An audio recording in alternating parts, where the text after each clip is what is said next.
Okay, Garage Radio. This is Pirate FM.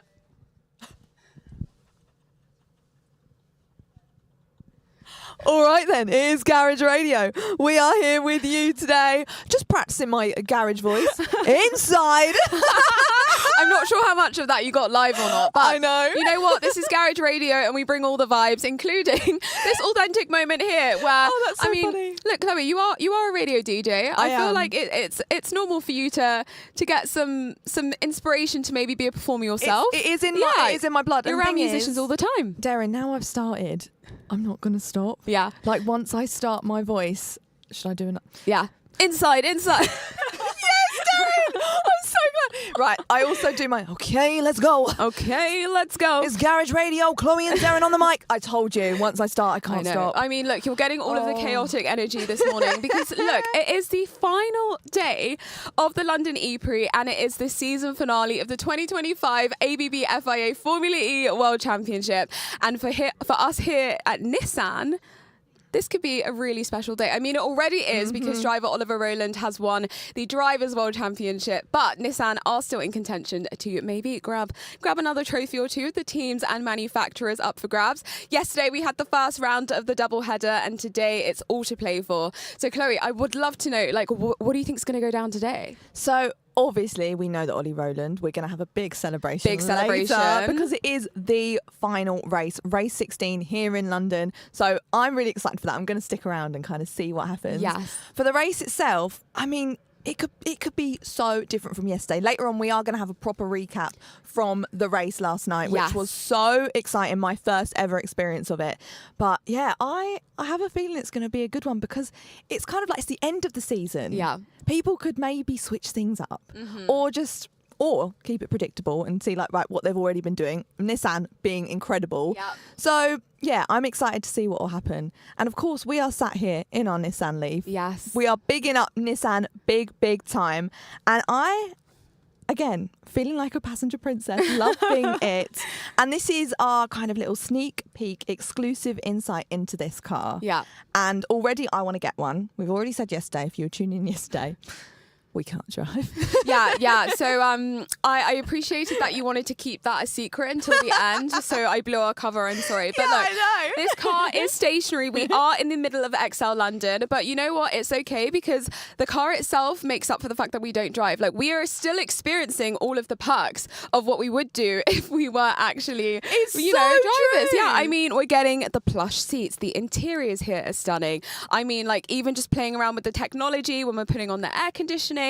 This car is so modern and so futuristic. And I think, working in Formula E for the last 4 to 5 years and just getting to see the evolution of like the race to road technology, actually being in this car and experiencing it all for the first time, I'm like, wow, this is incredible. What is really amazing as well is the displays in front of us. They have Google fully integrated into it. Yes. Which means you basically have a phone in your car. So when you buy the car, you're like buying a phone and a car. Yeah. And for anyone who loves music, I'm not sure if you can see just behind Chloe here. Yeah.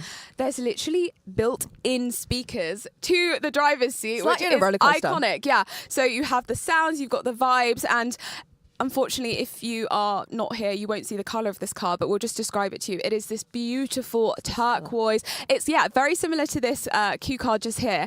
And people are literally stopping to take photos in front of us right now. It is such an attraction. And for anyone who is coming to the race in person today, we are just by N11. So that's just by the entrance if you're entering one of the grandstands 4 and 5. Please come and see us. Come say hello. There's so much happening in this car today and, throughout the weekend. Yeah, and get your picture with the beautiful car. And also you can get one with us as well. Oh, if you fancy. We're just like trying to wave like in the background. Yeah. We'll be in the background of all these pics, Darren. Absolutely. Like smiling and chatting away, which is amazing. But also, what would be great as well, because we play during the show, we're going to have some mixes as well, exclusive mixes for you. Yes. We could open the car doors, turn the tunes up, have a little mini rave, have a party. So good, because this is of course Garage Radio. Yes. I am trying not to do the voice again. This is Garage Radio. Yes, okay, let's actually give a bit of context, because I've just realised we haven't introduced ourselves. So all of this with the Garage Radio and the sounds that we're making isn't too far-fetched, because this is actually Chloe's remit. Like, could you tell us a bit more about yourself and how you got into radio? Yeah, of course. So I am a radio presenter by trade, and Darren over here, you're going to be giving all the motorsport facts. But I'm kind of here and learning everything, which is amazing. But I love my music, and of course going to be bringing you all the garage tunes, like I said earlier, the exclusive mixes, and I'm so excited to also throw in my little dad facts that we love. We learnt that yesterday. She loves a little dad fact. Like, it's my brand now. No, I'm so here for it. I'm always here for the fun facts. And a little bit about myself. I'm Darren Dossier, and I am a motorsports presenter. Formula E is actually the very first championship I ever got involved in. So to be here today is actually going to be my 4th London E-Prix. And yeah, I mean, I love it every time. I actually flew in from New York City just to make this race, because it's the season finale, and London always delivers with the circuit being indoor and outdoor, and, you know, it being the season finale. I feel like the energy just culminates, and, you know, it's always the best time. So it's really fun to be here. And as you said, you'll be bringing the fun facts. I'll be bringing a bit of the motorsports expert. We've got a bit of a dynamic duo going on here. And it's magical. It is magical. But one thing is, there has been a divide in the dynamic duo. If you tuned in yesterday, you'll know exactly what I'm talking about. The name of this car. Yeah. Okay. We need a name. Yeah. Should we fill in any new watchers on what's going on here? Okay. So basically, we need to name this car, because it's brand new, deserves a name, and also I think it just humanises her a little bit. I think so. Know? Yeah. She's not an object, Darren. She's not an object. I also love that she's a she. She's obviously a she, because she's so powerful. She is so powerful. But we need to name her, and we've been asking all of our guests in the car if they have any suggestions. We've had a great one. Yes. I loved the name Vanilla. Yeah. But from Leo, stay true. Yeah. Thank you, Leo. Thank you, Leo. You are such an icon. Love you lots, Leo. Yes. I love the name Pearl, but apparently nobody else No! does. Okay, so Abby Pulling came in. So, okay, Chloe, I appreciate you and I respect you. And so when you first mentioned Pearl, I was like, maybe it's just me. Maybe I was being a bit hard on the name. But then I had my gal Abby Pulling come in and she backed it, and she was like, Pearl, so what did she give again? Was it like a leaf? So you said... I said leafy. She said like Lucy Leaf or Leah Leaf. Yeah, Leah the Leaf.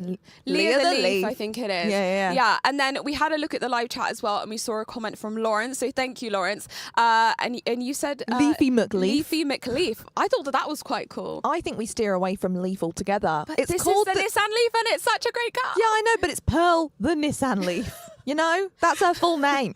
All right. Please, anyone who is in the live chat right now, please let us know what you think, because these are the important questions that we have to ask. They are the important questions, actually. Obviously, we'll also be filling you in on actual important information, because we're going to be going direct to the live stream of the races later on with all the commentary. Yes. Doing a way better job than I could ever do. I mean, look, as we've said, you've already shown off your fabulous garage. Imagine if you did the commentary in your garage voice. Maybe that's at the end of the show. Yeah. Maybe. Shall we maybe just do a little 30-second segment of me pretending, just pretending to do commentary in my garage voice? Or is it be iconic? Perhaps, maybe. I'm just trying to think, how many people would I offend if I did do that? So we'll have a think. Also weigh in on this in the live chat if you are watching. Well, I'm here for it. I think actually, while I do consider my life decisions and choices, shall we stick some music on? I think so. Let's leave the garage to the experts for now. Yeah, here we have Body Groove.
That was Body Groove by The Architects, and we have been grooving to that tune, Chloe, haven't we? Two-stepping away. Yes. This is Garage Radio for anyone that's just tuned in. I'm Darren, and this is Chloe, and my goodness, do we have a day ahead of us. The season finale of the 2025 London E-Prix, and we are going to be broadcasting live all day from this incredible Nissan LEAF, the all-electric vehicle that launches in spring next year, and we have just been having the best time in using it as our studio. I know, it's so cool. And you know what I noticed as well, Darren? How hilarious it is that we've already made it our own. Like, I've got a little slot already. I've got my lip gloss in there. It's giving what's in my bag. It's giving what's in my car. What's in my Nissan LEAF. What's in my Nissan LEAF, my lip gloss.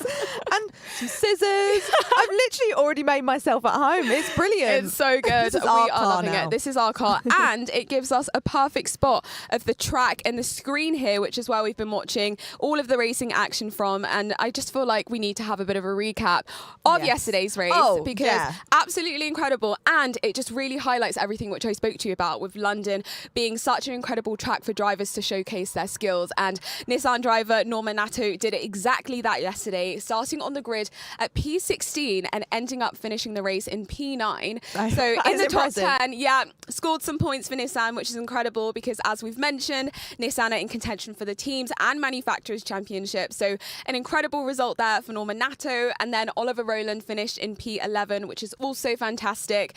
We go all again today for race 2 of London, and I mean, I think it's going to be quite epic, I have to say. Well, yeah, I mean, all eyes are going to be on London, as this is when the titles are going to be announced, right? Yes, the 3 titles? Yes. Yeah. So it's like a huge ceremony. I can't wait for you to experience it. We have the podium. Yesterday you saw the national anthem being played. So for the teams and the drivers that are winning, they will have like their home national anthem played. Okay. It's so special. There's huge well, I don't want to give too much away. But let's just say Formula E knows how to put on a spectacle. And this is what I love about the London E-Prix in particular. It's the fact that it's a mix of entertainment and motorsport. Kind of like this show, just bigging us up there for a moment. But you know, with Formula E and the London E-Prix, you get a bit of music, you get all of the action, and because of the fact that it's an indoor-outdoor circuit, it almost feels like it's a night race when you're watching it from inside, because you see the lights flashing and you have like just the electrifying sounds of the cars really booming in the venue, and I just love it. And you noticed that as well yesterday. Yeah. So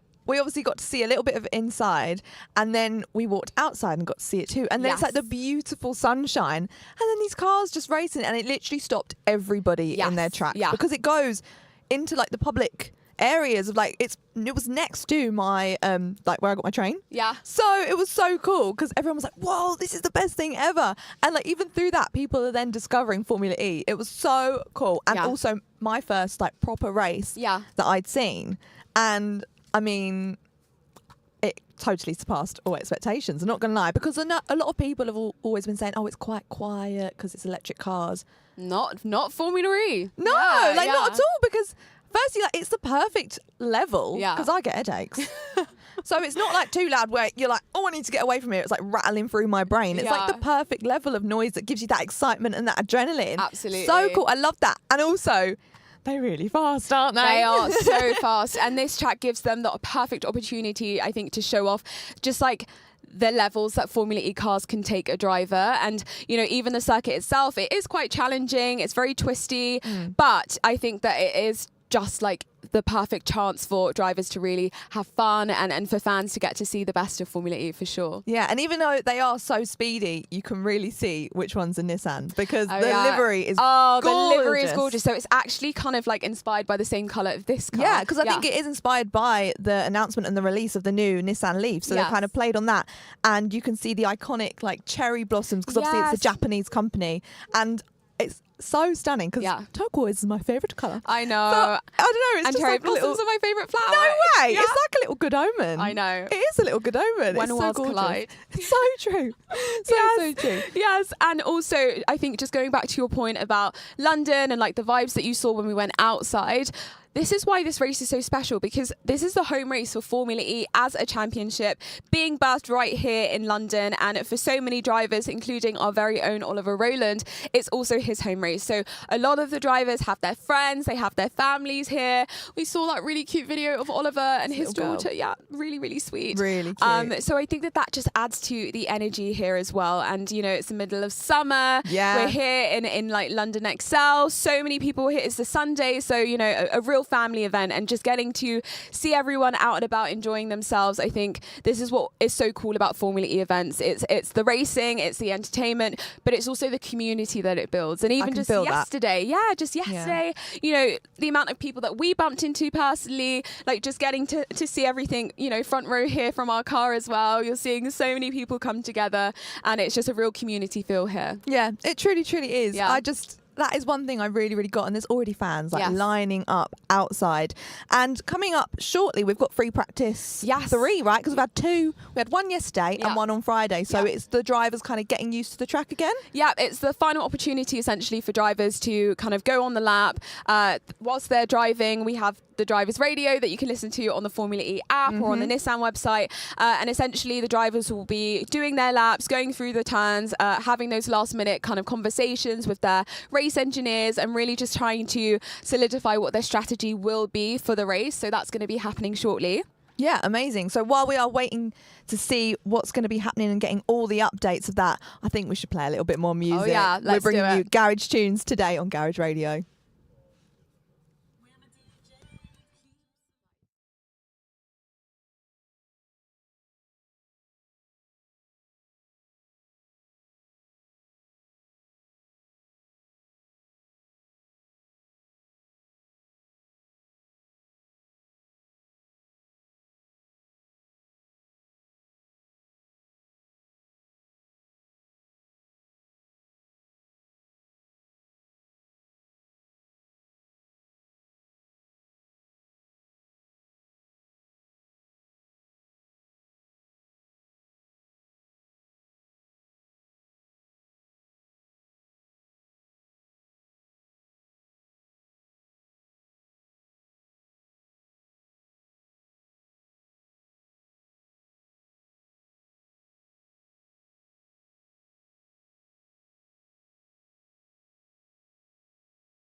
It's Chloe and Darren with you here on Garage Radio.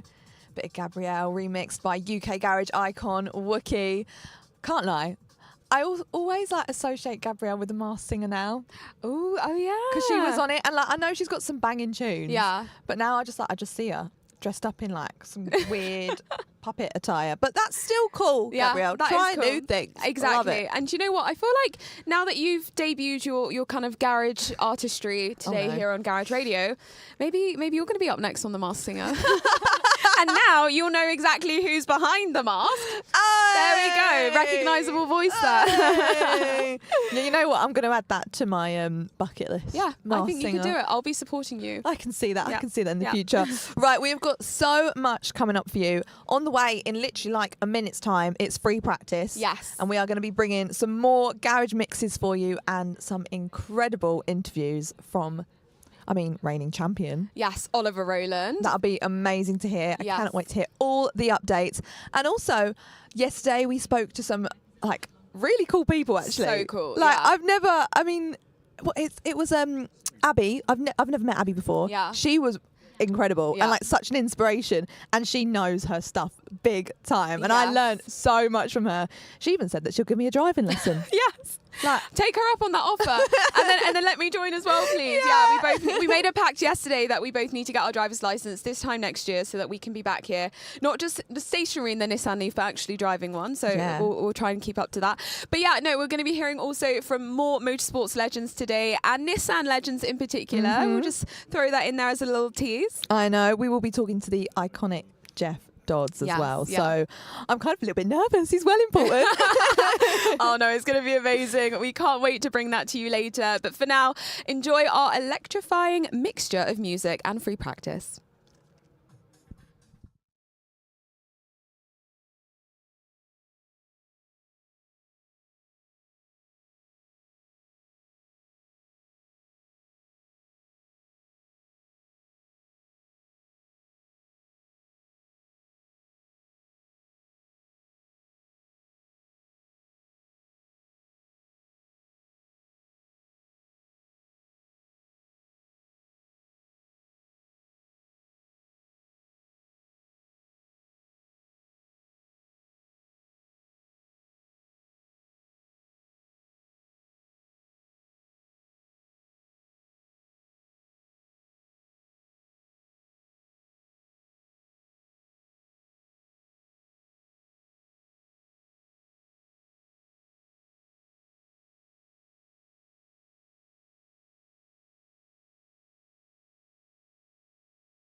big speakers in here and everything.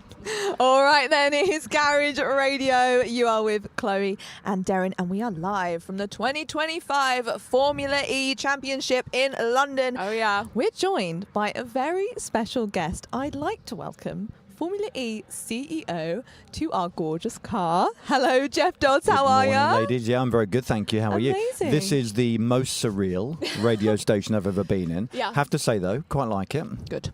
I'm Yeah, glad to for hear you it. and us both. I think next year, though, maybe we'll do it from the Formula E car itself. That could be How fun. are you going to get three of us in a Formula E car? We'll Dan? figure it out, Jeff. We'll figure it out. And yeah. how are you going to make it as luxurious as the Nissan LEAF? This is a good point. I mean, we are loving this as our studio, and we're loving having you as a guest. Oh, my here. pleasure. Thank you for having me. Season finale of 2025, of course, a home race for the championship of Formula E. How's this weekend been for you? So we're halfway through it. We haven't started well, they're on free practice now, but it's been amazing. I'm always blown away by the energy of the crowd here, and because it's unique as a indoor-outdoor race, you get that lovely energy, low ceilings for the race, so you can really feel the excitement in the venue. So fully sold out both days, which is great as well. And we're doing this at whatever the time is, 10:45 in the morning, and we can see there's already hundreds and hundreds and hundreds of people arriving. So no, super cool so far. Exactly, and this is Chloe's first Formula E race. Oh right, actually. Chloe, what do you think? Yeah, have they let you out of the car yet, or are you? Oh, I've been running around and seeing all that I can see when we're not on air. And honestly, I said to Darren, I'm a convert. I really love it. I love it. Well done. Yeah, well, I'm welcome really to the enjoying family. it. Thank you so much. And we were saying it does feel like a community. Yeah, it definitely is. And Yeah, the fans lining up super early to get in. And I love that. It's a true It's passion. cool, isn't it? Yeah. And you see there's the various of our races. You have got people who know every driver, every team, every statistic. Whenever I'm in doubt, I just walk up into the grandstands and ask somebody and they tell me the answer. It's fantastic. It's so cool to see. And obviously, us being here in this car, we all know the joys of Formula E and how exciting it is. But for some people on the internet who are maybe less familiar with Formula E, they have some questions. And so we thought, Jeff, as the CEO of Formula E, who better to ask and just set the record straight. And just a disclaimer, as I said, these come from the internet, not from us, not from anyone at Nissan. That sounds like they're going to be highly controversial questions. But you know what? We know that you're ready for it. Go Okay. for it. Yeah, go. Okay, so first question. Why is Formula E ... slower than Formula 1? Well, look, first thing is we're not necessarily trying to be faster than Formula 1. So we race on street-style circuits, so they're much shorter than Formula 1 circuits. They're much narrower than Formula 1 circuits. And we're 10 years old. You know, Formula 1 is 75 years old. They are focused on the pinnacle of motorsport for combustion engine cars. And they engineer them to within an inch of their lives. And that's why a typical team in Formula 1 has a cost cap of around $150 million. For me, that makes it highly exclusive. Yeah. So we're a much more inclusive sport than that. So our cars accelerate actually 30% faster than a Formula 1 car. Most people don't know that. So we can get to 100 kilometers an hour in about 1.86 seconds, which is incredibly quick. 30% faster than Formula 1, which is about 2.5 seconds. We're less focused on top speed because the laps are shorter, but actually we're about to launch a new Gen 4 car where the top speed will be much, much faster than this car. So we're creeping up. I would say in the next 5 or 6 years, we'll go head-to-head with a Formula 1 car on performance, but that isn't what we don't want to do is be much faster and the racing be rubbish. Mm-hmm. So we're really fixated on wheel-to-wheel, close combat, incredible racing. Fabulous answer. Yeah. And as you said yesterday, like we got to watch the cars go around the circuit fast. How can you make them any faster? Yeah. I mean, on this circuit, you could not go any faster than this. I couldn't agree more. Yeah. Okay, next question. Do Formula E ... drivers get paid? Oh, of course they do. And actually, that's a really good point. And I don't like to keep comparing to Formula 1, but if you go through the tiers of Formula racing, so F4, F3, F2, my guess would be to get a seat and to be able to drive in Formula 4, it maybe costs you to do it about £300,000 to £400,000, something like that. Then by the time you get to F3, you're over £1 million and probably between £2 and £3 million to get a seat in F2. A lot of the Formula 1 drivers are effectively paying or bringing sponsors to the teams to get their seat. In Formula E, to my knowledge, every single driver in this paddock gets paid to be here.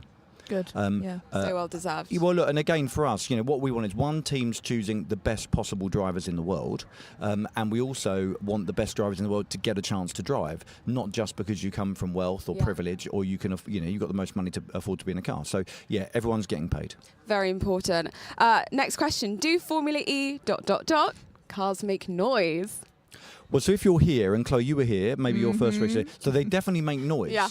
And that doesn't come across in quite the same way on TV, in the broadcast. but I don't want to be an engineering bore to people. But I'm going to, in 30 seconds, let me explain. So the most efficient combustion engine cars in the world are Formula One cars, and that means that for the little combustions that happen in the engine compartment, the little explosions that happen, 50% of that combustion drives the car forward. The other 50% is lost into the atmosphere, and that's the noise you hear. So that big growling, grumbling noise you hear is the sound of inefficiency. A Formula E car is over 91% efficient. So 91% of the energy created drives the car forward, 9% is lost. And because only 9%, you don't really hear very much. So if we wanted to make our cars sound like Formula One cars, of course we could. Yeah. Right? I can see I'm sitting here, you've got a big Yamaha speaker in the front of this car. We could strap a Yamaha speaker on the back and make it sound really noisy and really loud.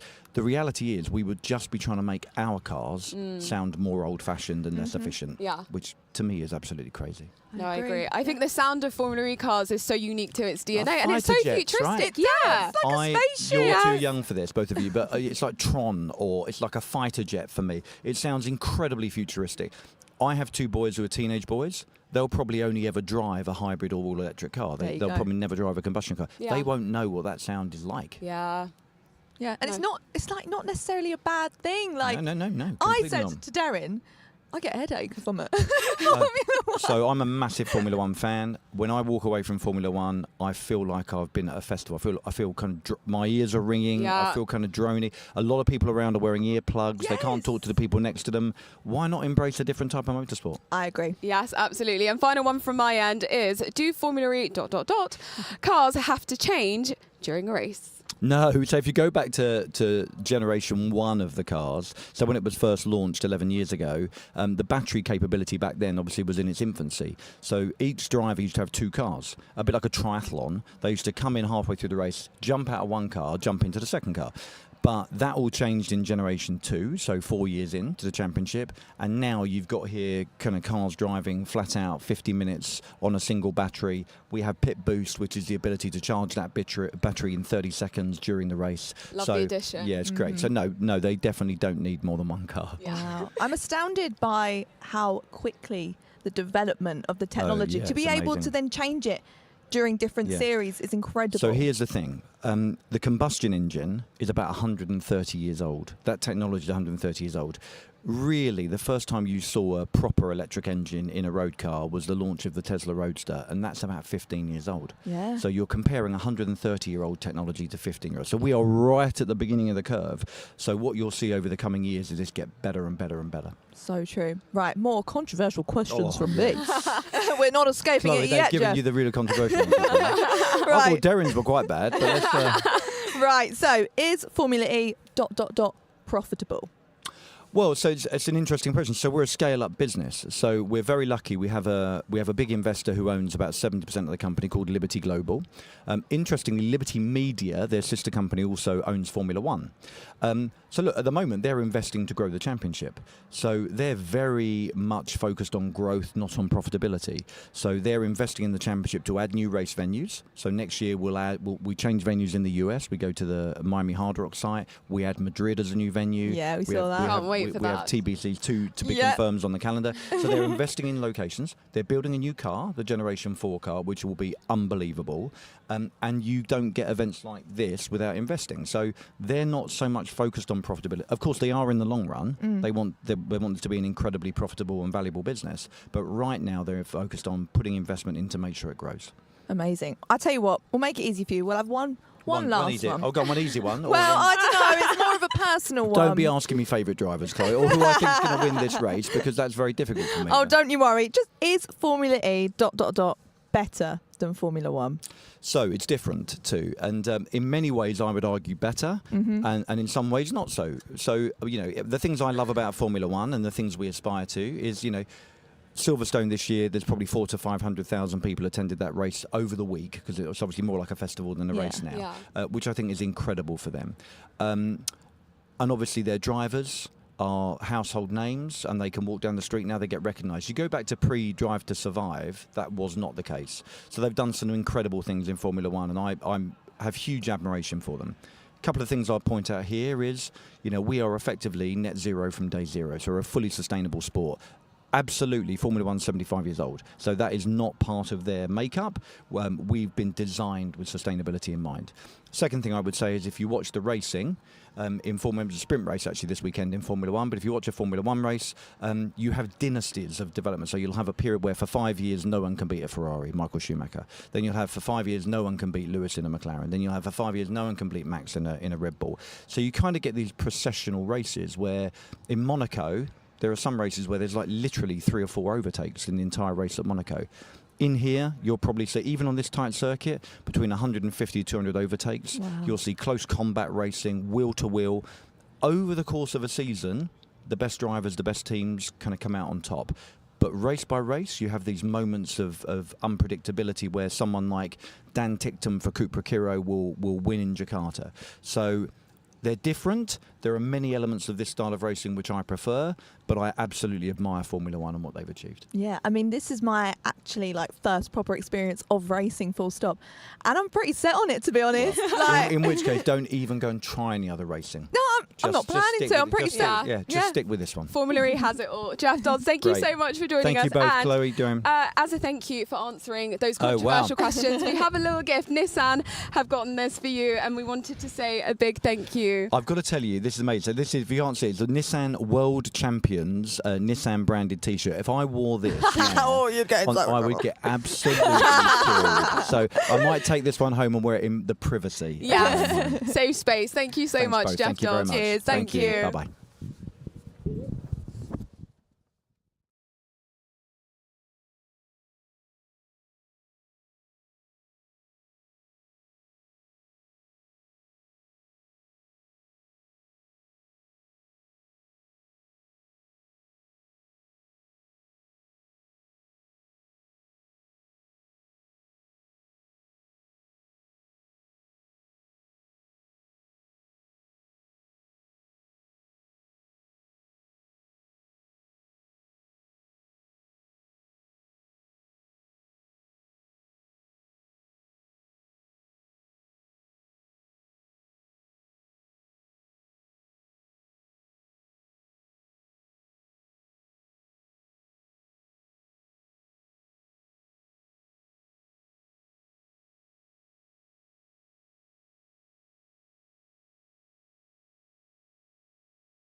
All right, it's Garage Radio. We just heard Steve Stamp's exclusive mix for us here. He did it in the Nissan LEAF yesterday, so we had to replay it. It was so good. It's so cool to have him here and have the fans come to the car, get to experience that up close and personal, which is what the Nissan LEAF and this pop-up radio station is all about at the E-Prix. And we still got more to come. We've got lots of great interviews on the way. We have more chats on the way. And I mean, we've actually got maybe our world champion coming up next. Maybe, perhaps. And we also have to give a big shout out to Jeff Dods as well, who was in our car. Formula E CEO. We managed to convince him to come and sit in our back seat. I know, and he handled our questions like a champ. He did. I mean, I was a bit uncertain about how that was going to go. I know, because I was like, this guy is pretty important, and we're asking him some pretty rogue questions. Yeah. But he did such an amazing job. Obviously, I wonder why. I mean, of course, that's why he's a CEO of Formula E. He can handle us. Yes. And now it's time to put more questions to someone else very important, Oliver Roland, our 2025 Drivers' World Champion of Formula E. Here we have it. You are listening to Garage Radio, powered by Nissan LEAF. We are at the paddock at the London E-Prix. Who am I here with? Oliver Roland. Who'd you race for, Ollie? Nissan Formula E Team. That'll do it. Okay, we have a few questions for you. How has life been since winning the championship in Berlin? Life's been good since winning the championship. It took a few days to sink in, I would say, but the feeling's great. I think to win the World Championship for Nissan and in the fashion we did it this season is something that I'm extremely proud of, and I'm feeling good, especially coming into the last weekend's racing here in London. And especially that you might be going to Ibiza straight after this race. What are your plans for that? Can't tell. So we're flying 8:30 Monday morning. We've got like a dinner and evening booked on Monday, and then we're going to go for a boat day on Tuesday. Sounds very tame, but I'm sure it won't be. Rumour has it though, you went to see Oasis recently. True. How was that? It was mega. Yeah, I was Heaton Park last Sunday. A few too many beers, but it was a really great event, and it was better than I expected it to be too. Yeah. How long were you in England for then? So I flew back on Monday, and I've been here ever since, apart from this Monday and Tuesday in Paris. Oh, nice. And what was their best song live? They were all so good. I don't really want to choose one. Apparently they didn't speak a lot in between sets, in between songs. They spoke a little bit. Yeah, a little bit. Yeah. Most of it I probably can't repeat on here, but yeah. We'll censor it out, don't worry. Okay, rapid fire, this or that questions for you. Tacos or burritos? Oof. Burritos. Samba dancing or street football? Street football. Red Sea diving or desert dune bashing? Red Sea diving. Beach day or Art Deco stroll? Beach day. Easy. Yacht life or Casino Royale? Yacht life. Neon lights or cherry blossoms? Careful. Neon lights. We'll allow it. Skyline view or historic temples? Skyline view. Nasi goreng or martabak manis pancakes?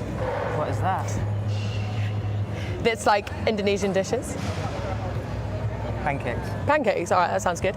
Techno night or museum tour? Ooh, techno night. Afternoon tea or Sunday roast? Sunday roast. It has to be. How do you cook your roast? Any secrets? I don't usually. That's the secret to a good roast. No, Get someone else to cook it. I do, and when I try, I'm good. Giving the meat time, getting the potatoes well done, making the right mix for the Yorkshire puddings. It's a whole operation. It is, yeah. It's a tough job. But being from Yorkshire, is the added pressure to cook your Yorkshire puddings to perfection? Not as a man, I don't think. Whoa, okay. Fair enough. What meat do you normally go for in a roast dinner? Beef. Beef. Okay, interesting. Why? What do you go? I would say traditional is lamb, no? Yeah, not Depends. beef. Beef's my favourite. Nice. Okay. These are more motorsport questions then. Again, kind of rapid fire as you can. Best motorsport circuit? Monaco. People have said that. Most overrated circuit? Oh, it's a bit cruel. In Formula E. Doesn't have to be.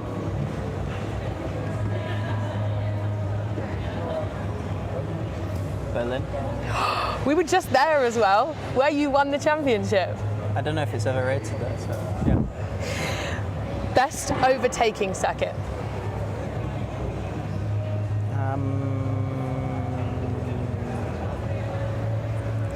He's coined the king of overtakes, by the way. Shanghai. Shanghai. Okay, the others said Miami. Yeah, Miami was good. And also Sao Paulo, I think. Yeah, that was good as well. Cool. Go to post-race meal. Pizza or burger? Ooh, what burger? Good cheeseburger with No, like where from? Where's your favourite? well, usually the room service menu. Sounds so gourmet. Okay, any circuits you haven't driven to that you would love to?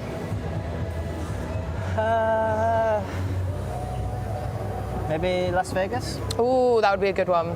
What do you think of the newer circuits though? No difference to you, new or old or? Well, it depends. Some of the older ones are traditionally quite fast. But the newer circuits are quite cool and generally streety circuits, which I quite like. Yeah, they're built with more entertainment, I guess, as well, Yeah. aren't they? Yeah.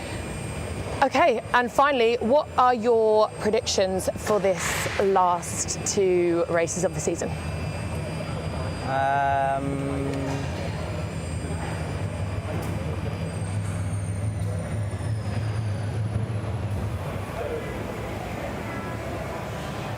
Double podium for Nissan. Nice. Took you a while, but we got there. I think so. Thank you so much for joining Garage Radio, powered by Nissan LEAF. Thank you.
Of the Streets for you there. I love that song.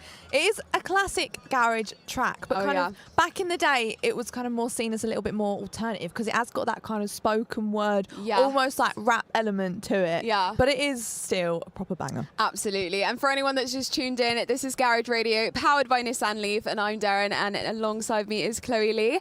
And we are nearing up to qualifying. Yeah. And I am so excited to see how this session goes, because obviously qualifying is what sets the grid places here in Formula E. And you know, it's just an exciting thing to watch because we have a very unique format. We have the duels and then the knockout sessions.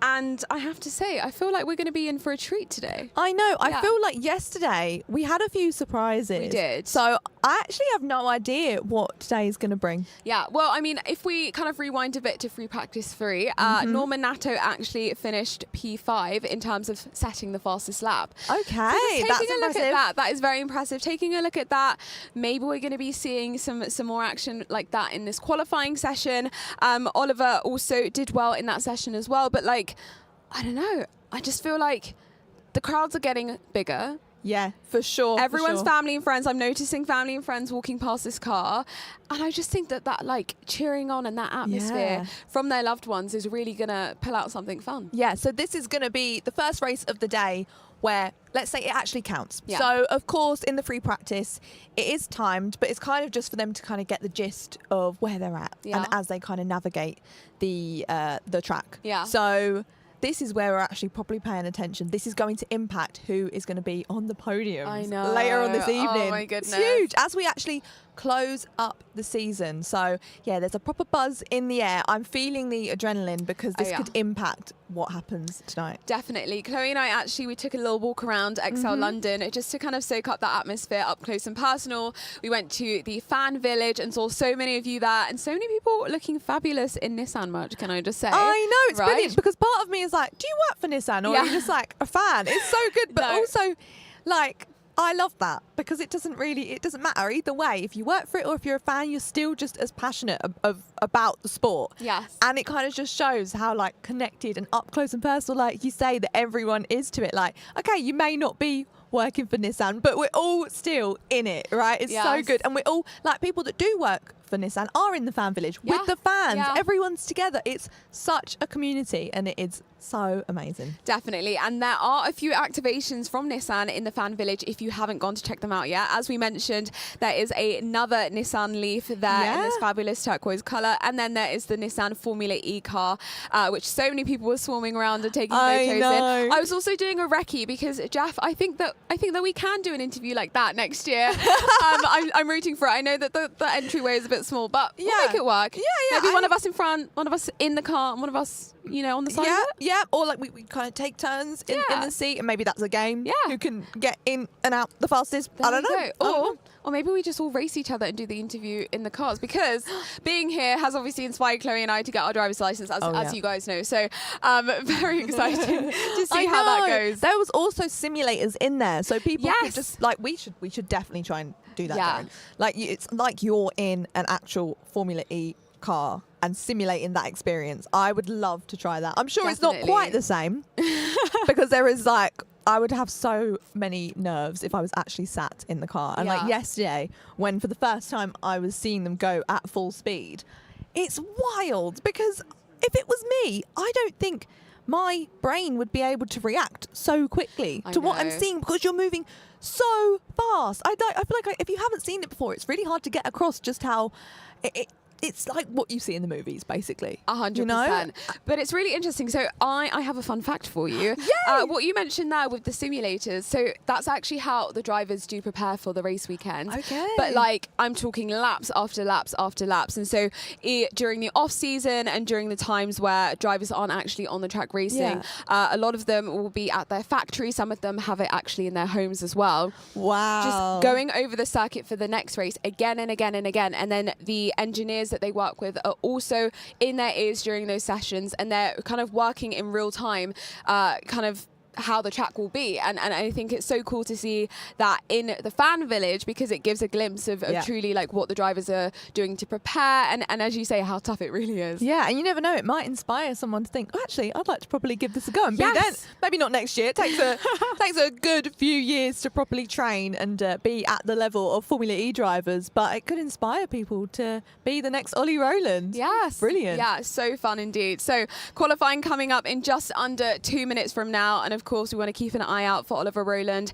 and for Norman Nato. And as we mentioned before, the Nissan team is still in contention for the teams and manufacturers championships. It will mean that Porsche, we're not giving you any bad juju, but Porsche is basically going to have to score no points, and of course trying to get a top score there for the Nissan drivers, which we are rooting for, and everyone here at XL London in the Nissan merch and in the Nissan team are also doing so. So yeah, and also we're going to try and get a peek of it. Obviously, if you're listening to Garage Radio, you'll be able to hear all the commentary as well. We'll have that stream for you. To our left, we can see the track, right? And also, we should be able to see the Nissan cars because they have got the most gorgeous livery, dare I say, the best.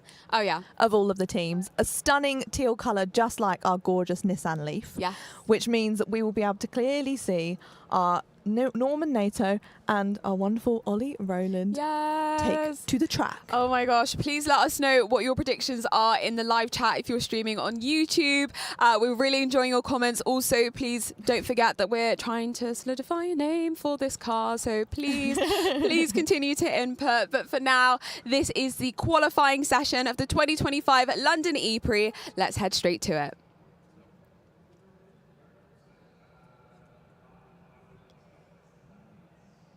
It was a disappointing conclusion to the race, which resulted in a 10th place finish, whilst his teammate, Nick Cassidy, went on to take his third victory of the 2025 season. But that was then, this is now. It is time for our final two group sessions of qualifying to get underway. As the green flag flies, the light comes on at the end of pit lane, and 11 drivers will filter out onto the track. In Group A, Oliver Roland, Nick Cassidy, Antonio Felix da Costa, Eduardo Mortara, Jake Dennis, Nick de Vries, Mitch Evans, Nico Muller, Sam Bird, Robin Freitz, and Zane Maloney. Corinne Chandler, looking forward to this one because, as we know, qualifying is pretty critical here.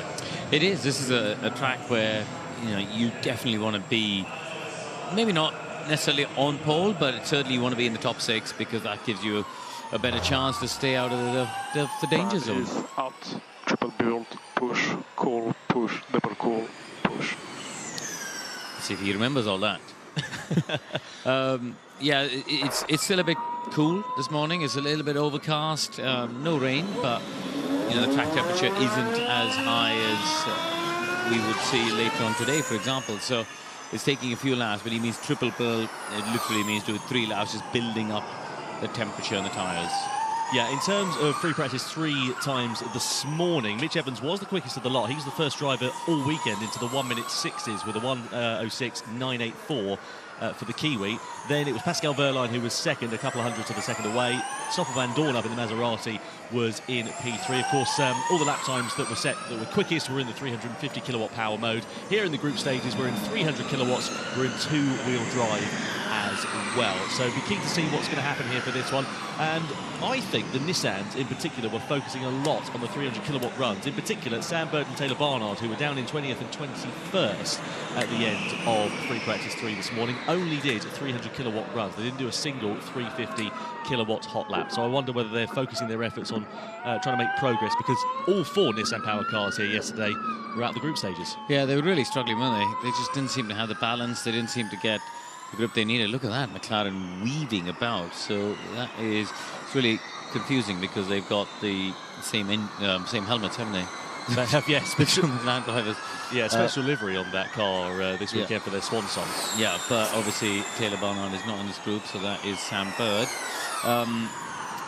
But I think we'll see if they've made some changes. The other one were the Lola Yamahas, because they were absolutely nowhere. I saw Zane Maloney this morning. He was saying they were half a second off the next slowest car, and they've turned the setup on its head, and we'll see if that can do something for today. Yeah, just to explain that to the audience, Corinne, what is available to them to go and change, because it tends to be the case that if your car just isn't suiting a particular layout of racetrack, then there's only so much tickling with spring and bar equivalent. Yeah, you know, the front end of the cars are all pretty much the same. They all get the car as a base package from a single supplier. The rear of the car, including the rear suspension, the rear geometry, is bespoke depending on your powertrain. Try to make your own pace if you need to overtake someone.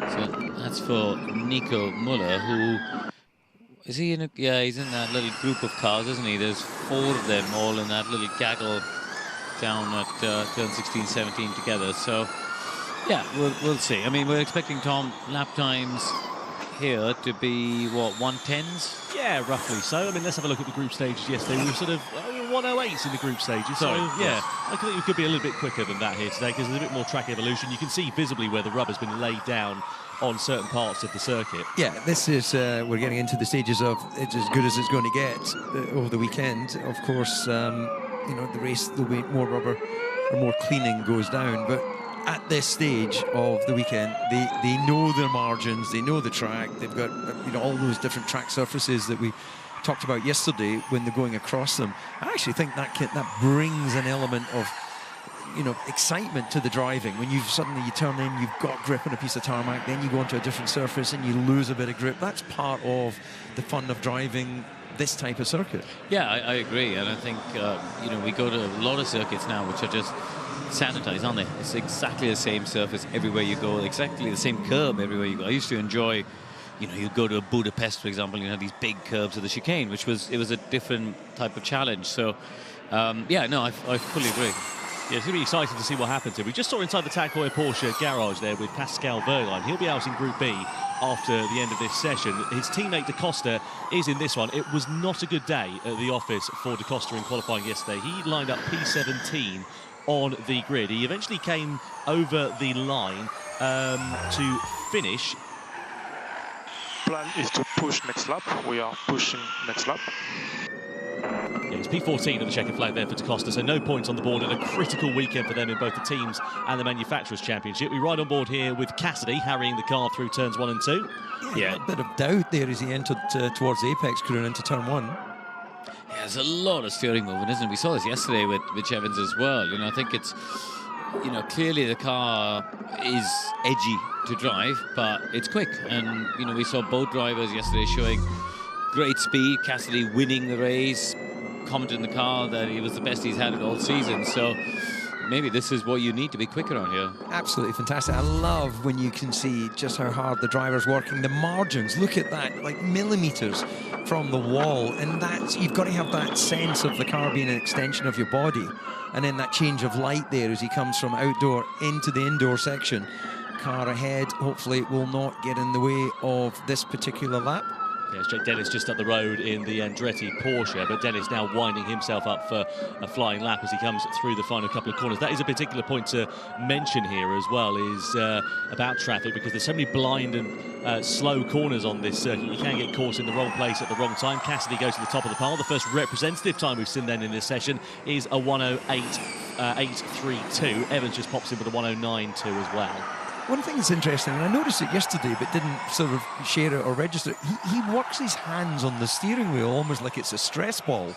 Normally a driver will only take his thumb out if he's making, you know, putting the radio on or making an adjustment. Otherwise they just tend to grip the wheel and that's it. But he's very often, you see him sort of manipulating his hands when he's on the straight or exiting corners. So I don't know if that's just particularly this weekend or that's a feature of his driving style. Sort of Johnny Lacey-esque, used to have his hands at the top of the wheel, which always looked a bit bizarre.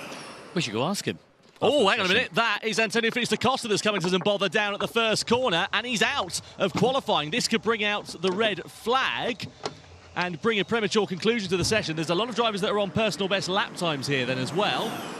It's down to turn 3 and the red flag is out then. So da Costa will be out of qualifying.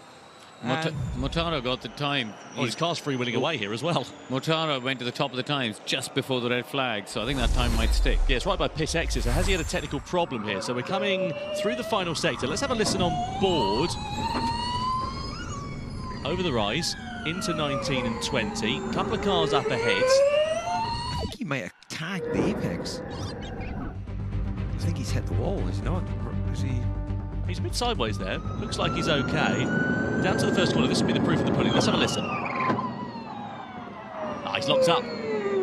He's locked up, but it looks like there's something's gone wrong there technically. Did you have any contact, or was it just on the brakes happening? No, as soon as I touched the brake, okay, it broke. Yeah, we can damage the gearbox, so we need to stop. Oh. So technical problem then, clearly stopping Da Costa. Team telling him to stop, jump out the car. Red flag is out. Session comes to an end then. 4 minutes and 45 seconds on the board. And we've got, relatively speaking, about 5 drivers that have set kind of fast lap times. Everybody else hasn't yet. This is clever thinking here for Da Costa, because he's under investigation for causing the red flag, but he's wheeling the car back into the pit lane, which I think is actually quite a sensible thing to do, to clear the track quite quickly. But also, he's thinking, I'm going to give my mechanics more time before the race. So they've got, if they had to wait to the end of qualifying, they'd be sitting there waiting for another, over an hour and 10 minutes or something. So he's bought them time to fix it. So he pirouettes it round. And he's already had the message on the team radio to say you need to stop. Pulls it over to the exit of pit lane. And unfortunately for Da Costa, that will be his session done. His lap time will be deleted as well for causing that red flag. So it's going to be back of the grid then this afternoon for the final E-Prix of the season for Tag Heuer Porsche, which is not what that team needs in the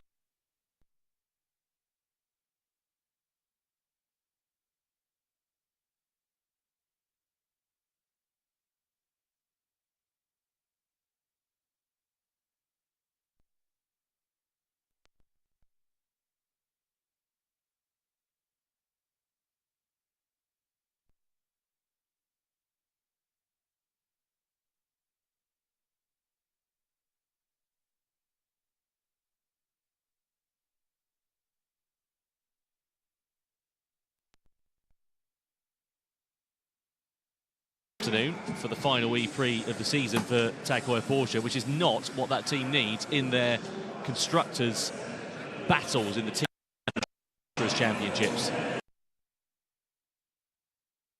12th.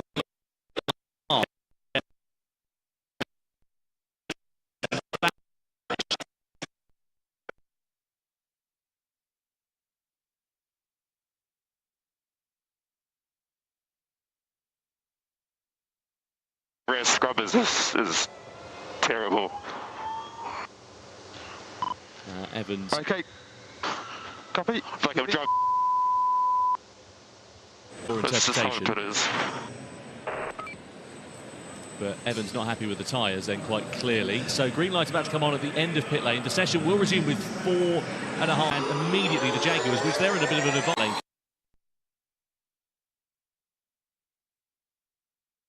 Fire straight out onto the circuit along with the remaining 10 drivers in this session. And let's see how this is going to look, because everybody bar Zane Maloney behind has not set a quick lap time in this one, and they've now not got a lot of opportunity to do it. They're probably at about 2-3 laps in, something along the lines of that, depending on how quick the outlap is. Jaguars here not hanging about though, are they? No, they're pushing on because they want to build the temperature up quickly and try and get as many laps in as possible. So they went out with 4:45 on the clock, Tom, didn't they? So they should be able to get 4 laps in. Yeah, so make a break time then here for the 2 Jaguar drivers. Again, both currently through, but you can guarantee those lap times are going to continue to come down. Keep an eye out for Oliver Roland as well. The Nissans, as we've mentioned a few times, have been struggling here this weekend. We're now riding on board with the reigning world champion, and it's not been a particularly happy home weekend for the Briton, as he just backs off slightly into the final corner, try and find a bit of track position. Yeah, just working accel, decel, just trying to keep brakes where he needs them to be, whilst maintaining that gap. As we're going to start to see Cassidy opening his lap, you can really see the hustling of the wheel as he comes through that section. Car all over the place, isn't he? Let's see what the first safety time is going to be here for Nick Cassidy, and relative to his teammate, who is about a second or so down the road from him. Oh, smacked of oversteer there. The sun's coming out, track temperature will be rising, so expect him to do a cool lap in between. They've got enough time. That's why they're pushing on the outlap.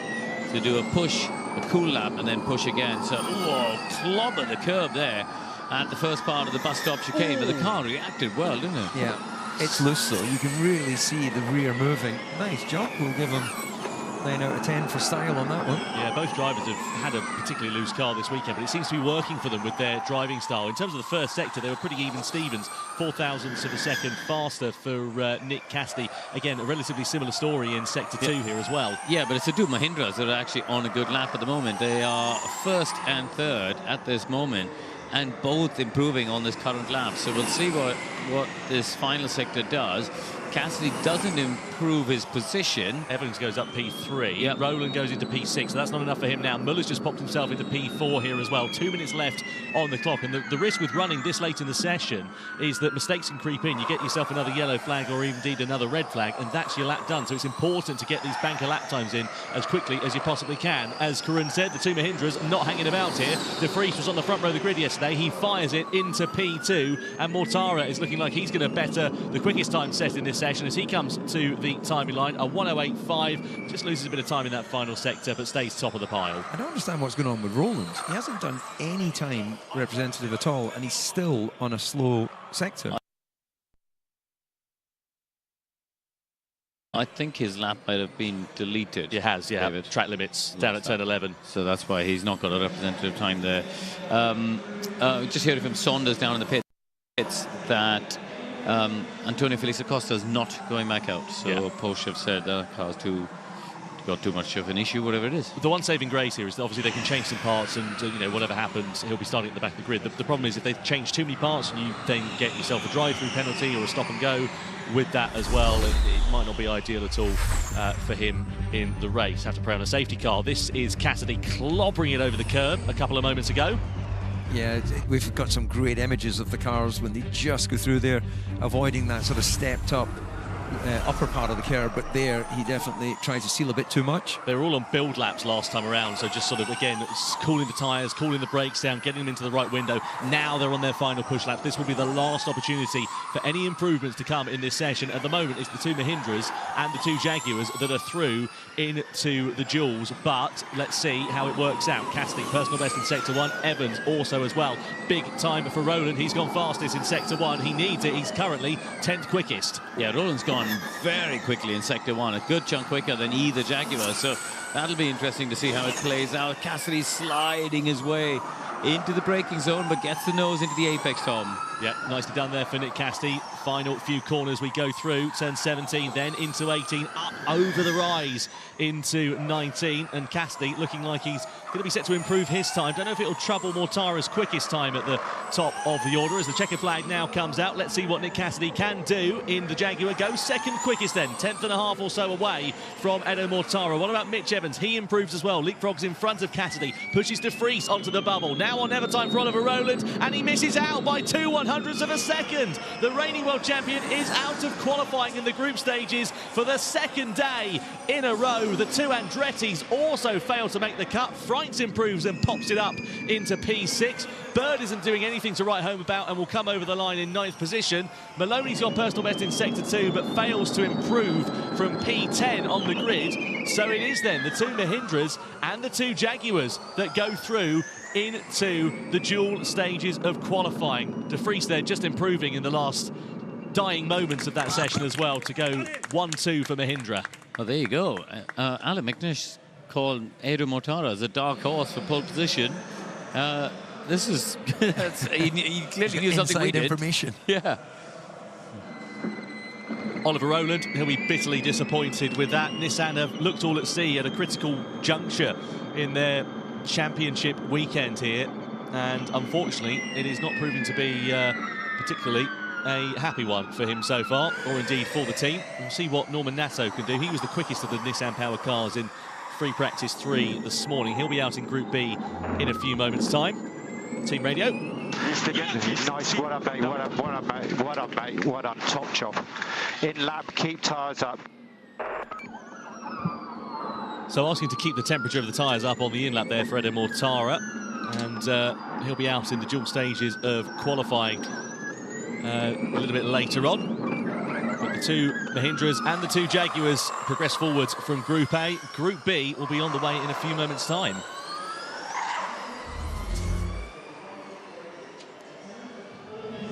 So what else can we work out from that session? Well, the two Nissan-powered cars that were out on track, Oliver Roland and Sam Bird, both failed to get through.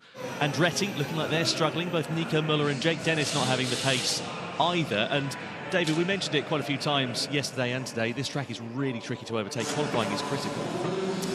It is indeed. But as we saw yesterday, then we had a couple of safety car interventions because of incidents.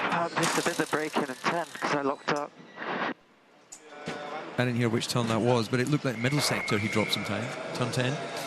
So, yeah, he's disappointed with that, but if anyone has the management skills in what is a different way of going racing today without the pit boost, then it's not all lost. And you can also just reflect back a week on that World Championship that he picked up. So it's just tight, isn't it? It's just incredibly close. Yeah, very, very fine margins. 2 100ths of a second was the initial time. That extended up to 3 100ths of a second at the end of that, following the improvements that we saw from the top 4 that made it through. So, yeah, very, very fine margins, stopping Oliver Roland making it through. And a mistake down at turn 10. That's the Custom House chicane, which ultimately cost him the opportunity to get into the duels here in London.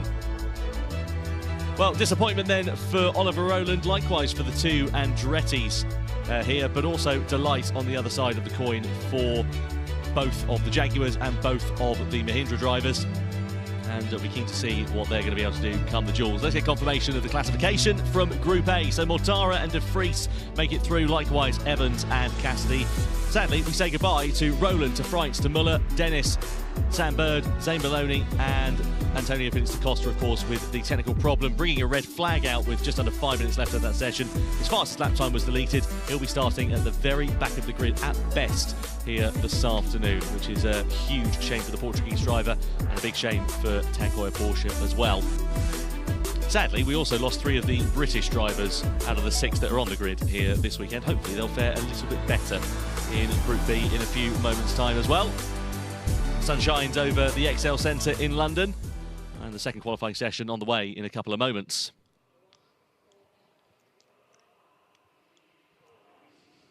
So then, Group B on the way in a couple of moments' time. We're going to see Pascal Wehrlein out in that one. He was on the podium for Tag Heuer Porsche yesterday, and I was down talking to Formula E CEO Jeff Dods last night. He reckons that Wehrlein is his hot tip for a victory. Let's guide you through, though, the 11 drivers who will be out on track for this one. So Wehrlein, Barnard, Verne, Ticktum, Gunther, Buemi, Van Dorn, Jake Hughes, who missed any running in FP3 this morning with an electrical problem. They've stuck a new battery in that car, and hopefully he'll be ready to go. De Grassi, Norman Nato and David Beckman. So 11 drivers about to filter out on track for the second of the group qualifying sessions. And team radio for Evans. Tyre feels horrendous. So I've already done the PRS at last corner, but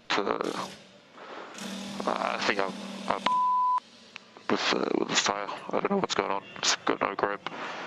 What do you think it could be down to, Corinne? Is that something to do with the balance of the car? Is it just to do with the tyre itself? It seems to suggest that there's something wrong with the set of tyres. That, you know, we heard him talking about it earlier as well, about the rear tyres on this particular set. He's clearly not a happy bunny. I mean, the good news is when you get to the duels, they typically cycle through, you know, the other set and go back and forth. So we'll see when he puts the other. That's when you get the answer, right? You put another set of tyres on and see if you get an answer in terms of, is it the car fundamentally, or is it just a rogue set of tyres?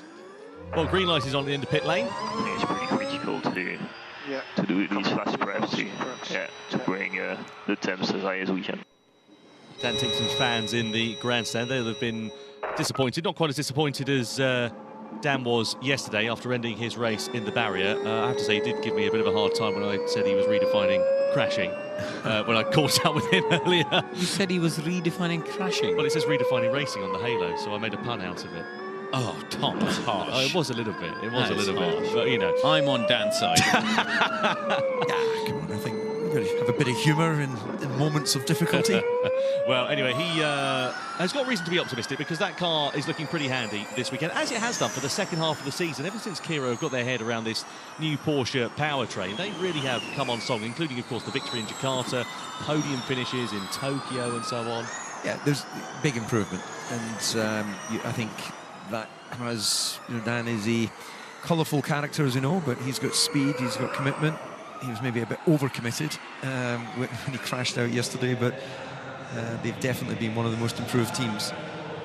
Yeah, no doubt about it for Cooper Kiro, and we'll see what Dan Tickton is going to be able to do in this session. His teammate David Beckman also out in this one as well. You can see Pascal Wehrlein warming himself up, and quite a bit of traffic all congregating behind there as well as they make their way through the Custom House chicane. Notice coming up on our time screen about Jake Dennis, red flag procedure noted as well, so I wonder whether he didn't comply with the regulations.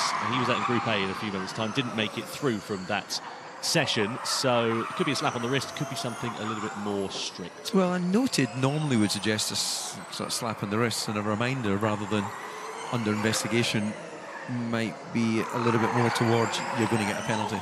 Yeah, rather than a trip to the headmaster's office, shall we say. So you should always have an apple in your pocket. Did that work at your school?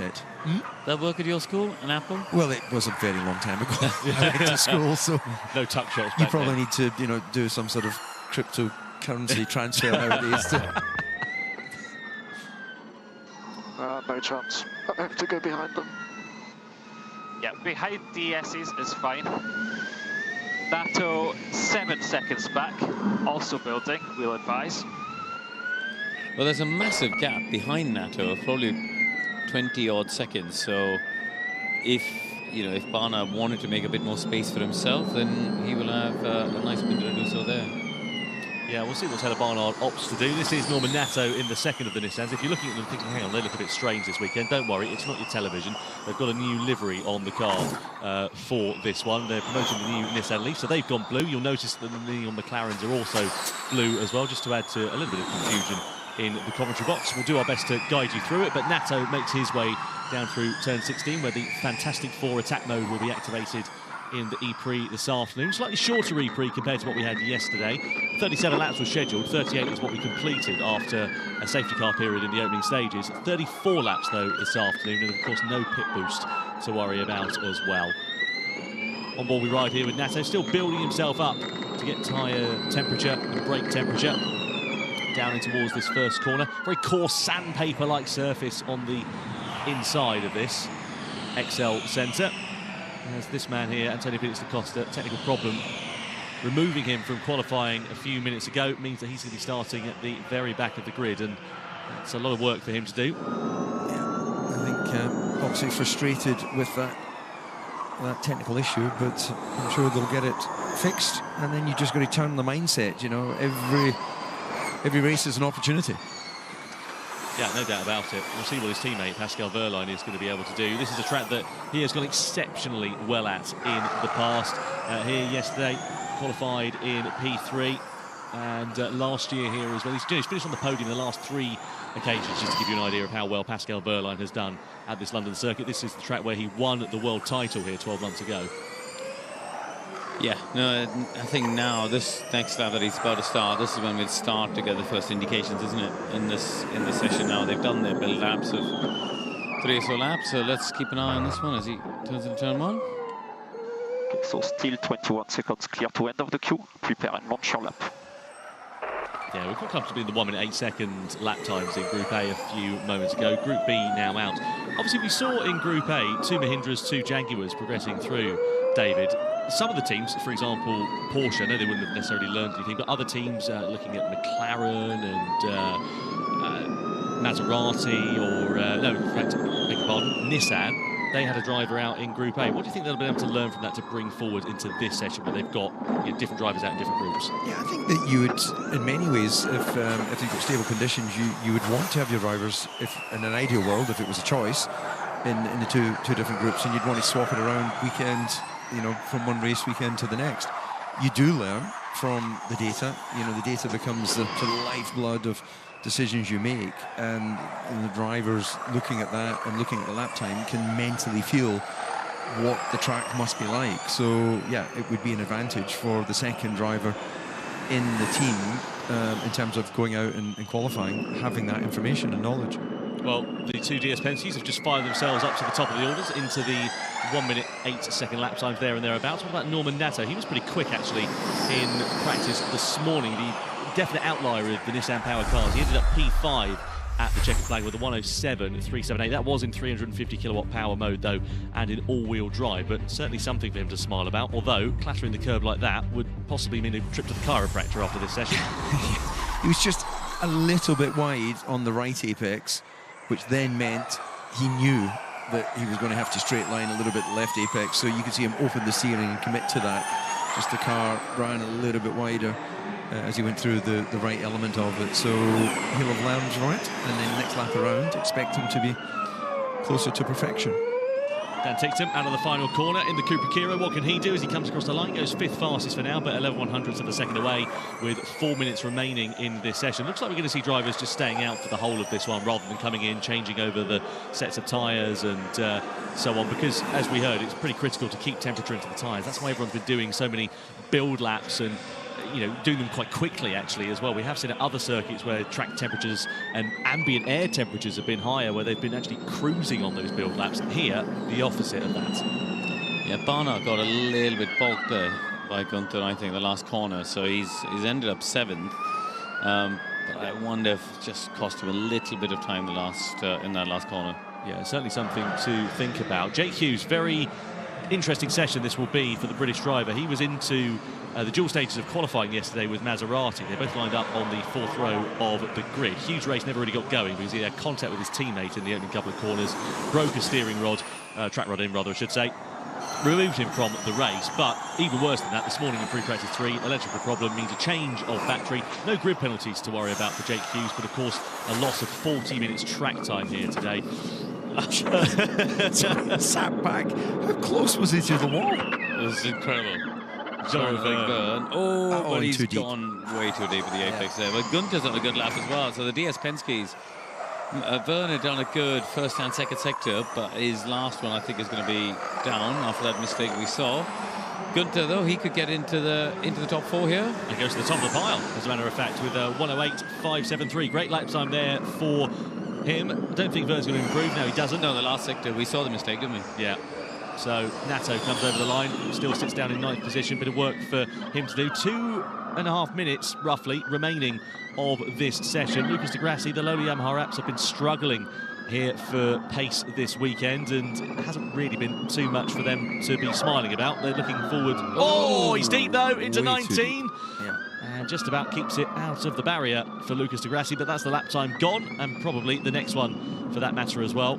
So he'll get one more shot at this, I reckon. We've got Jake Hughes then, ready to come across the timing line out of the final corner in the second of the Maseratis. Goes up P5, just 9,000ths of a second away. That's good news there for Hughes.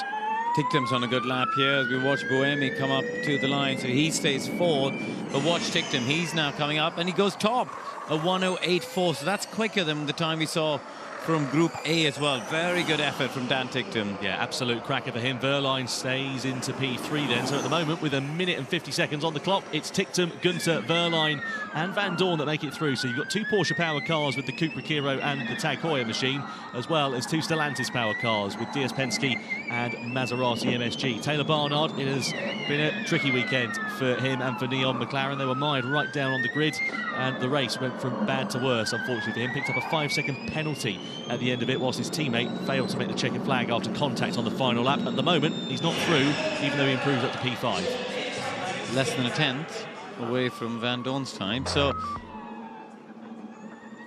Okay, so going for double cool now. The first one you can do is +10, the second one you can do is +20.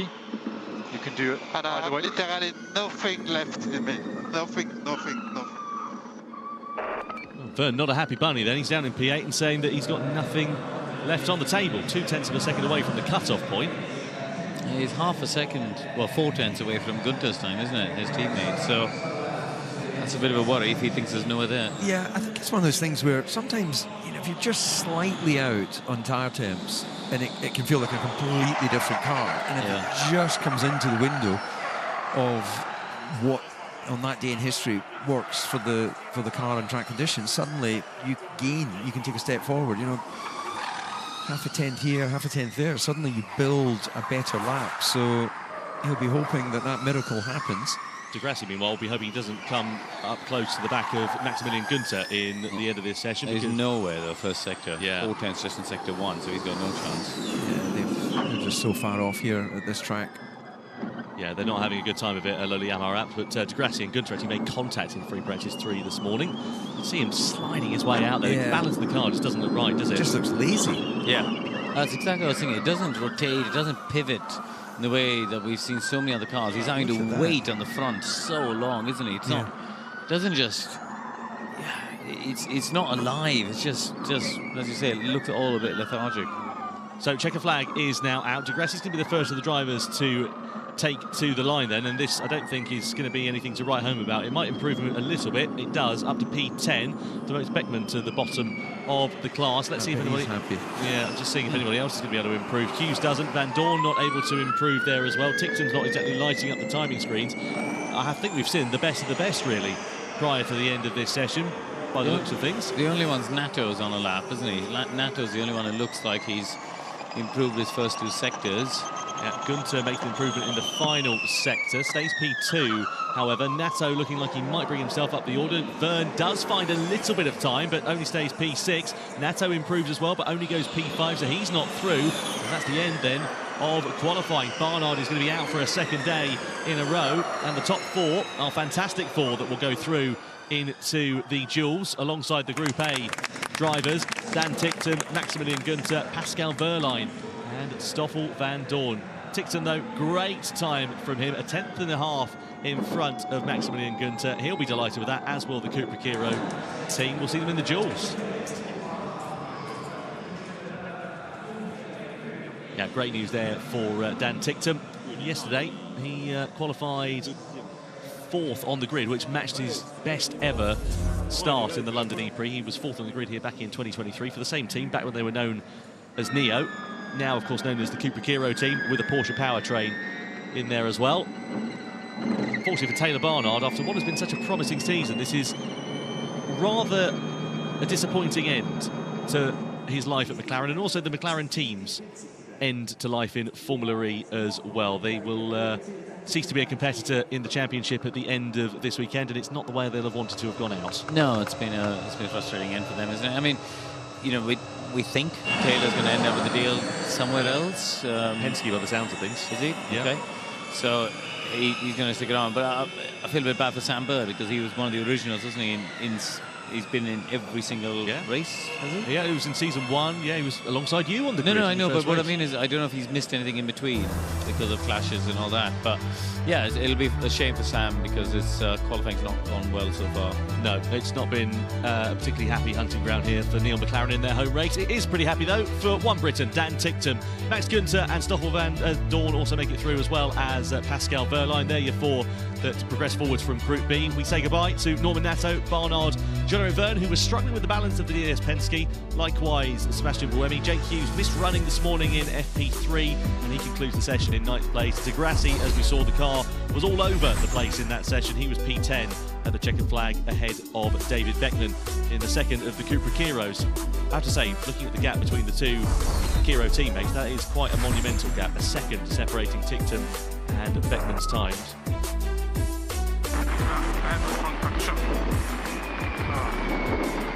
Copy.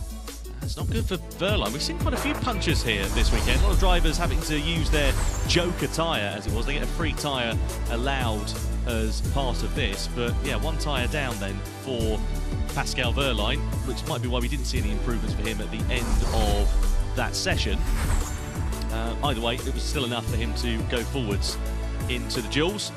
And this is Tickton throwing that car over the curbs into the custom house chicane. Way back into the pit box. He'll be going head-to-head with Stoffel Van Dorn in a few moments' time. In the quarterfinals, just to give you an idea of how it's all going to work out, we'll have Mitch Evans versus Nick de Vries, Nick Cassidy versus Edo Mortara, Pascal Wehrlein and Maximilian Günther, Stoffel Van Dorn versus Dan Tickton. That is going to be a hugely exciting lineup to see what happens then, as we get ourselves ready and primed for the dual stages for the final time in 2025 here in London.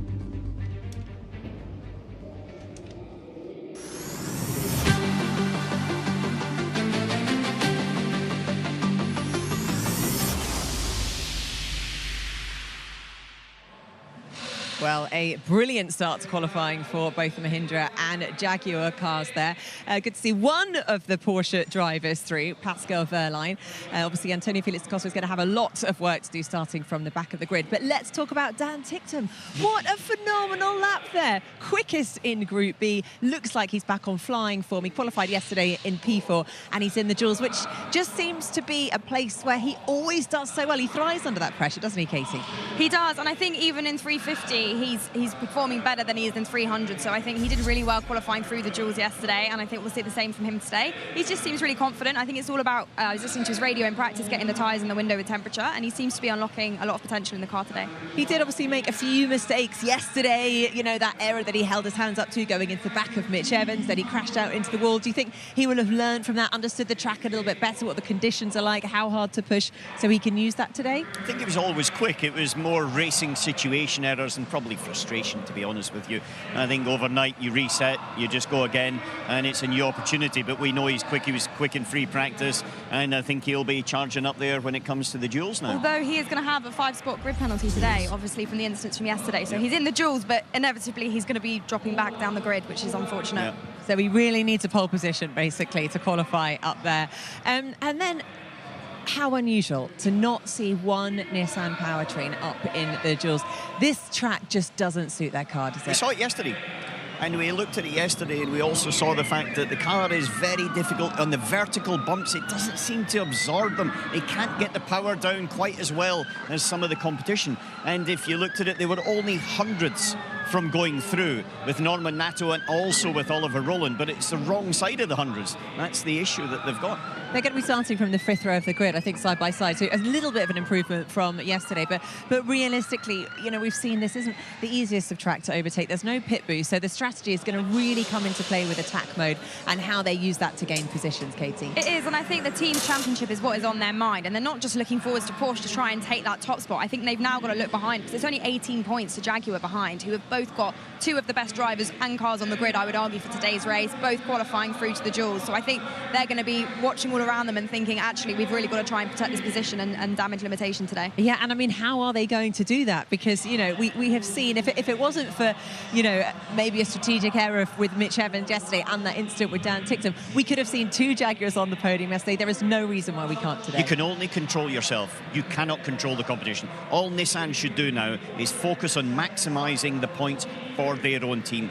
What will be with regard to Porsche and also with regard to Jaguar as well. They've just got to focus on themselves. Can we quickly touch upon what happened with Antonio Felix da Costa there? So he was it a gearbox issue? What was the problem? Honestly, don't know. He came out to the bottom corner here. The car kicked, big oversteer as we see. And actually, initially, I thought he'd maybe touched the wall, but he hadn't. But breaking down into the first corner, the left rear seemed to lock up. You can see the steering wheel, all the lights as in a rear lock. And then they said, look, stop, because it will damage the gearbox. So it could be something with the drive shafts, or I'm honestly not sure. However, not good. So potentially something that is going to affect the race. Well, potentially something that's going to affect the race, because he's going to start at the back. So that's the first point. Second point is that what actually is the source of the problem, and whether he then has to take a penalty if it is one of the parts that's restricted on numbers, that if you change it, then you take a 10 or a 20 place grid penalty. Well, let's find out how Antonio Felix da Costa is feeling and reflects upon that session. He's with Saunders. Antonio Felix da Costa, a disappointing end to the final qualifying session of the season. What can you tell us? Yeah, pressed the brake pedal for my first push lap, and heard a massive bang in the car, and it looks like something broke in the front drive shaft. So yeah, I couldn't do a single lap there in quali. It's a shame. I don't know. Just can't seem to catch a break, man. It's and of all places to start last here is complicated to come through, but. We never give up. It's gonna be a long and hopefully a fun race. Is it something that can be repaired, ready for the race, and what's possible on a circuit like this racing? We have to see what it is. Actually, if it's just a drive shaft, then that's pretty easy. If it's the front FPK, it's a little bit more of a harder work for the boys, but I'm sure they can get it fixed for the race. And then the goal today for us is, as a team, the collective goal is to win those 2 championships, the teams and constructors, and we got to score points to do that, and so that's the goal for the race. But yeah, need to overtake 15 cars in a track that it's not so easy to do that. I have done it before, so I'll give it a good crack, but we'll see what happens. Thanks, Antonio. Really interesting to hear that insight from Antonio Felix da Costa there. Can you translate some of the driver speak, though, for us, Alan? FPK? Yeah, I'm not quite sure about that Front one. power unit. There's Right, two electrical motors, one on the back that drives the rear wheels, one on the front that regenerates, but also then boosts to give it the four-wheel drive when they're in the 350 kilowatt. Sounds like when he's braking, then the torque has then damaged the drive shaft that goes to the front wheel, or alternatively, it's damaged the motor itself. If it's the motor, that's a lot of time to change. It's going to be such a challenging race for him then. And then we also heard, again, complaints from the Jaguar team. Mitch Evans complaining about heat in the tyres. Yeah, he was basically complaining about the set of tyres that he was on. I think he thinks there's different performance advantages. So he was feeling like he already didn't think he would qualify through the duels. So it'll be really interesting to say. You were saying in commentary, I think that, or Karun was saying in commentary that they're going to be switching the tyres between each session on the duels. So it might be that very visible to see, obviously, if he peaks in performance now and then was to drop back down. This was a problem for Cassidy yesterday. Then he was in the first group and the tyres cooled down too much. He felt that he didn't have the performance in the second part. Right, well, let's head down to Billy. What have you got for us at the E-Pad? Thank you, Nikki. Yeah, so we're going to reflect on our champion for this season, Oliver Roland. The frustration that Nissan must be feeling right now after group qualifying must be quite a lot, because not only did Oliver Roland finish 5th and just miss out on the duels for a weekend where they've been struggling and going for the team's championship, but on the other side of the garage, also Nato in Group B finished 5th in his group. So both of them frustrated. We're through the first sector of the lap now, and actually on this lap, Oliver Roland was fastest in Group A through this part of the lap. So far, so good. This is where we cut the beam and we start sector 2. And this is the part of the lap where Oliver Roland lost 0.3 of a second in comparison to the other drivers. We've seen some moments over the curves. It actually looks fairly neat and tidy through 10, 11, 12, 13 here for Oliver Roland. But I think the frustrations and maybe the confidence in the car over the bumps is something that we've seen Nissan struggling with. We just now, as we get into 16, where we have the attack mode on the outside, I just want to highlight just the direction of travel. You can see Oliver Roland, he's just struggling with the oversteer on the front of the car. You can see how much steering lock he's got at the apex of 16. Not what he would have wanted, and I think this is where the lap time started to fall away for Oliver Roland. Now we're coming into the final few corners. The tyres at this point are hot. You're struggling with the balance of the car, and I think again for Oliver Roland, it's sort of started to fall away from him at this point. He only actually missed out on getting through into the duels by a matter of 0.03 of a second. So losing 0.3 in the middle part of the lap cost him a lot of time and cost Nissan the opportunity to get through into the duels. We're going to compare that now to the man who definitely got things right in the group stages of qualifying, Dan Ticktum. This is on board with his lap. He was the fastest out of both groups, fastest in Group B in qualifying, and he had quite a margin over the rest of the field, just over 0.1 of a second in comparison to the rest of the field. Really top job here from Dan Ticktum, and then interesting because I feel like the Cupra Hero team this weekend, they haven't looked as good in the 300 kilowatt modes that we use in the group stages of qualifying. Normally, we see them come alive if they make it through into the duels, but Dan Ticktum here really dialed in with this car. He's a driver that's been growing in confidence, it's fair to say, this season. Moving forward into the duels, it'll be interesting to see what he can do, but equally Dan Ticktum is going to contribute to the manufacturers, and right now he's in a good stage in qualifying. He's starting high up the order. Going into the duels, what can he do with this car, with the Cupra Hero team, contributing, like I say, with Porsche to the manufacturers? He has got a 5-place grid penalty for the race, so for me, he needs to secure that pole position to keep himself in contention to fight for the podium in the race. Lovely stuff. Thank you, Billy. Now, of course, there is going to be one driver who might stand his way. Eduardo Mortara. I mean, that was a phenomenal lap. You predicted it, though. Well done. Can you give me the lottery numbers for the weekend as well? Yeah, Edo, I think the Mahindra's good round here. We saw that with Nick de Vries yesterday, and Edo is super quick and he's very good on this style of circuit. So it's not a surprise for me that he was competitive. This is from yesterday in racing, and he was right up there pushing his way through. He's a very aggressive driver. That's the thing about Edo Mortara. So if you do get him onto the front row, I'll tell you what, he's going to be super difficult to beat. So this is it then. Final pole position predictions of the season. Who's it going to be? Edo Mortara. I've said it. We're just checking. I'm going to go for a Jag. I think Cassidy, because Mitch isn't happy with his tyres, so I'd say that today. All right, so find out, is it going to be a Mitch Evans, Nick Cassidy or Eduardo Mortara in pole position, or will one of the other drivers get in the mix? It is time for our final duels and qualifying here at the London XL. So, time to decide our final pole sitter of 2025. The quarterfinals up first of all. We've got Mitch Evans going head-to-head with Nick de Vries, Nick Cassidy versus Edo Mortara, Pascal Wehrlein versus Maximilian Günther, Stoffel van Dorn versus Dan Ticktum. So you can see there 2 Jaguars, 2 Mahindras, as well as 2 Porsche powertrains and 2 Stellantis powertrains. So it's a proper mix of them. The one absence you may notice there, no Nissan power cars. They have been struggling all weekend and continue to do so here today. Up first though for quarterfinal 1, Mitch Evans versus Nick de Vries, Jaguar versus Mahindra. Mitch Evans put an absolutely stonking performance here yesterday to throw this car onto pole position in spectacular style. However, the Mahindra has looked pretty handy, especially in the hands of Nick de Vries, because he was right alongside him on the front row of the grid. Yeah, no, they've both been on form in terms of single lap qualifying performance. And just looking at all of the actual quarters, there's not a bad lineup. Nope. No, I can't pick it, honestly. I really, really can't. It's funny, though, because the 2 quarterfinals that are coming up first of all, both Jaguar versus Mahindra factory machines. So, well, someone is going to be disappointed in each of these groups, and someone is going to be delighted. Let's wait and see how it works out. So, from the group stages into the dual stages, we go up from 300 to 350 kilowatts of power. We also have all-wheel drive as well. Nick de Vries out onto the circuits. This means we won't get a repeat of what we had in the dual final here yesterday, courtesy of the fact that these 2 are going head-to-head now in the quarterfinals. Just a reminder of the Teams Championship going into this one as well. Taco Porsche with a 37-point swing over Nissan, but Jaguar, courtesy of the fact that they have been the top scorers in the last 5 rounds of Formula E, creeping up onto the back of Nissan. Just a 16-point difference between them as Nick de Vries makes a big lock-up down into the chicane. Yeah, it almost looked like big enough lock-up not to want to try and make the chicane, just use the escape road, but he's managed to do it. When you get that amount of lock-up, you're on the cusp of getting a flat spot, but yeah, probably got away with it because it was the unloaded wheel, of course.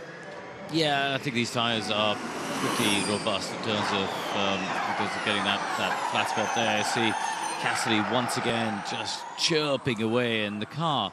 The Jaguar does rotate well, doesn't it? Yeah, you could see in these slow-speed corners, it really does rotate. You can really see it sort of dipping its nose as well, visibly. Yeah.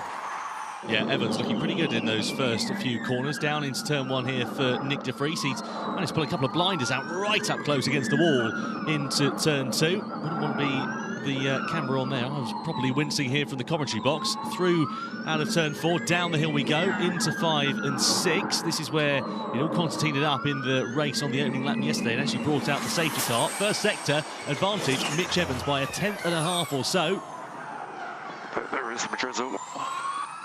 Ooh, and just to add a bit more spice into it, bit of drizzle outside, says Mitch Evans. I wonder how that's going to affect things for the drivers if that drizzle continues. De Vries has lost time, though, in this second sector.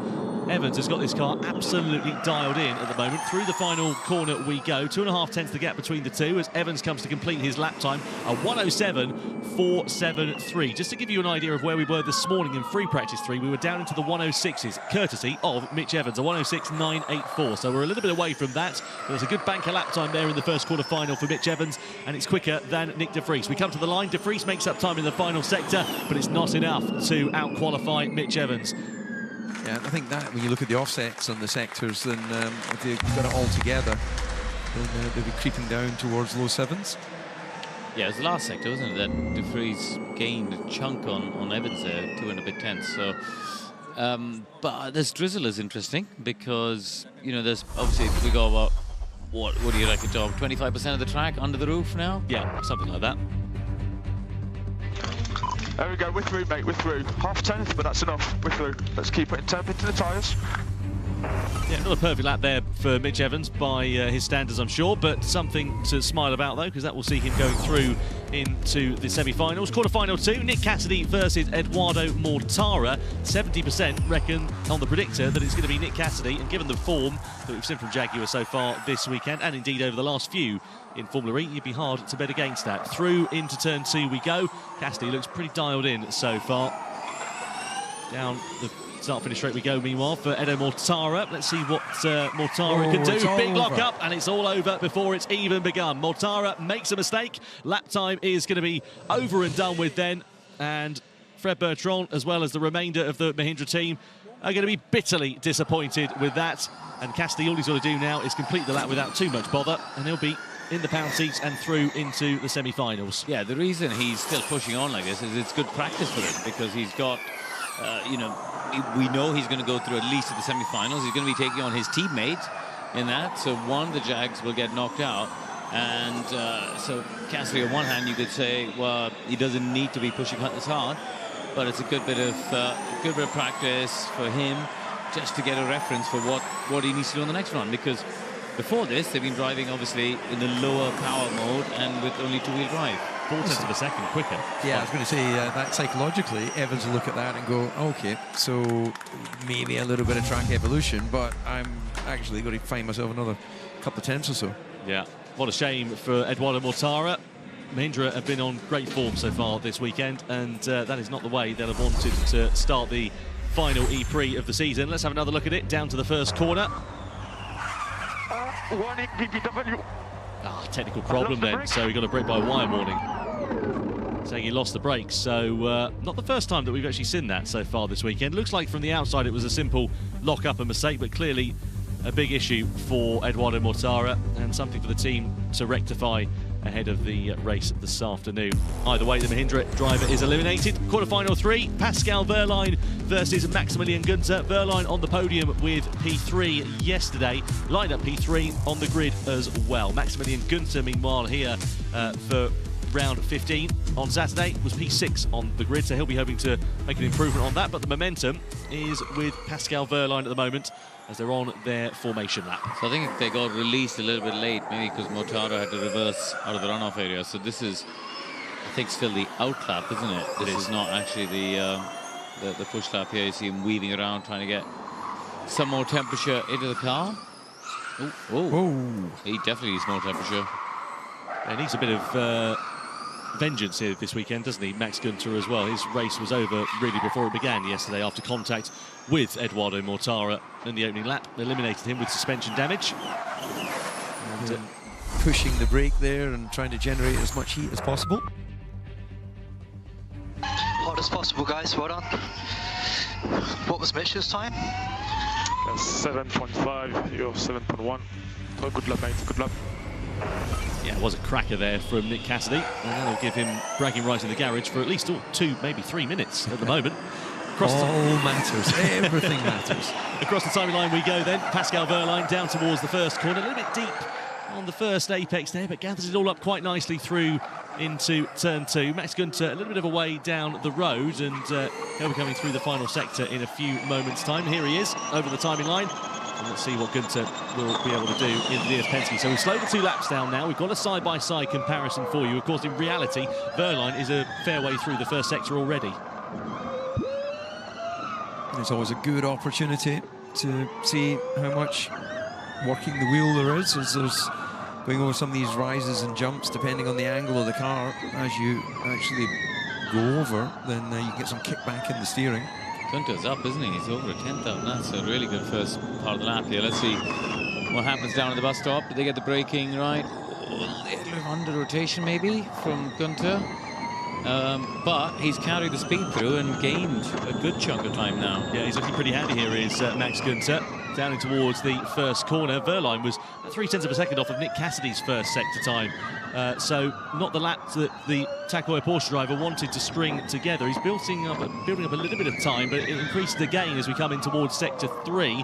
Wehrlein coming through the final sector as well as Maximilian Günther, and it's advantage Günther in the DS Penske. Is he going to out-qualify the outgoing world champion? He certainly is by 1/10 of a second. Max Günther to most of the TAG Heuer Porsche out of qualifying. in the quarterfinals. Well, he's taken 2 pole positions in 2025 as Max Günther, one in Jeddah, as well as another in Shanghai. Could he add to that tally here this afternoon? That was a great lap time in an all-German quarter-final showdown. You could really see the amount of understeer as he was presenting the car. I think that was in the outlap, actually. Might have been, no?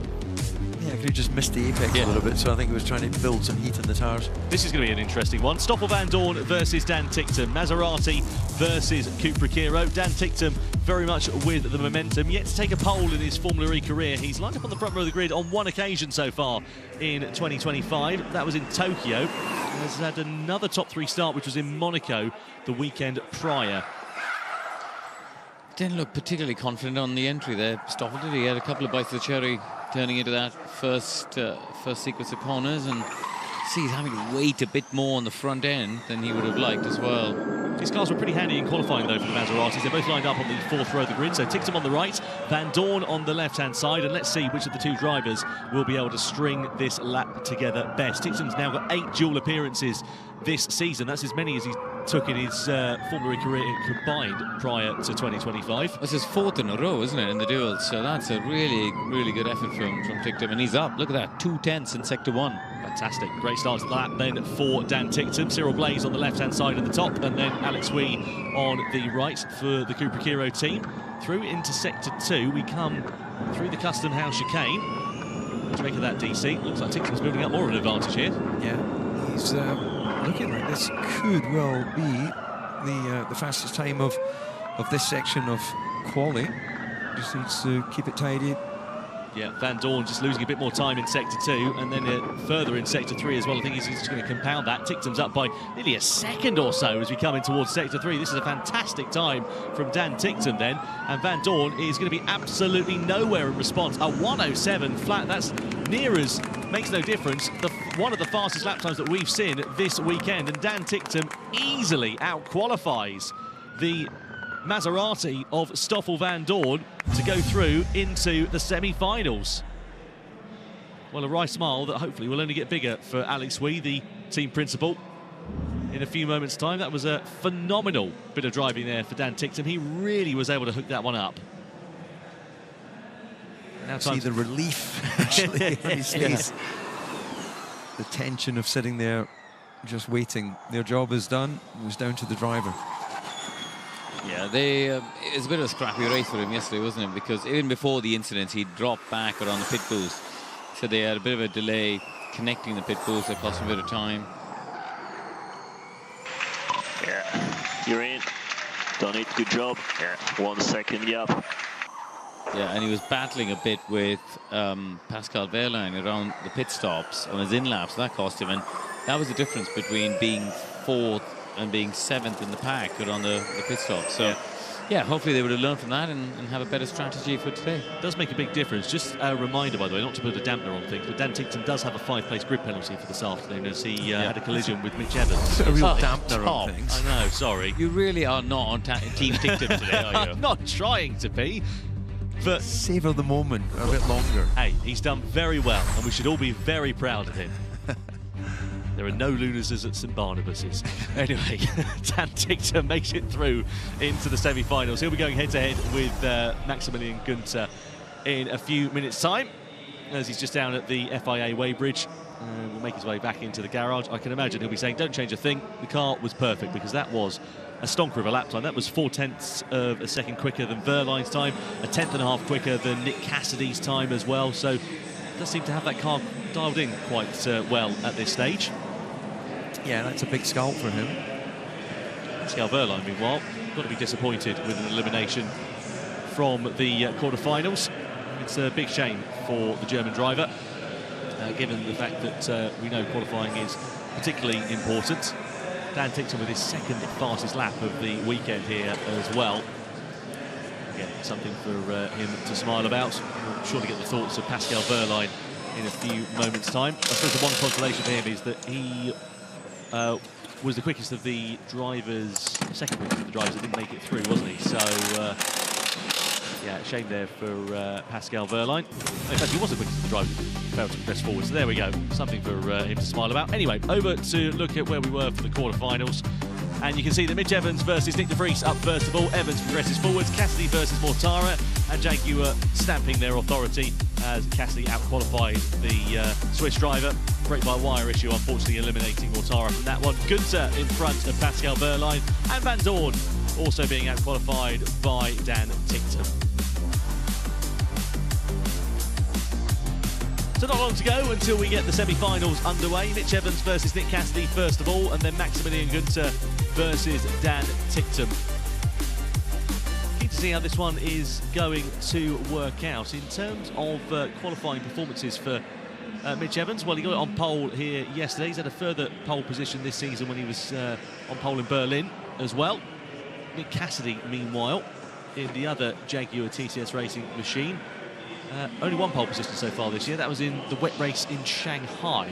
If you remember that one, where he also took a lights of flag victory in commanding style. Here he is inside the Jaguar garage. Bit of a bittersweet weekend this for him, because it is his final weekend at that team. Announced earlier this week that he will be on to pastures new for 2026. That's why it was a sort of perfect in the bank send-off, getting that victory yesterday. And yeah, it's been, I think, a reasonably harmonious relationship there, hasn't it? Yeah, it has. I think there was a lot of disappointment last year when both drivers failed to get the driver's title when it was sort of within their fingertips, really. Unfortunately, it's never really got going this year until we got to Shanghai. Yeah, I mean, they managed to spectacularly snatch defeat from the jaws of victory last year for both drivers.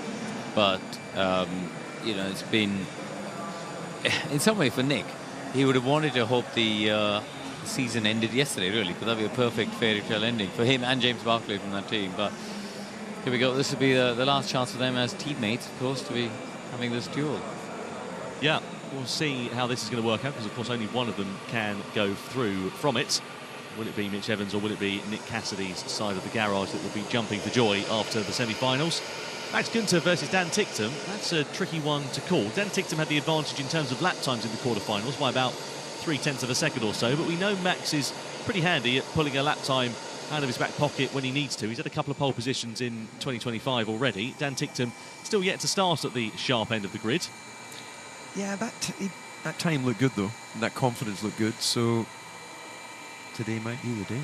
Yeah, no doubt about it. In terms of the Teams Championship as well, Jaguar, as we know, closing in on Nissan. Now just 16 points separating those two teams for second in the standing. So 3 points that Jaguar could snatch from Nissan would be a very welcome result. Whatever happens, they will get a Jaguar into the finals, and we'll see how it's going to work out. But bringing that gap down from 16 to 13 wouldn't be doing any harm at all to the Jaguar team. As we look at the beautiful London skyline, there were a few spots of drizzle in the quarterfinals, but it doesn't seem to have caused any problems in the semi so far. So we know that a few drivers have not been able to make it through, including Eduardo Mortara with a brake-by-wire issue. Let's catch up with him. Eduardo Mortara, a bit of a disappointing end to the quarterfinal running for you there. What can you tell us that happened? Yeah, so we had a technical problem in turn one. We lost the brakes. I don't know exactly what happened. So, yeah, we will have to investigate. It's a bit unfortunate because I think the team did a fantastic job this weekend. We're proving to be extremely competitive, and it's just a missed opportunity for us. Something that can be rectified for the race? Yeah, I think so. Not sure exactly what happened, so I can't tell you 100%, but yeah, obviously it's very unfortunate. Thanks, Edo. Thank you. Yeah, big disappointment Pascal there. Wehrlein, once again, a very competitive qualifying duels today. Quarterfinal is the best on the cards for you today? No, it was actually, there was more in it, but we suffered from a puncture on my last lap in the groups, and so we had to change tires to the practice tires, which were stone cold. So yeah, the lap was good, but yeah, obviously disappointed. The track somehow gives a lot of drivers punctures, and yeah, somehow it just happened now to us in the groups. Limited damage though, being the only, or you and the Kiro being the two Porsche-powered cars into the duels, whilst the Nissans weren't able to do that. Yeah, I mean, that's the important part. We are still on target for what we want to do, but also, I want to achieve a good result. And I think, we missed a shot at the pole position today, that's for sure. Thanks, Pascal. Yeah, good to hear there for Pascal Wehrlein, trying to stay optimistic in the face of adversity. Unfortunately not making it through from the quarterfinals, but he was the quickest of the drivers who didn't progress forwards. Over then to the semi-finals. First of them coming up, and looking forward to seeing how this one is going to work out, because it's a Jaguar showdown. Mitch Evans versus Nick Cassidy going head-to-head against one another. Pretty close to call in terms of the Formula E predictor, but the momentum certainly with the right-hand side of the garage with Nick Cassidy. Both lined up at the end of pit lane. In terms of the times between them in the quarterfinals, Mitch Evans a 107.473, Nick Cassidy a 107.1. So about 0.4 of a second to the good there for Nick Cassidy. As the green light's about to come on at the end of pit lane. And first of all, Mitch Evans will lead the two Jaguar TCS racing cars out onto the track. So heat into the tyres and the brakes on this one and only warm-up lap that they have in the dual stages of qualifying. We've seen how critical that has proven to be so far this weekend. Quite aggressive outlaps from the drivers as Cassidy emerges onto the circuit. Gunter and Tickton will of course be up next of all, but who are those two drivers, either of them, be going head-to-head with? As we ride on board here with Nick Cassidy, there's Gregory Lafont, the race engineer of Nick Cassidy. He actually had Phil Ingram in his corner in Shanghai, and also for Berlin as well, a partnership that they had last year. Up until the last corner. Yeah, copy. Back of them. But Jeffrey now back in that seat and seems to be working quite nicely courtesy of that victory yesterday. I didn't really catch what he said on the radio, to be honest. Did you? No, I was too busy thinking about my next thought. Okay, good. Yeah, it's good, isn't it? We're really on top of this. Anyway, through the final corner we go. Mitch Evans blasts out of turn 20 and comes across the timing line. Let's see what Evans can do then, down in towards the first corner. Pole position here 24 hours ago, just to remind you. Knows how to string a lap together at this XL circuit in London. First couple of corners, looking nice and neat and tidy there. Yeah, he's getting it hooked up reasonably well, isn't he? As we sort of go back with Evans and restart him alongside Cassidy's lap, so we get a good comparison here. And not much to choose between them in the first couple of corners there. Cassidy rotated, I think, around 3 and 4 a little bit better, and then through the chicane, but Evans now gets that direction change done nicely. But yeah, I think Cassidy picked up a bit of time to 3 and 4.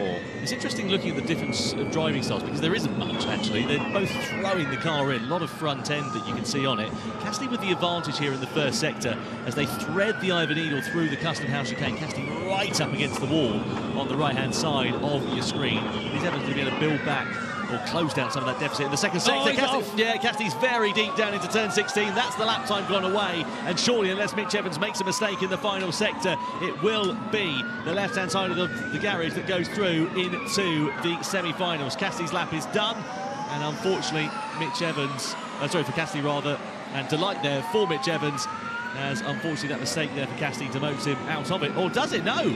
Evans has slowed down. So Evans slowed down. What? In the final sector, must have had a technical problem, and Cassidy, despite making that mistake, does progress forwards then. I thought he just backed off because he'd been told on the radio that Cassidy had made that mistake, but clearly some kind of technical problem there for Mitch Evans. Or a miscommunication on the team radio. I think he's backed off because I think it's to do with the championship. Let's have a look. So he comes out of turn 18. We're coming over the crest.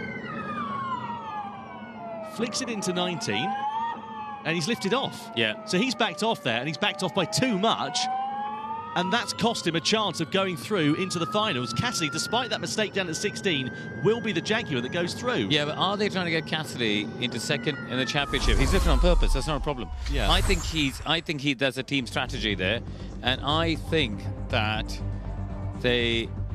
are they doing some sort of a game to try and get Cassidy ahead of Wehrlein in the championship? Yeah, good point. Very good point. Anyway, over to semi-final 2. We'll pick the bones out of that one a little bit later on. Max Gunter versus Dan Tickton. DS Penske versus Cupra Kiro then.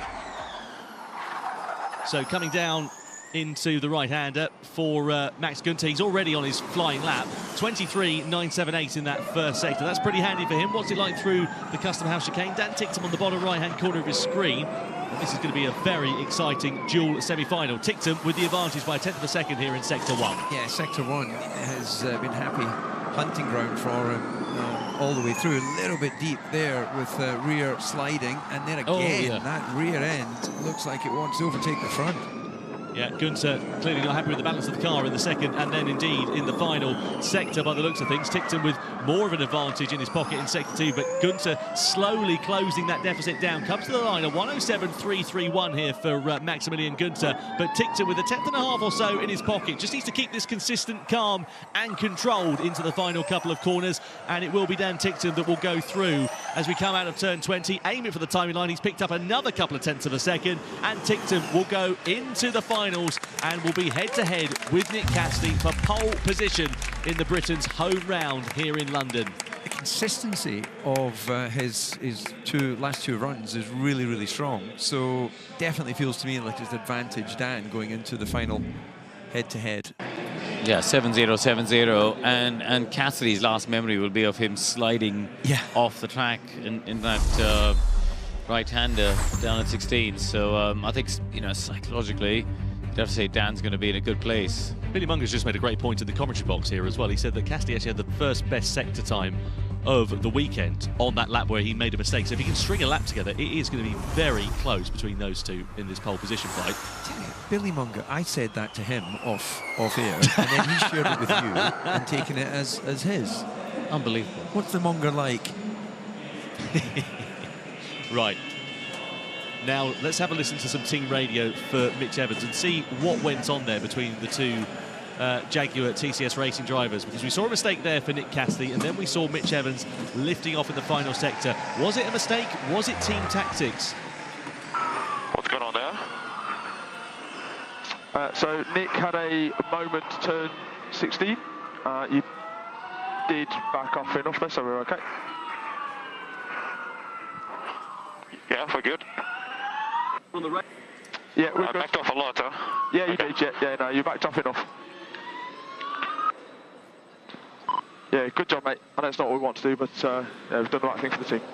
Yeah, team tactics then, quite clearly, for Jaguar TCS Racing, and they're thinking about their team championship, they're thinking about Cassidy and the Drivers' Championship.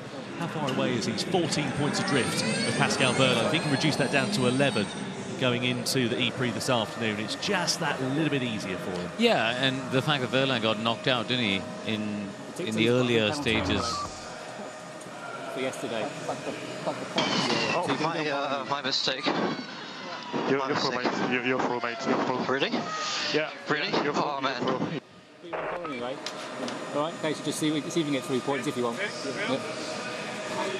Well, Nick will definitely be sending Mitch a Christmas card and maybe a little bottle or something. I think he'll be buying beers for the whole team after that effort, because great team play then from the Jaguar TCS Racing outfit.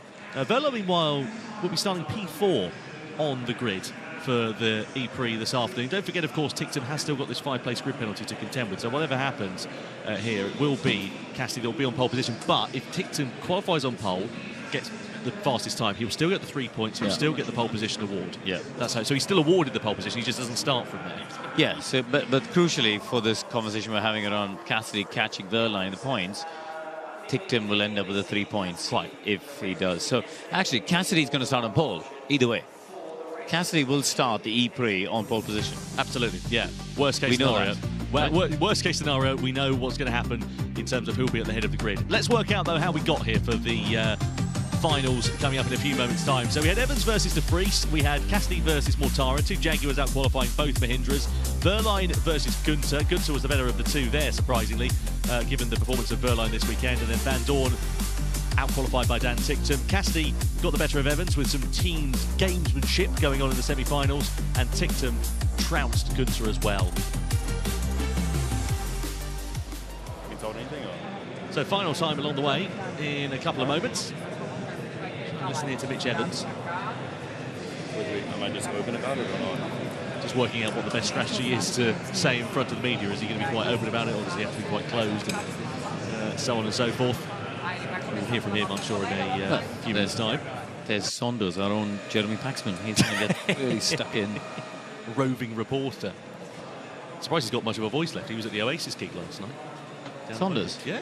Obviously, he was sort of swaggering a little bit. You see the bucket hat and the Parker that he had walking in. Yeah. I know. Still in character. Brilliant concert. I saw them in Manchester. Booked that one because I thought if they're going to fall out, they'll do it after their home gig. Good tactics there. Well, all part of the master plan going well for Jaguar so far, because they will line up at the head of the grid, whatever happens with that 5-place penalty for Dan Ticktum. They're going to have first and third on the grid, aren't they? Because you'll have Gunther second. Clean side of the grid as well, crucially, down towards that first turn. So maybe a little bit more grip on the racing line with the rubber that's been put down this weekend. How frustrating is that for the team?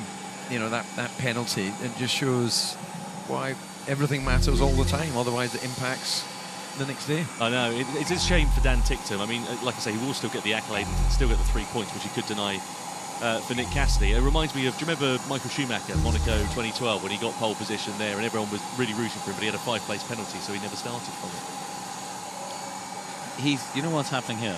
Tom's trying to claw his way back into Dan's good books, but comparing him to Michael Schumacher. No doubt about it. We've got the party later on. I'll buy him a beer. I'm sure he said he likes 1 or a million or whatever he said in one of those post-race interviews one time. I'm sure I can work my way back in there. I have to say, though, on a serious note, really have been impressed with how mature his driving has been over the last half of this season in particular. He's really been able to extract the maximum from that car, and also just, you know, outside of the car as well. He seems like a new driver. Yeah, it could have gone either way, with new ownership, new team identity, if you like. But actually, he's been central to helping build the personality of the team, build the performance, and therefore deserves the position where he is now, driving beautifully. But also, car is quick. But also off the back of his results, they'll be able to attract, you know, another top-line driver, won't they? Because all due respect to David Beckman, he's not had a great season. He's got 0 points on the board. And that would be a hard sell if they didn't have Dan to attract another top-line driver. So from Kiro's perspective, that's going to be good for next year. Yep, no doubt about it. A few minutes to go then until this session is about to get underway. Final preparations ongoing here for Jaguar TCS Racing and Nick Cassidy.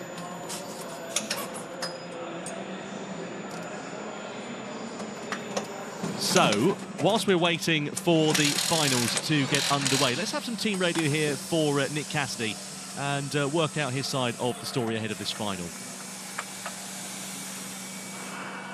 So Nick had a moment to turn 16. You did back off enough there, so we're okay. Yeah, we're good. On the right. Yeah, we're I good. backed off a lot, huh? Yeah, you did. Yeah, no, you backed off enough. Yeah, good job, mate. I know it's not what we want to do, but yeah, we've done the right thing for the team. Mitch Evans, based on the team radio, we heard the ultimate team play going on there to help Nick secure those, or try to secure those 3 points for pole position.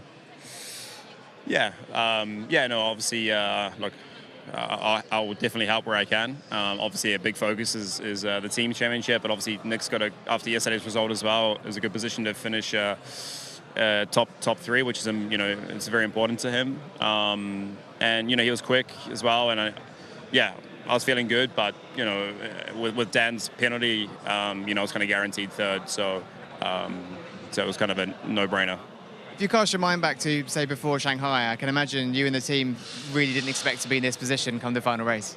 No, look, on my side, actually both of us, to make it through to the duels both days, for me to make it this far both days, a few races ago, that felt like a, really big ask and kind of felt very unrealistic. So we've really turned things around this weekend. It's obviously it's a unique track. We've always gone well here, but we've done well at other tracks that we went to this year and we didn't do so well. So hopefully it's a turning point for us. We can continue this momentum into next season.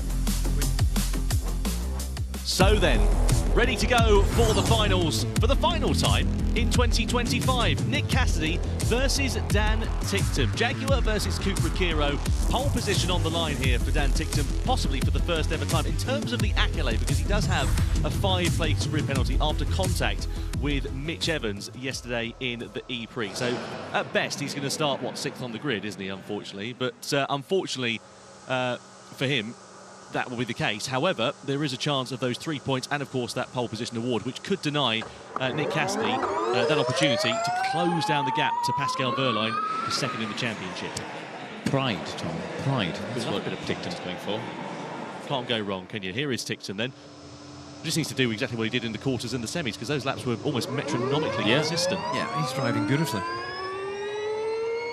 Maybe at this stage he's allowed that penalty to come into his mind, and that may just irk him slightly, but every lap's an opportunity. But despite the fact that Cassidy has qualified on pole position once this year, that was back in Shanghai, if you remember, where we had no duels because of the rain. This is the first time Cassidy has been in a dual final since this exact same race 1 year ago here in London, believe it or not. On that occasion, he took pole position. This is Ticton's 3rd dual final, but he's never started on pole position.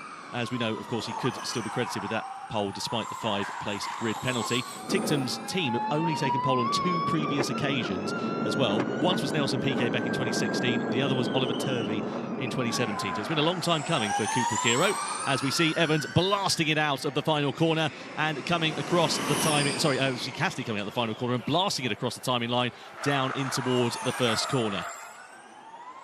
Looks like he got it hooked up okay through turns 1, 2 and 3. Yeah, a little bit of oversteer and turn in there. Might have compromised him marginally, because that's a sort of corner, that double right, where you just need to keep it rolling. So he slowed the laps down here. So Cassidy on the left-hand side of your screen, Ticton on the right. We already know a slight mistake for Cassidy in the middle part of the first sector.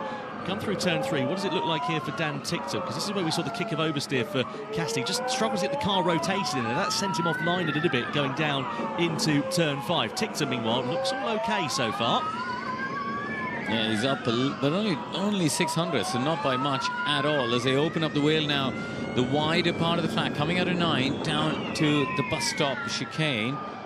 And I think Cassidy was a little bit deep. We'll see if that's affected the lap time, but I don't think he got that first apex as well. But the effect maybe was that he carried more speed, and you can see that's reflected in the lap time. Yeah, down into the second sector for Dan Ticton, and he's built up that advantage to 1/10 of a second. So it's looking pretty good into the final few corners here. Yeah, that neck time, I don't think it's good enough, as Dan is able to replicate what he's done previously. Yeah, Cassidy's absolutely on the back foot here, with Ticton flying his way through the final corner. Who is going to get pole position awarded here in London? We come to the line, and Dan Ticton has done it for the first time in his Formula E career. Dan Ticton will... Hi! Hello, we're back. We're back. And qualifying has just ended. Yeah, so exciting. We actually got the chance to go to the Nissan suite, and we watched it from there. We did. Oh, we actually watched it with Abby Pulling. Yeah, how cool so is that, much fun. And also in the suite, we were able to watch the track, the cars on the track outside. Yeah. Just like meeting all the fans and all the guests. It was fantastic. So cool. I really felt like I was a part of it. I was literally saying to Darren, I'm like, I think I'm a part of this new world now. Like, I kind of get it. And it just seeing the fans and the fact that we were sat there with Abby Pulling, and she was telling us all the details and kind of all this insider knowledge that I just didn't know, and learning all this stuff. I feel very grateful. It was very cool. Definitely. Also, we have located a sim. There was a simulator in there. Abby has set the fastest time on the sim, and so that's the one to beat. We're going to head in there later on in the afternoon and report back on our lap times. Are we, Darren?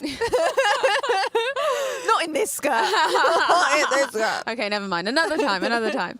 But coming up, we have an exclusive R&B special for you. Enjoy, and we'll catch up with you later.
Loving this R&B mix. So good. Welcome back to Garage Radio.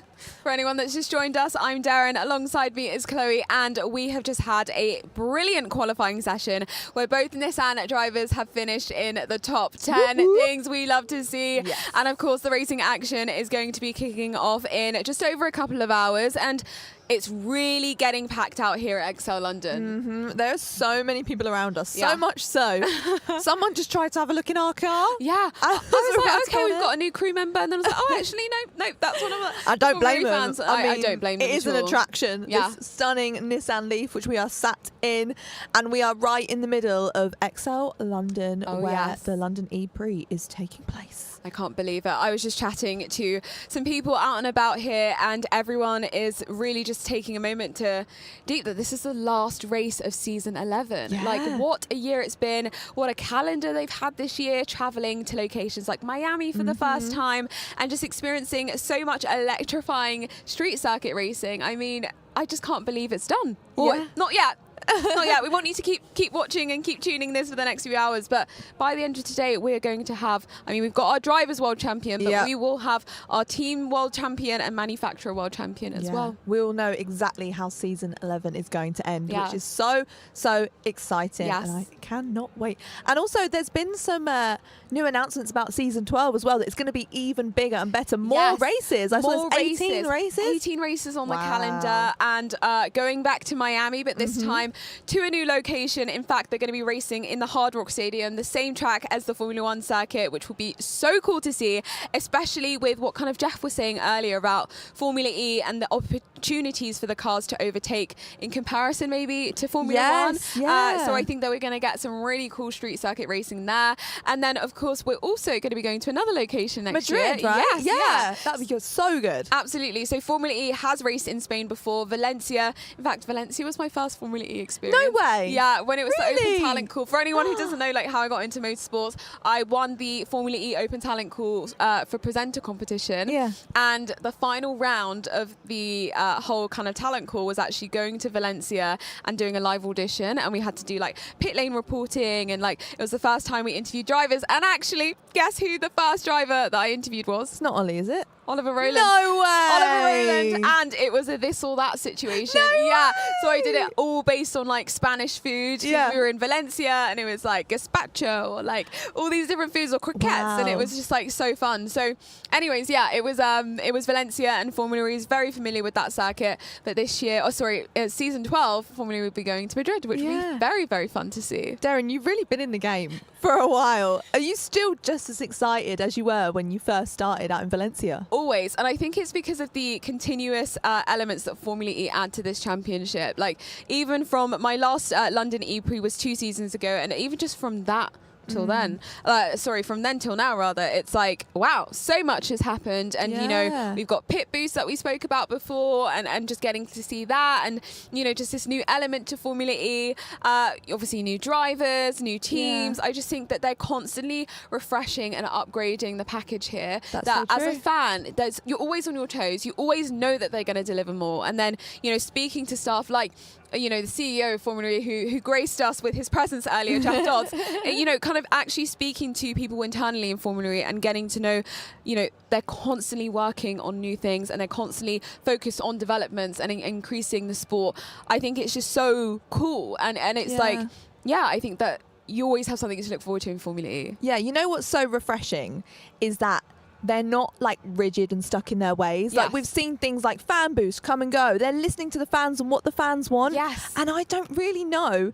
if many sports the fans feel as heard as that. And that is so cool. And I really got that vibe from Jeff, that it was just we're willing to listen, we're willing to evolve, and we want to give back. And big time, especially I just love kind of the fact that behind it all is also looking out for the environment as well. And you really you just feel it all. Talking to him, it just felt really lovely and passionate and authentic. Well, this is it. What is so cool about Formula E is that it's the world's first net zero carbon sport, and that throughout the championship racing, there is always that element of sustainability and social impact involved. Just being here, we've spoken a lot throughout the show about the different performers that we've seen walking up and down XL London, but also we saw the girls on track, girls girls kind of walking through XL London. Yes. And that's another initiative that Formula E are so passionate about. And I think just seeing all of these different groups here and seeing kind of the level of access that they're getting as well, I think just is a true testament to their commitment to these projects and impacts. But no, I couldn't agree more with what you say. The word accessibility really stood out when we were chatting to Jeff Dods. Like, it seems like he kind of knows what he's doing, in the sense to really distinguish Formula E from other sports, and not just making it an elite club. You know, anyone can come and join, and I love that. I love that so much. It's love fabulous. to see it. Yeah, we really do. Right, I think we should get another garage tune on, because this is Garage Radio. You are with Chloe and Darren, and we want to play you some music.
That was Georgia Smith with On My Mind. And Chloe, let me tell you what's been on my mind. Oh, go on, girl. What's going to happen in this race today? Oh. I am on the edge of my seat, quite literally, in my Nissan LEAF. Very comfortable seats, may I just add. Very comfortable seats.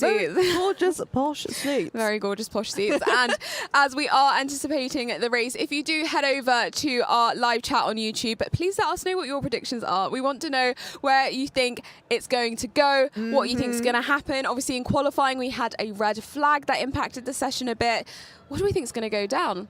Honestly, I haven't got a clue. But maybe you do. So do let us know in the comments on the live chat. It's hard to know, It because really is. as we've said so many times, just because someone's come in a certain place in qualifying, it doesn't necessarily determine how they're going to do in the final race and who's going to be on that podium at the end of the day. Exactly. But if we do kind of look a bit at the history and the data, it was this exact race last year that Oliver Roland won. Oh, really? So I don't know. It's all to play for. It's all very exciting. And this moment, as I said, we're sat in the middle of XL London. And in this very moment, we can quite literally see everyone together with their families. People are grabbing lunch. Like, this is the last kind of moment where everyone is really mingling and connecting before it's full lock-on time before the race. And I just think that a lot can happen in these couple of hours. They really can.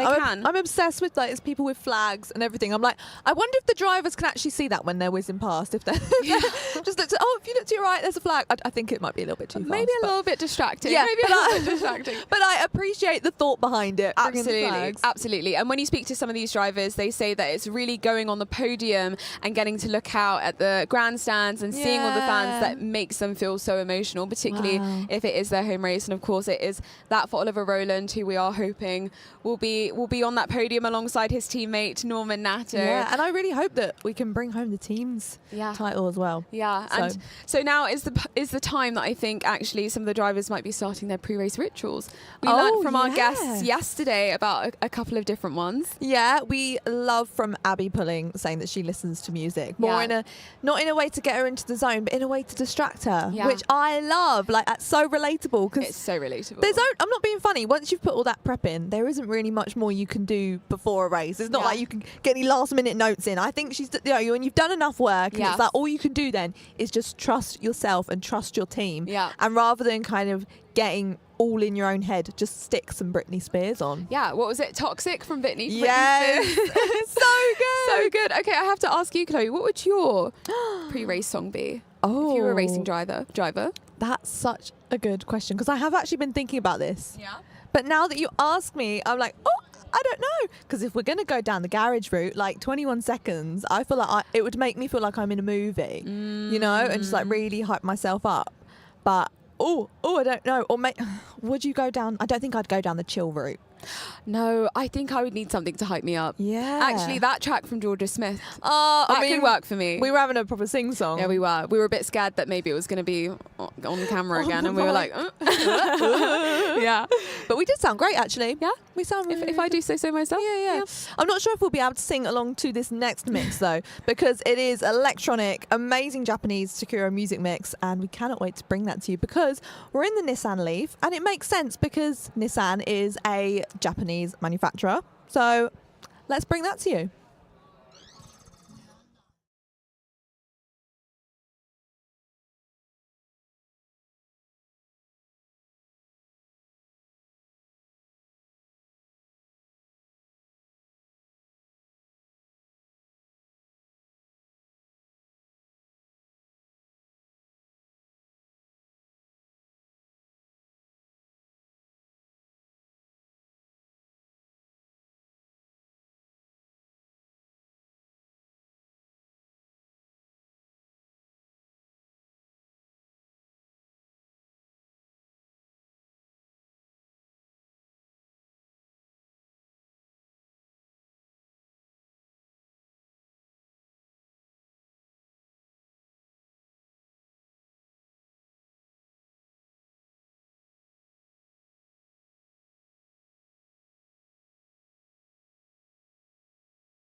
It is Chloe Lee with you here. And Darren Adetossier, and this is Garage Radio here at the 2025 London E-Prix, the final race of the season, and I'm just like, I'm ready for the racing action to start. I cannot wait to watch it. And we were just soundtracked there by the Sakura Sessions, some amazing Japanese electronic music, which we were loving it, weren't we? We were bopping to it, guys. So good. I'm definitely going to be adding some of them to my playlist. Yes, please. Big fan. And obviously, just a bit of context, of course, Nissan is a Japanese company, so we want to bring in that culture to Garage Radio today. Absolutely. Now, Chloe, I have to ask, what have been some of your highlights of the weekend so far? That is such a good question. Obviously, doing this radio station with you. Yes. We've met for the first time, like on Friday. So yeah, I mean, I've loved meeting you, and I've loved just soaking up the atmosphere and learning new stuff about Formula E. Because, as I said yesterday, this is totally new to me. I'm the rookie. I'm the newbie, but I feel kind of fully informed and integrated within the community, and it's a whole new world that I really loved learning about. So I think that's my favourite thing. It was quite daunting because I'm not going to lie. I think as an outsider, and I haven't grown up with motorsports, and for me, I almost felt a little bit intimidated. And I know a lot of people do. They're like, this isn't for me. But speaking to Jeff, it's the opposite. Like, it is really accessible and an inclusive community, and that's been my highlight and the biggest surprise for me, thinking, oh, actually, like, there is a place for me here. And it is such a diverse crowd and audience that, yeah, no matter who you are, where you come from, if it's something that excites you, you can get involved. Yeah. Oh, this makes me so happy to hear. We are thrilled to have you here at Formula E. You. And it's so cool to just like even experience it like through your lens and get all of that excitement and energy. And so I have to say, or I have to ask, what has been like a racing factor that has been most surprising to you, or you're like, oh, this is so cool? So I think for me, it's, and everyone's kind of mentioned it, how dynamic it is, in the sense that every race is unpredictable. Because you've got attack mode and all the different sort of video game-esque features that honestly, I've learned so much from our conversation with Jeff. Yeah. Saying about how in other motorsports, someone might just have like a run of constantly winning. Yeah. And it can become really predictable. Absolutely. Whereas with Formula E, the adrenaline and you just don't know what's gonna come next, and it just really keeps you like encapsulated. And that's kind of what I love. Really cool. I love that. I would say one of my highlights, just following on from that, has been the factor of the community aspect and just like getting to see the excitement on everyone else's faces too. I think, you know, kind of what you mentioned, I think when you're in the industry and it's very familiar and you're going to race after race after race, it can become like, you know, a bit of a cycle. And so I think actually the fans are what put it into perspective, like how exciting and how electrifying it is each and every time. And I think that London is just a combination of all of that, with it being the season finale and it just being where so many people are coming together on this fabulous Sunday in London to celebrate. Because what we were talking about earlier, and obviously that you're not new to this and you're so used to kind of being on camera and like commentating, telling people what's going on, but this has been one of your first opportunities to go to the fan village and almost see it from a fan's perspective. Exactly. Rather than someone that is like in the industry. Like, how has that been for you? Oh my gosh, so fun. Because we are always like, you know, bouncing from one shoot to the next and different driver interviews. So actually having a bit of time to go down and see it was just beautiful. And I think, again, like I've mentioned it a couple of times before, but so many people are here with their families. There's so many children running around, so many people in merchandise. And I think just getting to see people, you know, up close and personal, you know, watching them on the simulator, watching them have a go. It's just been really cool, because I think it just puts into perspective truly, how much Formula E as a sport has grown, and kind of like speaking to Jeff, as you mentioned, seeing how much they are putting effort into that, and then actually watching it in real life, I think it is a really full circle. But also I think for me, it's almost just reminded me of like why I got into the sport myself. You know, I see a lot of myself in the excitement from fans today, and again, as I mentioned, like getting to co-host this with you has felt like that, and I just feel like a renewed Formula E fan today. Oh, that's so sweet. Yeah, that is how I feel. Because you have been doing this for so long. So for you, is there anything that's like surprised you the most in regards to what it was like 5 years ago to how it is now? Like biggest change? Absolutely. I would say it's the diversity that we're seeing today. You mentioned it a bit earlier, yes.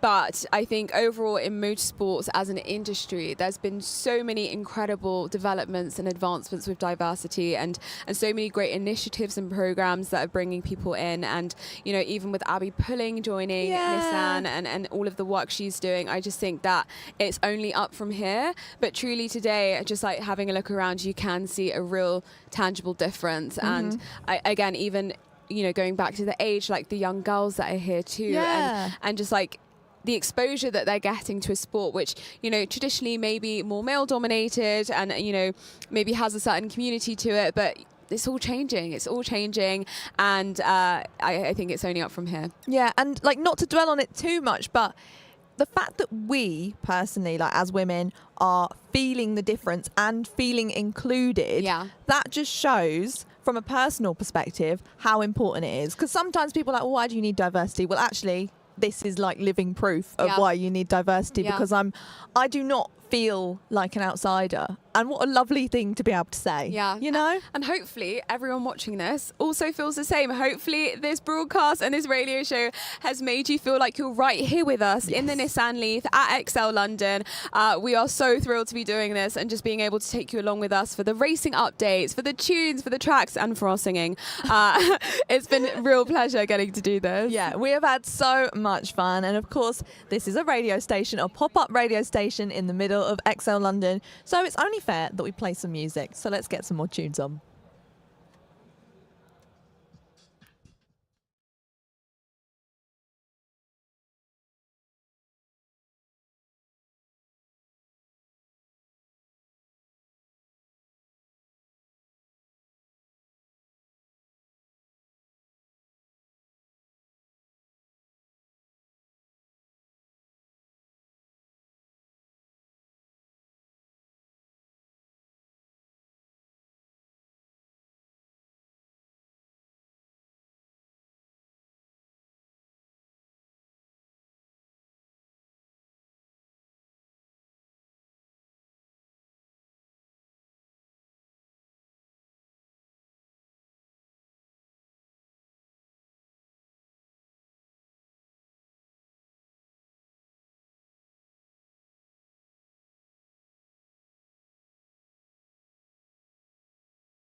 All right then, it's Garage Radio. Chloe and Darren with you here, and we are live from the 2025 Formula E final in London. Oh yes. And we're joined by another very special guest. It's Nissan's Global Chief Performance Officer, Guillaume Cartier. How are you today? I'm really, really good. Thank and you I'm so happy much to for be joining with us. you. Yeah. No, my pleasure.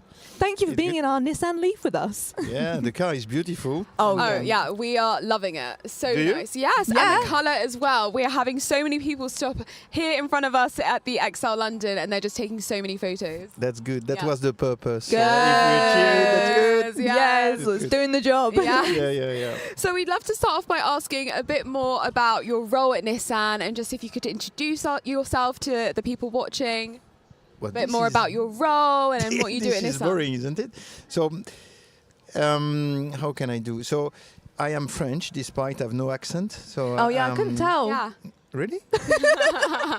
So you start by lying, okay? But so yeah, I'm working in Nissan for now 30 years. So I know Nissan. My role is called Chief Performance Officer. So this is relatively simple. Is to ensure that we generate the performance, the financial P&L, and the cash worldwide. So that's what I'm doing. On top, I am in charge of the sales and marketing. That's what I'm doing from Japan and after sales. And I'm lucky because I'm also a board member of one company, which is the Formula E, where Tommaso is the CEO. So that's the different things that I'm doing. That's in a nutshell, that's my role. Fantastic. And I know that you've been at Nissan for 30 years. Yeah. What has been your most iconic motorsports memory over the years? We asked that question several times. It's difficult to give one Yeah. simple answer Yeah.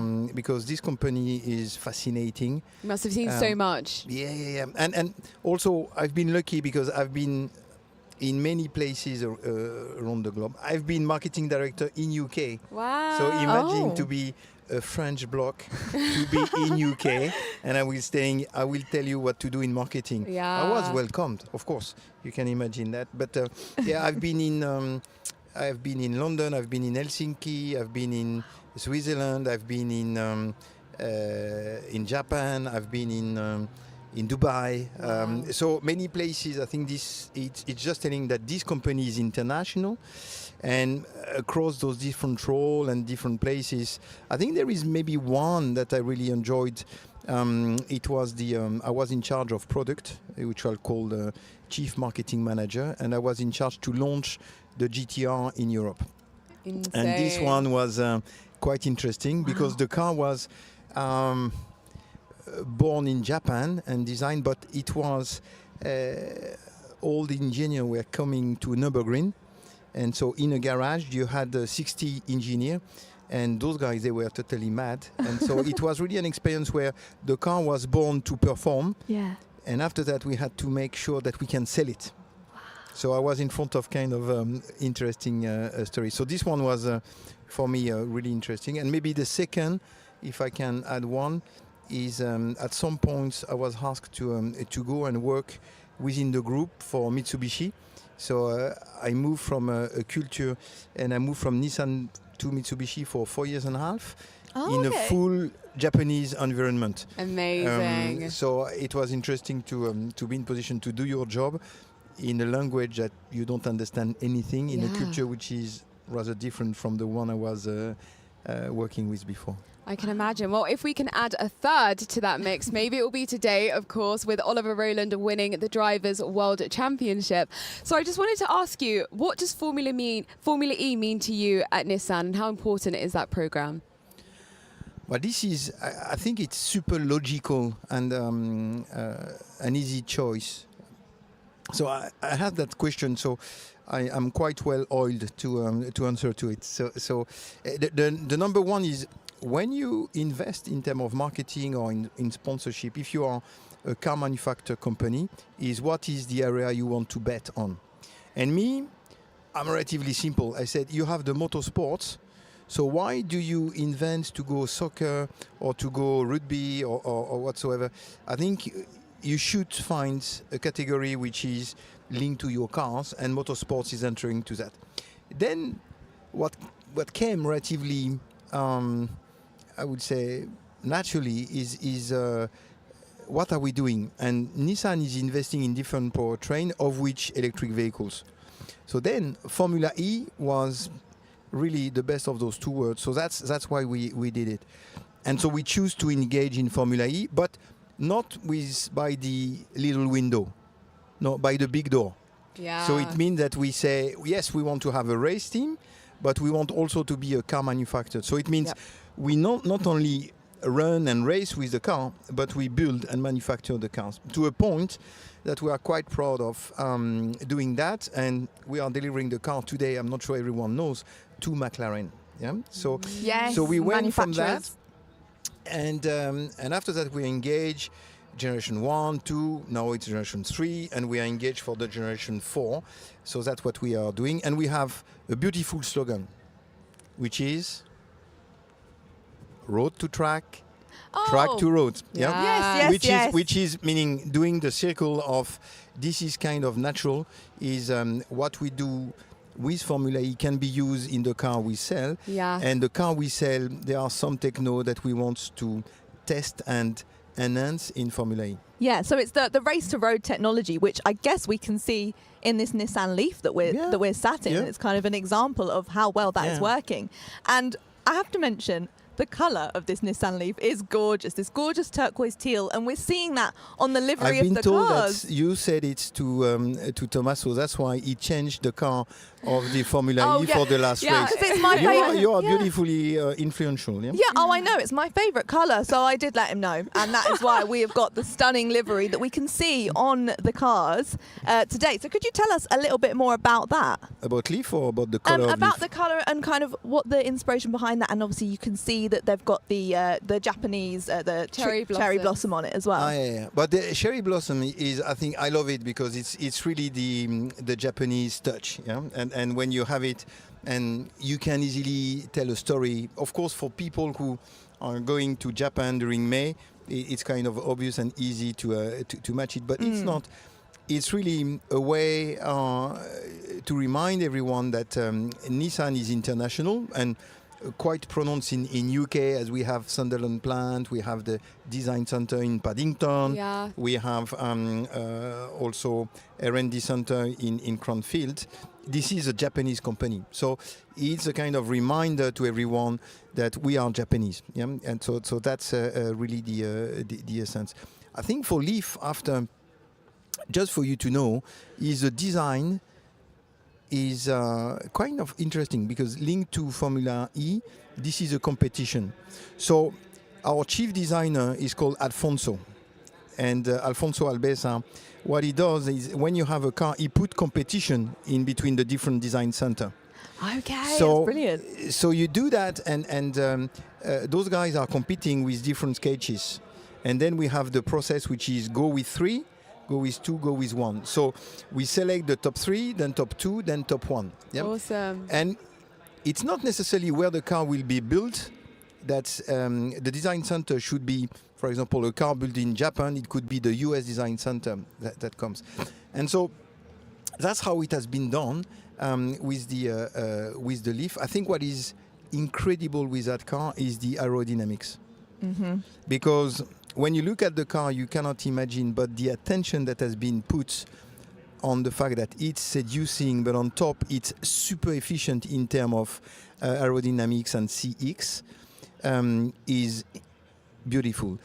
And thanks to that and the weight of the car, we have been able to have the 604 range. So we are breaking the anxiety for the customer, which is about 500 if we trust the marketing intelligence that we have access to. So with this car, 604, people can buy it with no anxiety. Wow. And that's, I think, a nice story. And on top, meaning I'm so pleased that you like the color and you influence Tommaso to change the color for the last race. It was all me. Thank you so much. You so and much. Before you go, we've got a little gift for you. Oh, really? Yeah. From the Nissan Formula E Team, just to But say you don't know my thank size. you. We don't know your size. That's super. Thank you so much. I We have really to try enjoy Yeah, thank you so much. Yeah. No problem. Thank you. Thank you so much for joining us. I enjoy so much. So Thank lovely you. to talk Thank to you, and I feel like we've learned so much from you. So yeah, this is Garage Radio. We have had Guillaume with us. Thank you, and we'll have a little bit of music for you now. Thank you.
Hi. Hello, welcome back to Garage Radio. I'm Darren. I'm Chloe. Well, this is different. This is different. We have swapped seats. I am now officially in the driver's seat, and I have to say, I am loving it here. It's really fun. Yeah. I don't like being a passenger anymore. Like, I want to be back there. I'm used to being behind the wheel now. Yeah. Yeah. Well, look, you've just given an answer to one of the questions I was going to go for because, Chloe, I thought it's only right that we actually have a go at playing our own game. Yes. This is a game that if you've been tuning in and if you watch yesterday's show, you'll know that we ask these questions to our guests. It's been centered around pit boost, which is a minimum of 34 seconds. And so we were like, why don't we create a game where we try and answer as many questions as possible within 34 seconds ourselves. Yeah. And so that's what we're going to do now. Okay. Right? Right. Okay, and let me get the timer Yeah. up at the Or ready. producer Essie in our ear is on the Okay, timer. producer Essie, thank you so much. Okay, Chloe, are you ready? I'm ready. Okay, 3, 2, 1, let's do it. Passenger princess or driver's seat? Driver's seat. Road trip or quick journey? Road trip. Music up or podcast on? Music up. Road rage or calm and collected? Road rage. Cars or motorbike? Cars. Favourite road trip? Going to Edinburgh. Ooh, go-to driving song? Life is a Highway by Rascal Flatts. Go-to in-car snack? Oh my Maltesers. Early morning drive or late night cruise? Late night cruise. Country lanes or city drive? City. Drive-through or packed lunch? Drive-through. A messy glove box or organised glove box? Messy. Can you give us your best garage inside? Inside. Okay, and that was it. Oh my gosh, Chloe. I have to say, I think that you may have beaten the record. 12 was the record set by Leo Satrill, and I've just found out from producer Essie that you have done 13. Oh, no, not bad. 13, Chloe. Okay, so that's the score to beat. That's quite impressive. I mean, all right. I think I have to say we do have a slight advantage in the fact that we've heard the questions about 4 times now. This is true. But you know, fun to play anyway. Okay. All right. Okay. Producer Essie, you ready with your clock? Amazing. All right. 3, 2, 1. Passenger princess or driver's seat? Passenger princess. Road trip or quick journey? Quick journey. Music up or podcast on? Podcast on. Road rage or calm and collected? Calm and collected. Cars or motorbike? Motorbikes. Favorite- Jokes, cars. Question. Favorite road trip? Upstate New York. Go-to driving song? Ooh, here comes the sun. Oh, the Beatles. Go-to in-car snack? A protein bar. Early morning drive or late night cruise? Late night cruise, always. Country lanes or a city drive? Country lanes. Drive-through or packed lunch? Ooh, drive-through. Messy glove box or organised? I don't drive, don't have a car, but it'd probably be messy, knowing me. Give us your best garage inside. Inside. Time.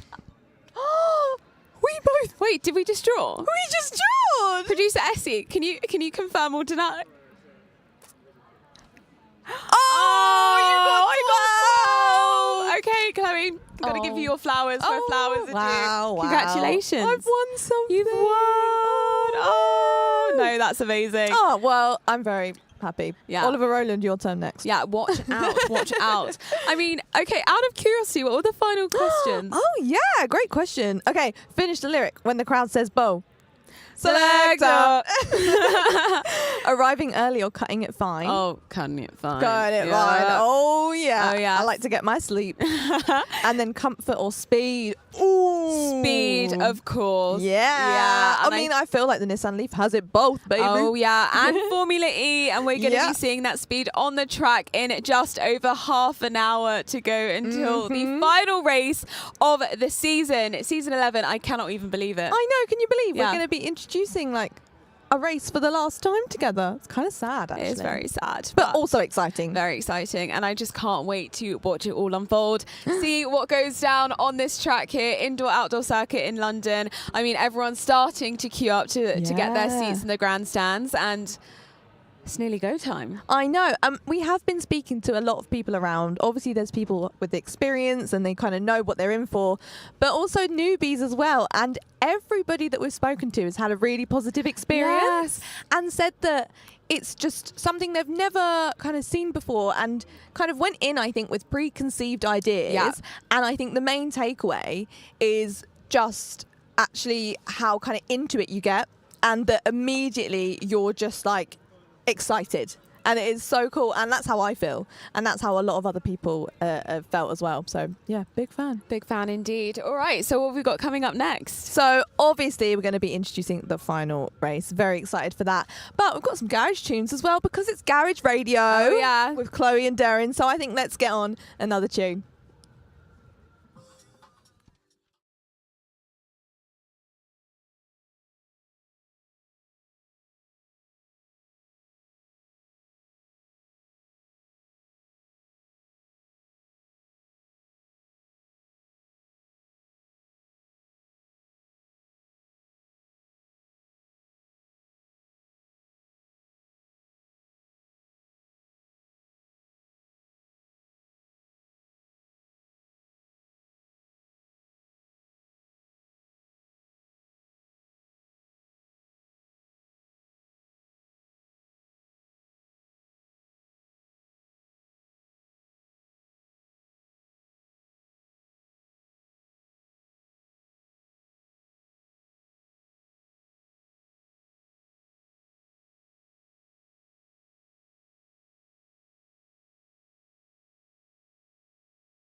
thong song on Garage Radio. Obsessed with us playing that. And it is all kicking off to our left over there. Yes.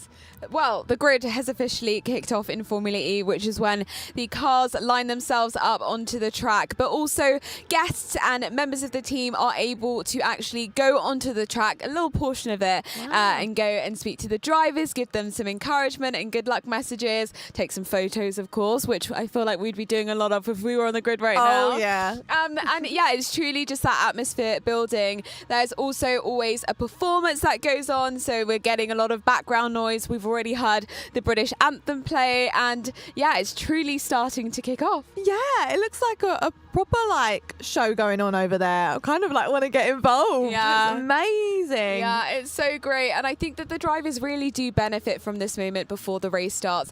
Obviously, we spoke a lot about pre-race rituals in the show already, but for them, this is one of the last moments that they do get with their teams, also their family members, so they'll get their last-minute hugs and encouragement messages, which is really wholesome to see, and then they have a moment of pure calm and silence on the grid when they get in the car, and it's just them, the wheel, and the anticipation of trying to win the race. You've made my heart go there. I'm not gonna lie. I feel like I am a driver right now, waiting for it to go green. Yeah. Wow. Yeah. Yeah. Heart palpitations. Not gonna lie. I mean, if you were a racing driver, Chloe. Yes. What would your pre-race ritual be, do you think? So I do think this bit that's happening right now, I would want my mates and my family to come say hello, and I would want us all to just get really hyped and like hyper, because when we were speaking to Abby, she says that she likes the distraction, and I feel like I like the distraction as well. Like, I would probably stick on a tune, or right now they're playing I Got the Power, I'd be singing along to that. Yeah. Oh, hello, little remix over there. Get us on the decks. Get us on the decks. Yeah, I'd be playing some tunes, definitely, and having a sing-song and kind of almost forgetting about what I'm about to do. Otherwise, you do get two in your head. What about you, Darren? No, I agree. I like that. I feel like being in the present is very important, and that would be something I would also want to do. I also do like to have a boogie, to be honest, so I think that that would be a nice way of probably like letting my nerves out and just like almost dancing them out. And then I think once I actually get in the car and everyone's off the grid and it's just like me waiting for the race to start, I would be doing some breathing exercises. I'm a big deep breather. I like to do, I don't know if anyone watching here knows about 7-11 breathing, where you like inhale for 7, hold your breath, and then breathe out for 11 seconds. It's meant to calm down your nervous system. So I think I would be doing that just to lock in and get in the zone, because these cars go fast. I don't want to make a mistake if I was a driver, and I would just really want to be in the moment and be in the present. Honestly, I'm really trying to put myself in their shoes right now, because I'd be so nervous. I'm nervous before a radio show, and that's when like something I've done 100 times. But obviously, I can't even imagine the concept of being in one of those cars, because they go so fast. I'm watching the screen above us now, and it is showing the POV of being inside one of the cars, funnily enough. And yeah, do you feel like is it like a G-force as well, like when you go? Like, I can imagine it being like you're in a roller coaster, except you're the one in control. This is it. I think that's a great way of describing it. And, you know, when you go and look at the onboards, you can have a glimpse. If you go onto the Nissan website, those are also available on that, as well as on Formula E.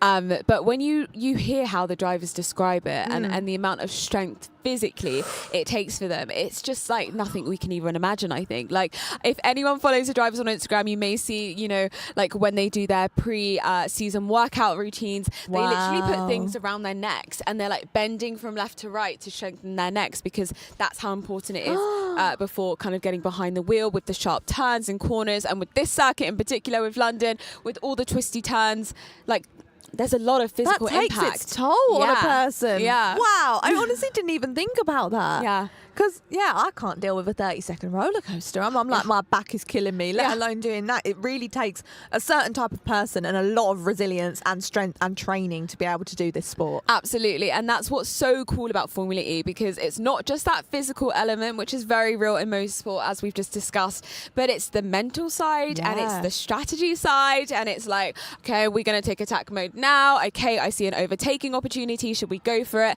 And I think it is really cool to listen back to to the driver's radio, which again you can also check out on the website, and actually like see how those discussions are going with the race engineers and with the drivers. They're so involved in it, and it again is just like a culmination of all of the pre-race prep and work that goes into it coming out in action during the race. Yeah, I remember when I was like doing my research and I saw that for the first time, I was like, it is more than just one driver. It takes a whole team. Yes. And it is incredible the way that the driver can have a conversation while driving. I can't even drive, let alone like do two things at the same time. I've never seen anything like it. And yeah, again, that is something that makes the sport so spectacular. Yes, and especially with Nissan, the team camaraderie is just so beautiful to see. There are so many hardworking individuals who are involved in making Formula E what it is. And just speaking with some of the team members throughout the day and over the weekend, they are so excited.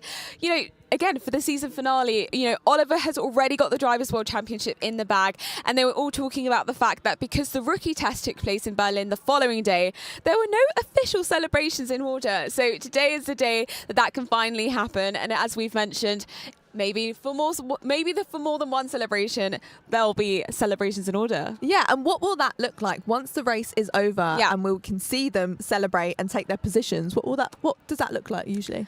So are we talking about podium celebrations? Yes. Okay. Well, what that looks like for the winning teams and drivers is basically wanting to make sure that you are positioned in a spot where you can cheer on for your driver, but basically not get sprayed with champagne. There is a huge champagne celebration that goes on the podium, which is so much fun. But drivers do have a tendency to want to share those celebrations with their teams, and as a result, you kind of get soaked. But it's so much fun. As we mentioned, you already heard the national anthem beforehand.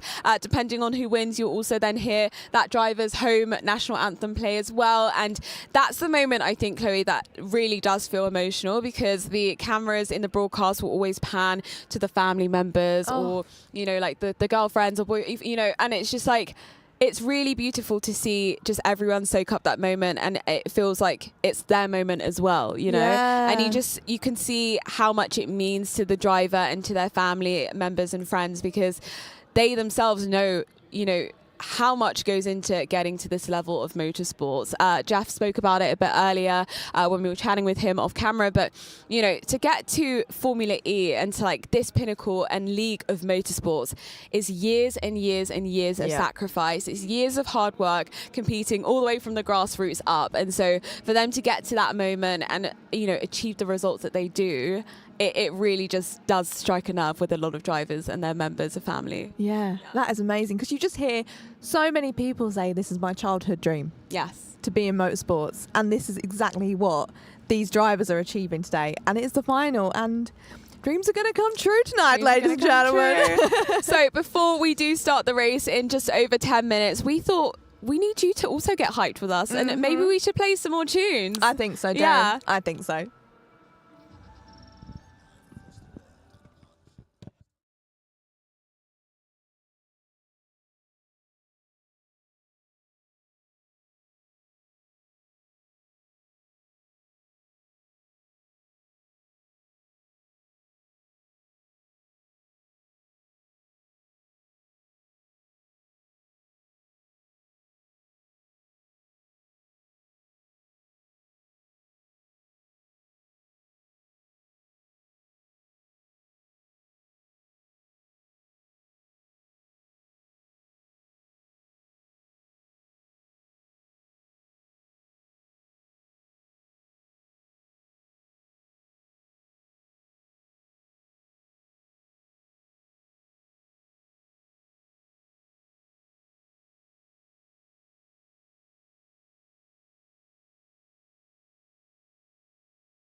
Hello everyone and welcome back to Garage Radio. For the final time of the weekend, we are just about to head into the final round of the ABB FIA Formula E World Championship for season 11. And my goodness, am I excited, Chloe. Who would have thought it? That we've made it here. We've made it. To the final race. And it is so exciting. So in front of us, remember at the start of the morning, it was so busy. There is nobody. Everybody is here to watch this race. Yes. The grid has just formed and everyone is in their seats, eager for us to go green here in London.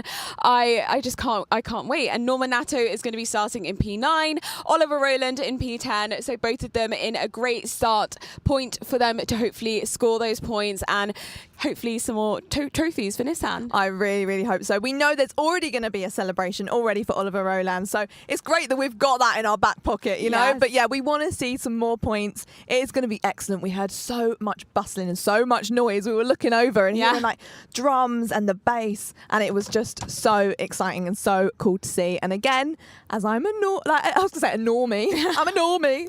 As I'm a newbie to the sport, like just experiencing this for the first time, I'm really grateful that we've been able to do this with Nissan. Yes. It's been brilliant in this gorgeous Nissan LEAF car. And I can't believe that it is time for us to say goodbye, really. I know. How cool was this? A first of a kind radio pop-up experience here at the London XL. A little bit of music, a bit of motorsports, and yeah, we've just fully embraced it. I know. It's just been so cool. As a radio girl, I'm so glad that I've been able to be introduced to the Formula E world, and I wouldn't have it any other way. We are getting so close now to the final race. And of course, we wish Norman Nato and Oliver Roland all the best of luck. As they make it, they must be so nervous. I can hear it in the background. It's about to start.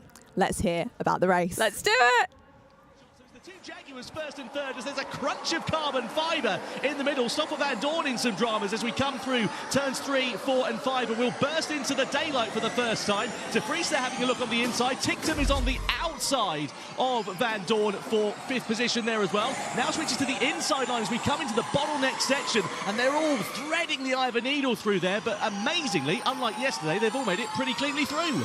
It all seemed actually pretty slow after the first corner, and a bit early for wanting to save the energy there. But anyway, it was, as we predicted, a little bit more challenging on the run to the first corner. Mortara's in some dramas. He's dropped down to 22nd and looks to be out of the final race of the season. We saw his name dropping down the timing tower, and from 8th on the grid, it is going to be an unhappy end to the Swiss driver's race. Clearly, he was caught up in some first corner dramas.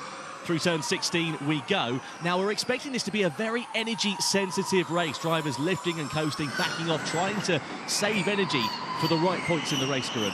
Yeah, you can see at this early stage, as David said, you know, it looks like already Cassidy's just back in the pack up. There's two cars there side by side. Didn't quite see. Was it Roland and Vandoorne? Yeah, Roland's got ahead of him there at the final corner, as Nato's now having a look at Vandoorne as well on the run to turn 1. So the two Nissans making a bit of progress now. They've moved up. Nato's up 1, Roland's up 3 places from where they started. And Barnard trying to pick his pocket. Fright's looking for the outside line into 3 there as well. Don't think you'll be able to make anything stick on the Neil McLaren driver. On board we ride with Roland, so 10th on the grid, up to P7 at the end of the first lap. He's made the most gains along with Jake Dennis, who's moved up from 15th on the grid into 12th position. And there is, unfortunately, Eder Mortara's race, which has come to a premature conclusion. See the powertrain or gearbox, like something broke. Yeah, never a good time. The launch was good. Yeah, can you get it into an orange gap, mate? Yeah, never a good time to drop out of a race, but clearly frustrating. Big disappointment for Mahindra, considering they've had a lot of pace here this weekend as well. Oh, Evans having a look around the outside of Günther. I was just going to say, it would make sense for the Jaguar team to get their 2 cars running line astern. So I wonder if we'll see Mitch risk running a bit more energy now to get the pass done and then back the pack up. Yeah, I think that might be what they're trying to do here, is to see if Nick can back the DS Penske into Mitch Evans. And see further back though, side by side, look at this. That's Pascal Wehrlein having to defend the inside line to Dan Ticktum. Roland is sniffing around as well. Yeah, top 2 Porsche powered cars as we get a crunch of carbon fibre into the first corner. Let's have a look at the start of this race then. So away from the lights, and Cassidy got an initial good launch, but look at Günther coming through from the inside. of the front row, then switches to the outside line because Cassidy blocks it into turn 1. As we said, there's a crunch of carbon fibre in the mix there, and Mortara got biffed, sort of pinched on the inside, as it were. Let's ride on board with the Swiss driver. So he started P8 on the grid. But it already sounds like something's gone wrong. Yeah, he's lost drive already. And then he's got nowhere to go. Obviously, he's on the inside and gets pinched, but he's already had the problem off the line. So when you put all of the energy, four-wheel drive off the start, something's broken off the line. Yeah, look, it looks to me as if he should have parked it on the inside of turn 1 rather than driving a bit further, but anyway. Oh, here we go. Yeah, Gunther went for a move there on Cassidy. He's opened the door there for Evans, who goes to his outside into turn 17. Can he make that stick? It's now a Jaguar 1-2. Verline there facing the wall briefly on the outside with 2 Nissans nipping at his heels behind as well. Just to remind you, 2 attack modes remaining for the drivers. The 2 Nissan drivers here side by side for 6th place. Roland on the inside. We're on board here with Norman Nato. And look on the outside. That's Dan Tipton in the Cupra Kiro, who's lost a couple of places from where he started. P6 on the grid, and he cycled back a bit. Yeah, Cassidy's driving in the 119s, Tom. Just to keep that into perspective, they were doing 108. This is 11 seconds off the pace, even in the group stages with the lower power mode. So, yeah, he's really, really holding the pace back right now. 2 attack mode deployments for the drivers. They've got 8 minutes in total. They have to do it in 2 deployments, 2 and 6 minutes, 6 and 2, or 4 and 4 minutes. Bird is the driver who's gone for the first attack mode from P14 on the grid. He's trying to cycle through with the extra 50 kilowatts and 4-wheel drive, whilst the field is all bunched up in these opening phases. Yeah, but I think that's really smart. He's trying to cycle through, not just because they're bunched up, but also because they're going slowly. And he will have the potential to go, 6-7 seconds faster if he gets a bit of space. So I think that's a smart move here, and I wonder if anyone else is going to think about it. Oh, look at that lunge down the inside for De Vries on Gunther into 16. Does he get it done? Does it open the door here for Pascal Wehrlein? It does. So Gunther loses places as a result of that overtake. De Vries there, very sideways indeed. And Roland and Nato, again, still line astern in 6th and 7th behind. I think one of the Maseratis has lost a front wing. I can't tell whether it's Fandon or Hughes, but really on the background, I saw one of the Maseratis without a front wing. Or side by side here with Dan Ticktum on board with Norman Nato. Now splits the 2 Nissans. Roland's trying to get through as well. Can he make anything stick here? Norman Nato. Side by side in the background there between Dennis as well as Sam Bird, who's moving his way up through the field. Look at him on the outside. This could be Sam Bird's swan song in Formula E. Special livery on that car, and they've signed the helmet as well for him here this weekend. Oh, on the outside, it's getting pretty close and pretty frisky through here. This is where the race came a cropper for Max Gunther yesterday, and some carbon fibre flies down there. That was that wing. A whole front wing, yeah. Yeah, I think that was that Maserati wing that was lying on the track. Yeah. So I was just about to say, they're doing a great job of going 2 by 2 around a lot of these corners, but it's going to go wrong at some point, isn't it? Yeah. Look at the Teams Championship as well. If the checker flag fell now, as we've got a double yellow down at turn 6, that'll be due to the carbon fibre, the wing that clearly is probably stricken on the circuit. Also another one at turn 4. So we could see full course yellow or a safety car then here. 3 abreast down into turn 17. Are they want to make it through? They just about do as De Vries moves up. Just let's focus on the race. I'm under Kostumi. Trying to play the long game then here is Nick Cassidy. Track is now clear down in that first sector. But yeah, just going back to that earlier point as we see some side-by-side action here between Gunther and Pascal Wehrlein. It's going to be interesting to see what happens with the attack mode strategies. Muller has now gone for his first Fantastic Four attack mode and is looking for a move on the inside there of Sam Bird down into turn 1. Able to make that stick and now up inside the points paying positions. But just thinking about the points for the championship as well, if the checker flag fell now, it would be Jaguar that would be second in the teams championship, which would be pretty monumental for them given the season that they've had. The second half of it has been brilliant. The first half was nothing to write home about at all. Yeah, but Roland's now up in the 3rd place. Oh! Contact with Nato and tipped him there. Yeah, not the first time that he's getting the blurs. Yeah, he's going to thread the Ivan Needle through both of them down into the custom house chicane. There's carbon fibre hanging off of of Nico Muller's car there. You can see part of the front wing is missing for him. He's got 1 minute and 34 of attack mode. It's all a bit frenetic, isn't it? Here's Roland. Is he? What's he doing? Is it? Oh, Going for the lead. attack mode. He's trying to get the lead. He's going to get face into the wall. Nearly hits the Tech Pro barrier on the outside. That opens the door here for Maximilian Günther. They're not hanging about here, and they are knocking 7 bells out of one another at every corner. Chaos. This is this is sort of racing equivalent of slaps in the face now. The tensions will be building. This is like watching a rental karting race, isn't it? Every time you look at a corner, there's some kind of drama. So, drivers that are in attack mode, Nico Müller, Pascal Wehrlein's gone for his first opponent. He's deciding to try and make his way through the field. Roland on the inside of Günther as well for 4th place. Freins and Dennis are under investigation for a collision as well. No surprise, because pretty much every driver out of the 21 remaining have had some contact in this race, and we're only on lap 7 out of 34. So down the hill we go. Barnard there looks to the inside of Jake Dennis. Can he make anything stick? Don't think the door's going to be quite ajar enough for the British driver to walk through. Looks to the outside into turn 9. Can he get it stopped into there? More carbon fibre flying as we look at Roland there side by side with Nico Müller. Yeah, he's defended there, hasn't he? Muller's trying with the attack mode to go down the outside, but Roland's done a good job to just cover it off. Cassidy's doing a good job as well of just keeping calm at the front of this one here. It's just bits of bodywork everywhere. Here's Roland. Has he gone for attack? Yes, he has. Yeah, 4 minutes there. So, right, what does Roland do here? Because I think he's got, with the attack mode, and given the pace that Cassidy's running, Roland could use a bit of energy and just cycle up into the lead, but does he want to do that at this stage? Yeah, that's the question, isn't it? Of course, when you're in attack mode, you're expending more energy, so you're then going to have to save it later on in the race. The advantage is you can gain track position, but obviously you've got to find your way through, and that's easier said than done around a tight and twisty track as this. Roland looks to the outside, though, of Nico Müller. He is not hanging about on this one and forces Müller to the outside wall. Now into 4th is the world champion. Yeah, this section here, there won't be any option for him. So on board here with Pascal Wehrlein, he's got 2 minutes of attack mode remaining. Barnard right behind, about the same as well. Günther in the middle of this one. He's just deciding to conserve energy and wait for that right deployment of attack mode. So Evans defends here from Roland down into the Custom House chicane. Can he hold 3rd place for now? He can. Roland has to live to fight another day. You can see visibly how much more traction and performance and grip you've got on the exits of the corners with 4-wheel drive and an extra 50 kilowatts of power. The problem is, though, going down into turn 16, you can see it goes wide, then it tightens, then it goes wide again on the entrance to the corner. Günther's gone for attack. Yep, so he's going to just lose a bit of track position then. Here is Max Günther. P6 for him, and now it drops down to P8 as a result of that, but he's got more attack mode remaining than the other 2 in front of him. Watch Roland now, because he's got 4-wheel drive. Watch as he launches off this corner ahead of the Jaguar. Now the question is, can he also outtrack De Vries down to turn 1? Not quite, he gets close.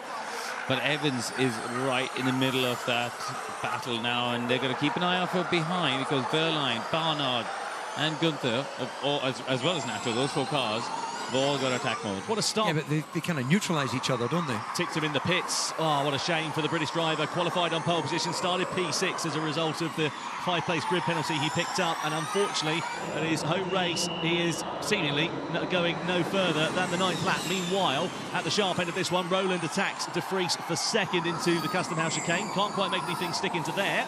Ticktum's come back out. I wonder if he had a puncture or something. Yeah. Remains to be seen. Oh, look at this! Side by side to the wall there for Roland! He's into the wall, but he manages to keep it going. On board we ride with the reigning world champion, and somehow, despite all of the drama that unfolded in the space of 100 metres or so there, he manages to face in the right direction, and he's still attacking Nick De Vries for 2nd. I think he made contact with De Vries' car. Yeah, he did. The front wing.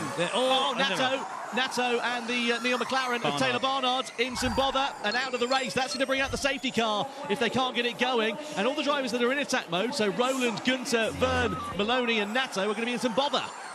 That's the most dangerous thing I've ever seen. Well, we've seen some robust defending from Nick De Vries before. Ask Jake Dennis for his opinion on that one. We'll hopefully get a replay of exactly what happened. He's got a black and white flag for dangerous driving as Nick De Vries. So he's been given a warning, the black and white. Let's have a look. So we're coming over the rise. This is where the cars are going airborne through there. And De Vries on the inside. Roland, it's not a particularly massive touch, is it? No. But the inertia there, the speed. In fairness. Attention everyone, we go full course yellow in 3, 2, 1. Full course yellow, please, full course yellow. That's what it looked like from the nose cam when those two cars came together. In fairness to Nick, as you come over that jump, he's going on to the natural line. The question is, did he see Oliver there, and therefore should he have given him space? If he knew he was there, he should have given him some space. Well, Nato's made it back to the pits, and so is Barnard. So Nato is back out in the race. I don't know if Barnard's going to be able to rejoin. So we're now under a full course yellow, which is, of course, is not a full safety car. This now means the teams are going to be frantically recalculating their strategies. Let's just take a moment and take stock of the energy. So the first time we can see it here, Nick Cassidy, 71%. Roland, as we know, was in attack mode. He expended more of it, but Cassidy was also in his Fantastic Four attack mode, and all the while that time is counting down, he can't use it. Sounds like the full course yellow will be coming to an end fairly soon. Oh, and he's spun. Full course yellow ending looks like it. In 5, 4, 3, we'll see what happened 2, there. 1, green flag, please. So green flag flies. Racing then does resume after that full course yellow. You can see the front wing damage here for Oliver Roland. Cassidy is going to have to make hay while the sun shines and drive like his life depends on it here, because he's got 49 seconds of attack mode, and unfortunately for him, he's not got a lot of opportunity to use the extra power at his disposal. Meanwhile, Roland has got De Vries breathing down his neck, and you can see the front wing damage. It's catching on the front tyre now. That's going to be a problem. If it gets under the tyre, you can just that could be a problem. What I would do on a right-hand corner is keep the barrier and pull it off. Yeah, this is not the race that Nissan needed for their championship challenge. Barnard is also into the pits as well. So are they going to lose second place in the dying stages of the season? Wing's gone. Report to FIA. The wing has gone, so it's not dangerous. Well, it's not quite gone yet. The problem is he can't see that it's still hanging on, because the drivers can only see the top of the tyre, and he can't see that it's still sort of hanging on there. Unfortunately, every time he goes around, like now he needs to just nip up against the pit wall. Yeah, De Vries went for his attack mode here. He's going on Evans down into the first corner for third. Can't make anything stick into there. I have to say, what a stark contrast we've got. The first 10 laps of yesterday's race were pretty steady. Yeah. This race is chaotic. So we're not even a quarter of a way through at this point, really. Yeah, I mean, Roland's down on energy, so he's got to figure out what he's going to do here. At some stage, that's going to come back to bite, isn't he? He's 3% down, which is nearly a lap, basically, of energy.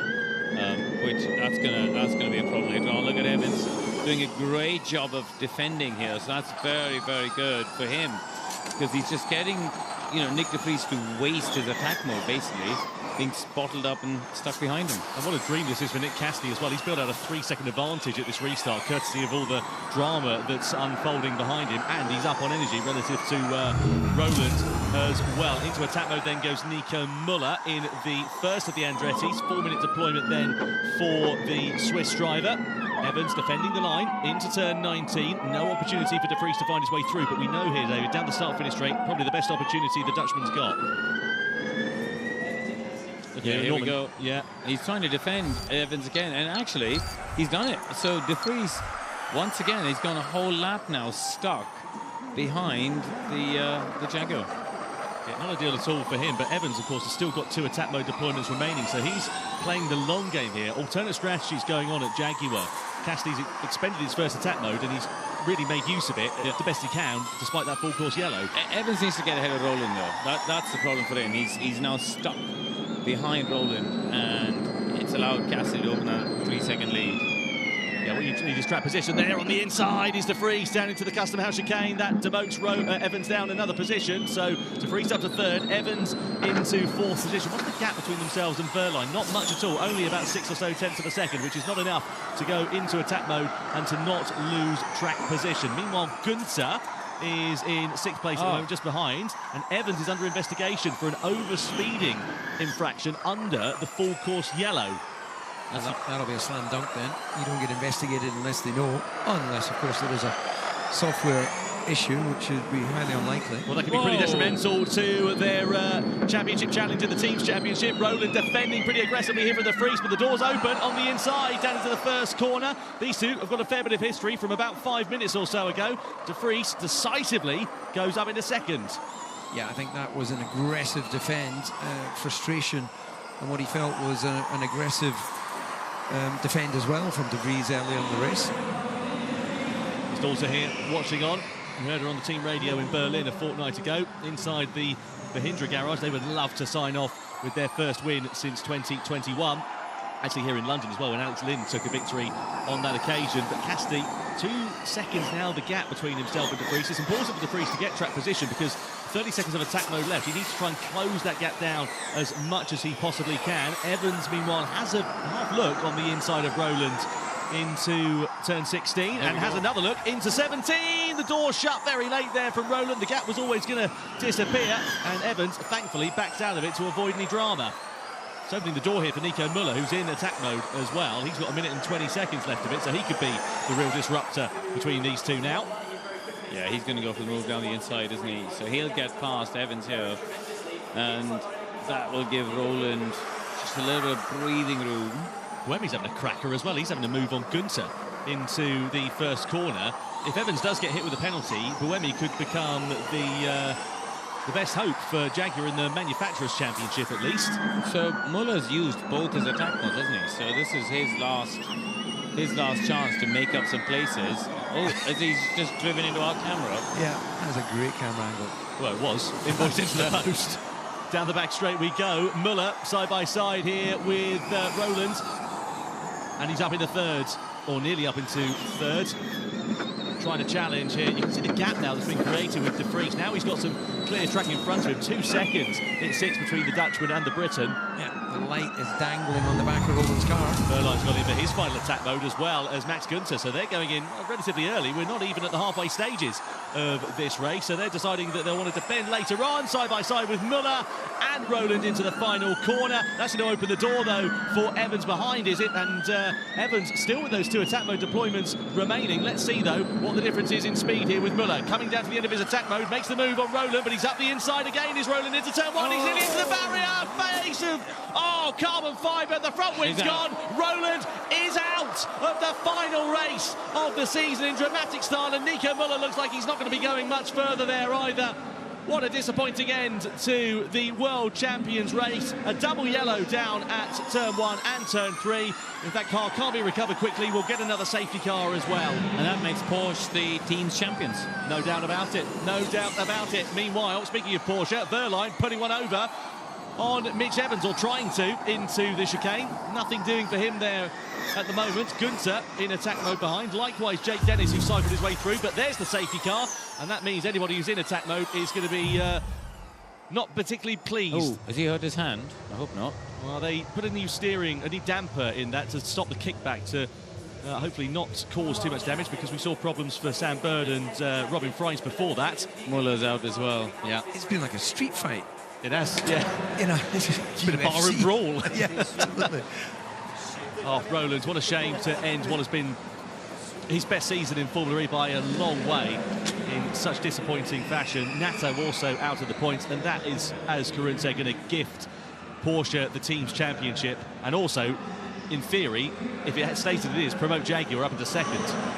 Well, Jaguar in with a great chance, because Evans will now close right up onto the back of De Vries and Cassidy, and he's got an extra attack mode left. So there's a good chance here that Evans could win this race. No, 5-second time penalty has just been given for overspeeding under the full course yellow, though. There's less of a chance that Evans could win this race. Well, you knew he was under investigation, and unless there's some fortune that favours Mitch Evans, it's unlikely that the victory is going to happen for him. Let's have a look, though, at the drivers who've got attack modes remaining. So Evans, as we know, has got 2 remaining. Cassidy and De Vries at the sharp end, they've got 1 remaining. Verline and Günther both in attack mode. And let's have a look at what happened then down to the first corner. So it's Müller on the left, Roland on the right. Outbrakes himself way too late, and yeah. What do you make of that, Karun? Yeah, don't know what to say. He went for a fairly desperate lunge there, wasn't it, Roland, trying to hang on, and he was just going wide. I'm afraid Müller was somewhat the innocent victim in that, I think. He got away with the sort of overspeed and going wide through the left, and then his nose got taken off by Müller as he went through the next corner, turn 2, the right. Yeah. And then it was almost like in frustration he drove into the tech pro. You know, the suspension was fine until he hit the tech pro. Yeah. Yeah, it was a bit odd. It was kind of, you know, Michael Schumacher, Raskas qualifying. Oh, I don't know about that. Oh, but he's still sitting in the car, which is just like... Yeah, it was a desperate down lunge. He's now jumping out of it. Yeah. Oh, what a shame there for Oliver Roland, and unfortunately a move that was never going to pay off in a month of Sundays, and his race comes to an end after, as we said, a very promising season. Rare mistake in what was a brilliant season. No doubt about it. No doubt about it. And you can see there as well, Taylor Barnard also out of this one. Nico Müller likewise as well. So we're now down from 22 to 18 left on the road. I suppose this does work in the favour of Norman Nato to a degree, because if you remember, he was in the pit lane earlier on and was right off the back of the field, but now he can use this safety car to at least close up. The problem with it is you can see that there's 4 drivers, all of whom haven't used any attack mode deployments. Nato still has used 1, so he's got 1 left. A long walk back there for Oliver Roland. Well, he can hold his head high after this season. Shame to end it in the barriers, though. We'll be looking forward to a well-earned break and resetting to go again for season 12. Pre-season testing kicks off later on this year.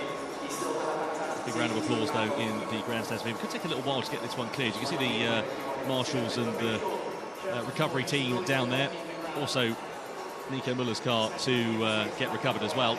He's been sitting there a long time as well, hasn't he? That has gone on for quite a while. There's the crowd giving the new world champion a cheer. Obviously, home victory here last year, which was a very popular result. Just looking at other drivers that have got attack modes remaining that might be able to take profit of this safety car in this situation. Evans with 2 attack modes, that 5-second penalty is going to sort of ruin it for him, really, unless the field has a particularly big spread in the remainder of this one. Hughes, though, with 2 attack modes in 11th place. He was properly down in the doldrums in FP3 this morning after a technical problem meant a battery change.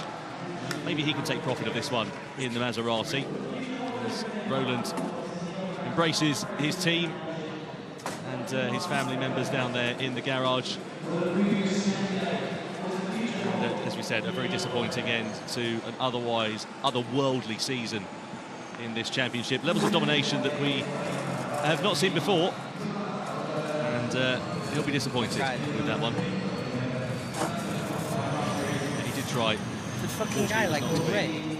Please excuse the language down there in the garage, as you can imagine, emotions running high. Just trying to get a quick word on there and see if we can decipher some of it. Meanwhile, the Porsche safety car is still leading the field round. Nick Cassidy it is that leads. So most people have either used 1 attack or both. So you are the only car in the top 10 that has not taken any attacks. I wonder if they've told him about the penalty. They must have done. I can't imagine that there was a reason why they wouldn't have told him about Yeah, maybe penalty. they whispered it at the end of that sentence. I mean, after yesterday, I almost be so more afraid to tell him any more bad news. Let's have a look here at Roland's undoing then in this race. I mean, look at how frenetic it was. Oh, that was Van Dorn's front wing. Yeah, he went into the back of the Envision, I think, of Frights. Let's have a look on board. Yeah, the safety car's coming in on this lap. It's Norman Nato on board here with Taylor Barnard, who's now out of this race. Got to say, track marshals have had loads of work to do, and they've done a great job. Yeah, they've been pretty flat out. This was Roland and the contact that we saw with Nick de Vries. As we said, it's over the crest there, and it wasn't a particularly big touch, was it, between the two? No, but I think it's because when you're out on track, the circuit, as you go that rise, continues to turn to the right, so the wall's coming towards you. That's where the frustration was. I think this is handing a possible opportunity for de Vries and to Mahindra in this race, because he's now going to be right up the gearbox of Nick Cassidy. Both have got relatively similar amounts of energy remaining. We'll keep an eye out on that one. And there's the contact that ended both Roland and Müller's races in the barrier, as he makes his way back into the pit box. And plenty of time to think about it before we go again.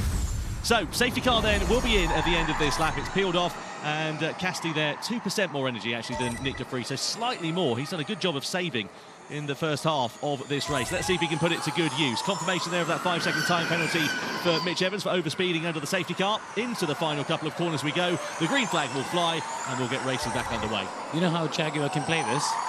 Tell me. Well, Evans can go attack early on, get ahead of De Vries, track position, swap them up, get Cassidy to make the 5-second gap, and you know the job's good. Yeah. Let's see whether that works out in his favour. Team radio. So 1.5% up on De Vries, 1.5% up on Mitch. Be a great amount of team strategy to work together. Let's see whether Evans can do anything to move ahead of Nick De Vries. So the two Jaguars first and third at the moment. Gunther there in 5th place, keeping an eye on Pascal Wehrlein as well, out of turn 9. And on the long straight down in towards the Custom House chicane, you can see confirmation of the team's championship, which would elevate Jaguar up into 2nd. Porsche would be crowned as the team's champions, though, after this season. Side-by-side action there with the Lola as well. That was Zane Maloney making a move on Da Costa, trying to at least. Yeah, I mean, Nissan have had a shocker, haven't they? I mean, the trouble for Jags in the team championship is... Here we go. See Evans. Lunge to the inside, right. That's 17. So now it's Jaguars 1-2. How are they going to play this one on the pit wall? I'm telling you, get the swap done, make the gap. Yeah. But then, of course, it'll be quite tricky to tell Nick he's got to give up a win. Not sure how that'll go down. Well, let's wait and see what happens. Of course, Nick Cassidy leaving Jaguar at the end of this weekend. So how much loyalty is there going to be there? He's a big team player, is Nick, and he's always been about the team results. Let's see whether the two drivers will work together. I wonder if they're going to use it in the reverse of that and try and use Evans to back up the pack and build that gap there for Cassidy so that he can take his final attack mode and not lose track position. Yeah, everything's possible. But I think the other thing is in the Drivers' Championship, if it finishes in this order, Cassidy will end up 1 point behind Wehrlein.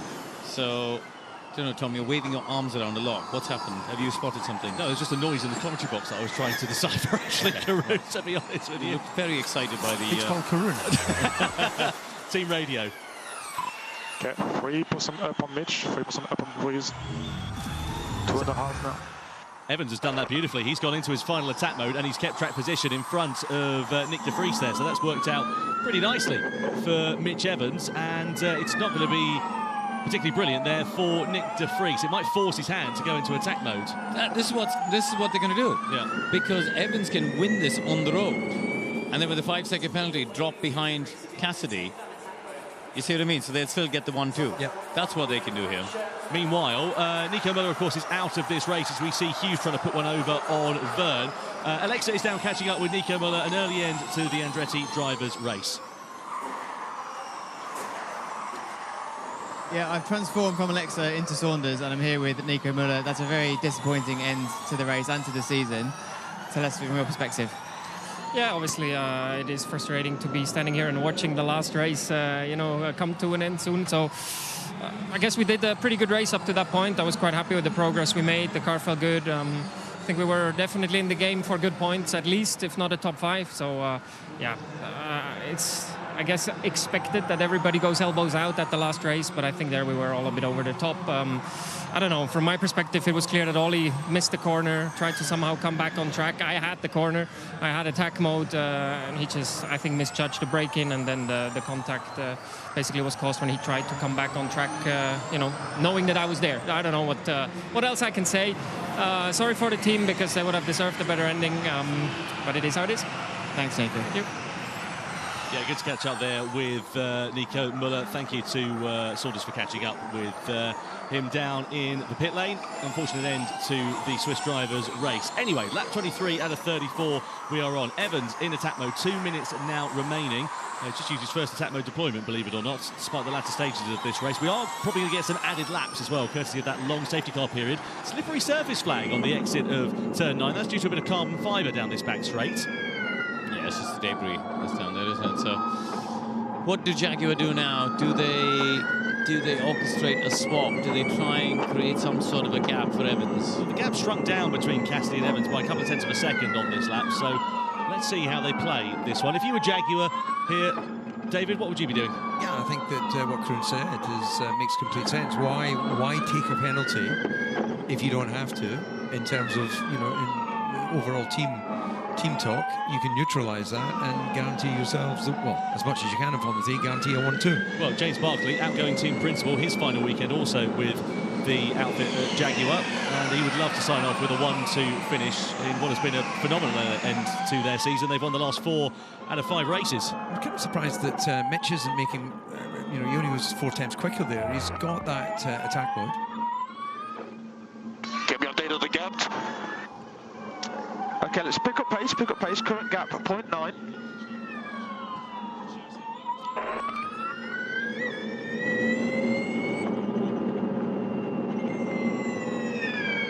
So Evans then, we heard some team radio there for him, just keeping him updated on the gap. It has shrunk now between Cassidy and Evans. It's down to about half a second or so at the last sector split, and you can see that Evans, with that 30 seconds of attack mode remaining, is closing right up onto the back of his teammate. Meanwhile, disappointment for Neon McLaren continues. A double DNF in the final race of the season, and what could quite possibly be the final race of Sam Bird's Formula E career as well. Not a happy ending to the British drivers' race, and indeed what has been a legendary career within this championship over the last 10 seasons.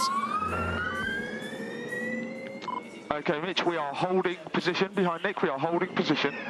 Oh. So they're not orchestrating a swap between the two. Okay. So how are they going to play this one then? Cassidy up 2% on energy over Evans at the moment. Evans has just finished his first attack mode, so it's even Stevens pretty much at the front, despite the energy offset. Top 3 now with 1 attack mode remaining. What's the gap between themselves and De Vries? Now up to 2.2 seconds between Cassidy and De Vries. So is he still within a shout of winning this race? Meanwhile, let's have a look at what's happened here for Lucas Di Grassi. P13 he was on the road, and he's had a bit of contact. This is Antonio Felix da Costa, who we're on board with, into turn 9. Front wing damage for him. This is what I think we saw on the back straight that may have caused the slippery surface flag to come out with a bit of carbon fibre, and that unfortunately is Sam Bird's race coming to an end there as well, as we look at Di Grassi's front wing exiting stage right. Meanwhile, Dan Ticktum, 5-second penalty for a safety car infraction. So despite the pole position and the P6 start, it has not been a brilliant end to the race for the British driver. Indeed, a lot of British drivers suffering misfortune today. Okay, Mitch, we have a 5-second penalty for full course yellow. We are fighting it. We are fighting it. So now they tell them. Full course yellow over speed. So, yeah, so That has to be delayed, surely. If that's real time, I'm amazed that we knew that 10 minutes ago. Yeah, that's what I'm saying. That's why I asked the question earlier, because none of what he was saying indicated that he knew about this penalty. So I don't understand why they wouldn't tell him, but there you go.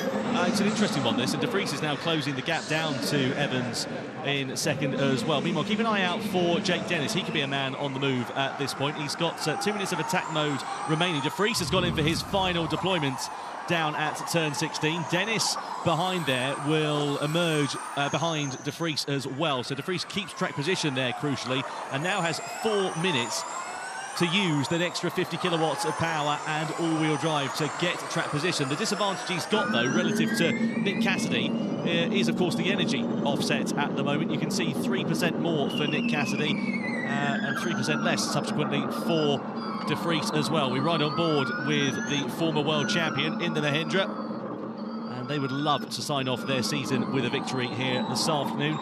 Is it a possibility, though, or are we going to see the Jaguars working together? Surely we are going to see the Jaguars working together to hold station, to hold that victory, to stop it slipping through their fingers. Yeah, I mean, at this stage, you can see Evans is 1.2 seconds behind Cassidy. If you add 5 onto that, he'll currently drop behind Wehrlein, so he'll end up 5th, which is not ideal for Cassidy's championship, because Cassidy wants Wehrlein to finish as far down as possible. Yeah, I'm amazed that they haven't dealt with that as they both pick up their final attack mode.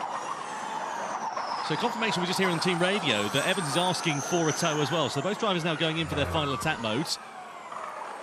Push, push, push.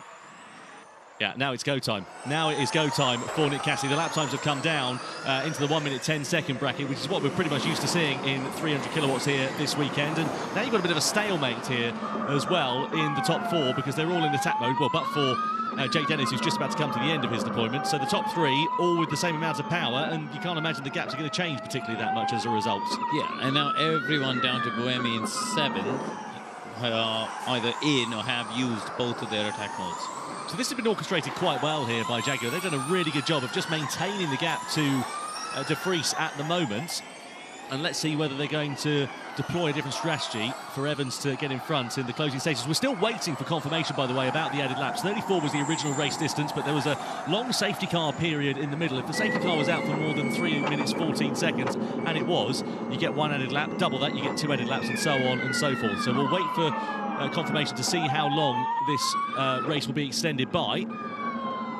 As we ride on board here with Mitch Evans through the stadium section, up over the rise out of turn 18 into turns 19 and 20. Da Costa goes into his final attack mode as well. Cassidy is on an absolute flyer. He was 3 seconds quicker than any point he's set a lap in this race. A 1:07.9 for him last time around. What about Mitch Evans?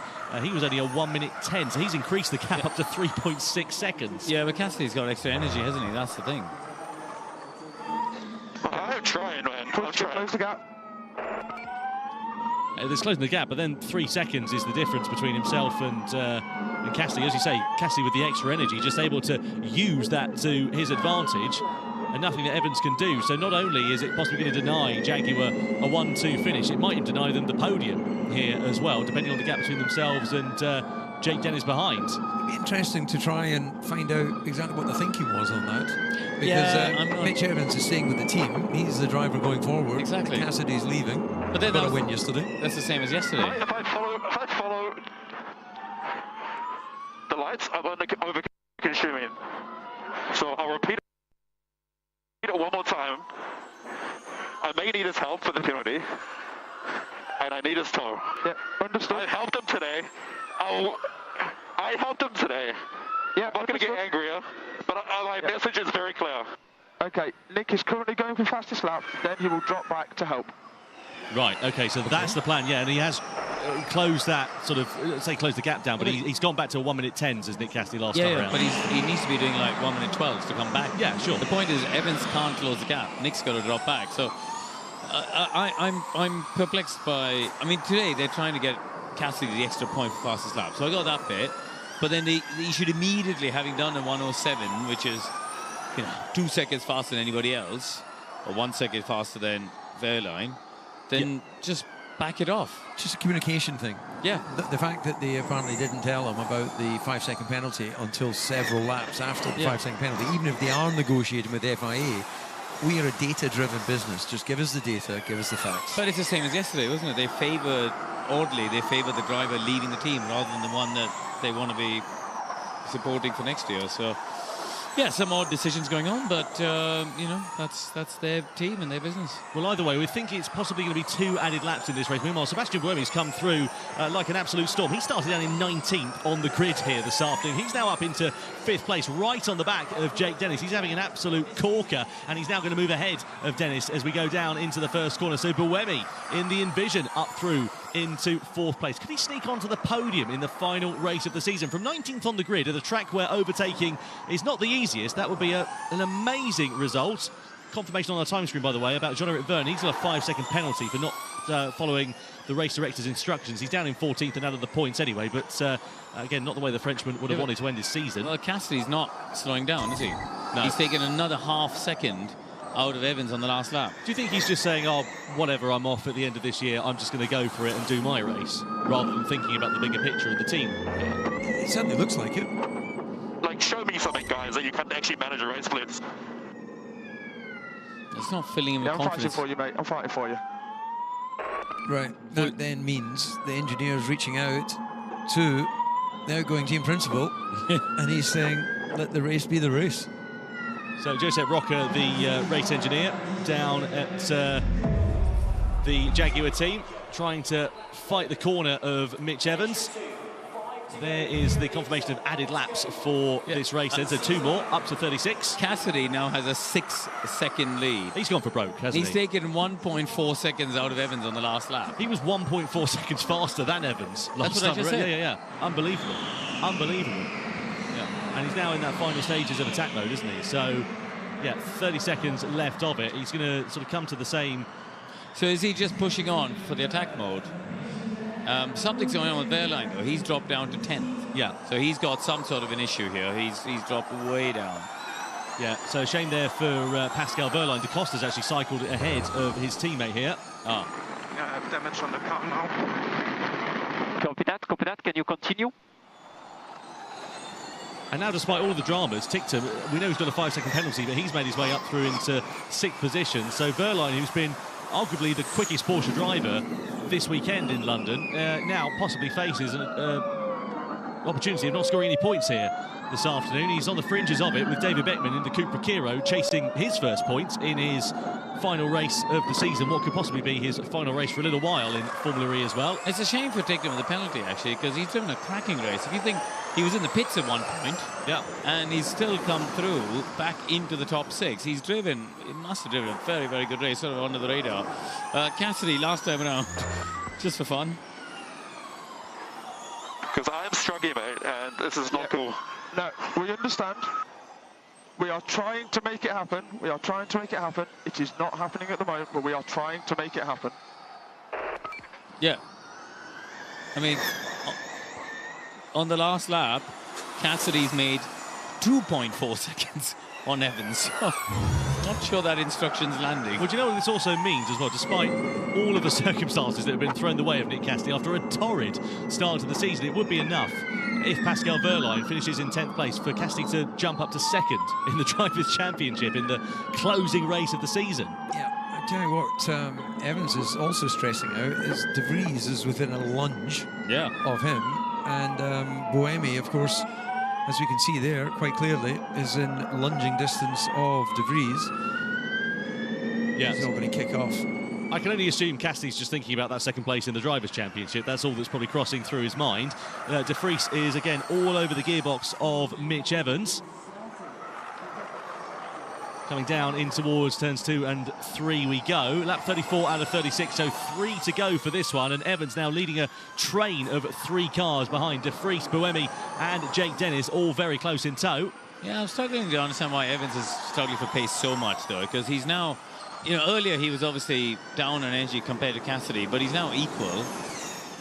And he should be able to match Cassidy's pace. So I'm a little bit perplexed as to why he's dropped so far off Cassidy's pace. Yeah, it does seem strange for Evans because he's had good pace. We saw it here yesterday with the pole position that he got, and unfortunately for him, it didn't work out in the race. It's not working out here today.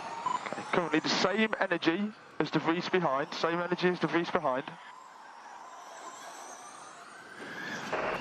So, same targets for those 2 drivers to hit. Buemi having a sniff to the inside there of De Vries into turn 19. They can't even see Cassidy. Cassidy's got the whole start-finish straight. This is unbelievable. 11 seconds nearly the advantage that he's got over Mitch Evans. So this is going to cement his 2nd place in the driver's standings. Wehrlein just has moved ahead of De Grassi for 9th position there as well. And now on to the penultimate lap. So a train of cars, as we said, still behind. And you sense it's a case of when, not if, they're going to start attacking. This is the last race of the season for these drivers, and a great opportunity for a podium to round out the 16-round championship here. De Vries would love to make that 3rd, a 2nd place, especially given the fact that Evans has been struggling with pace here in the 2nd half of this one. No way through at the moment into the Custom House chicane. Maybe into turn 16 you can think about something, but you need a strong exit out of this corner. But again, nothing doing for him right now. Wider line you can see there for Mitch Evans as well as we come through turn 16, just trying to compromise the entry of the corner to allow him a greater exit to get better traction out of that one. So we now begin the final lap. Tictum has picked up another 5-second penalty for causing a collision as well, so his race will go from bad to worse. So believe it or not, Jake Dennis in the Andretti will be the top Porsche-powered point-scoring machine in this race. We come down the start-finish straight, though. Evans still holding firm in 2nd position there for now. Right on the back is Dan Tictum, but as we know, he's got that time penalty that he just picked up a few moments ago. Gunter in 7th, De Costa in 8th, Wehrlein in 9th, and De Grassi possibly set to pick the final points position up in 10th place there as well. Once the time penalties have worked out, that might allow Nato into the points potentially, because he's not far behind Lucas De Grassi here. So down the back straight we go for the drivers in second place. But look at this one from Nick Cassidy. It has been a phenomenal weekend's worth of racing for Jaguar TCS Racing. They've won. I don't have a clear answer at the moment. We'll have to discuss after the race. Well, Jaguar TCS... Jaguar had won the last 4 out of 5 races, make that the last 5 out of 6 races. Nick Cassidy does the double at his final weekend for Jaguar TCS Racing. It's Cassidy on top here in London to complete the 2025 Formula E season. It's a 1-2 across the line for Jaguar, but it will be Nick de Vries in second. Evans will drop down to 5th place in the final classification. So de Vries in second, Buemi onto the final spot of the podium in 3rd as well. You know what it means, right? Come on, Nick, well done. You're not team and driver P2, mate. Come on. Get in. You've done it. You've done it. P2 in the drivers and the teams championship then for Nick Cassidy and for Jaguar TCS Racing here this afternoon. Karun, let's have a chat with him. All right, let's try and get him there. Nick, it's Karun up in the commentary box. Congratulations, unbelievable end to the season for you. Thanks so much, man. That's past my wildest dreams. That's unbelievable. Unbelievable. I mean, at one point you had just 1 point from the first 6 races, and you've ended 2nd in the championship. Can you believe it? No, I can't, man. The comeback is... That was incredible, the second half of the season. Just a huge thanks to the team, everyone who believed in me. Pretty special.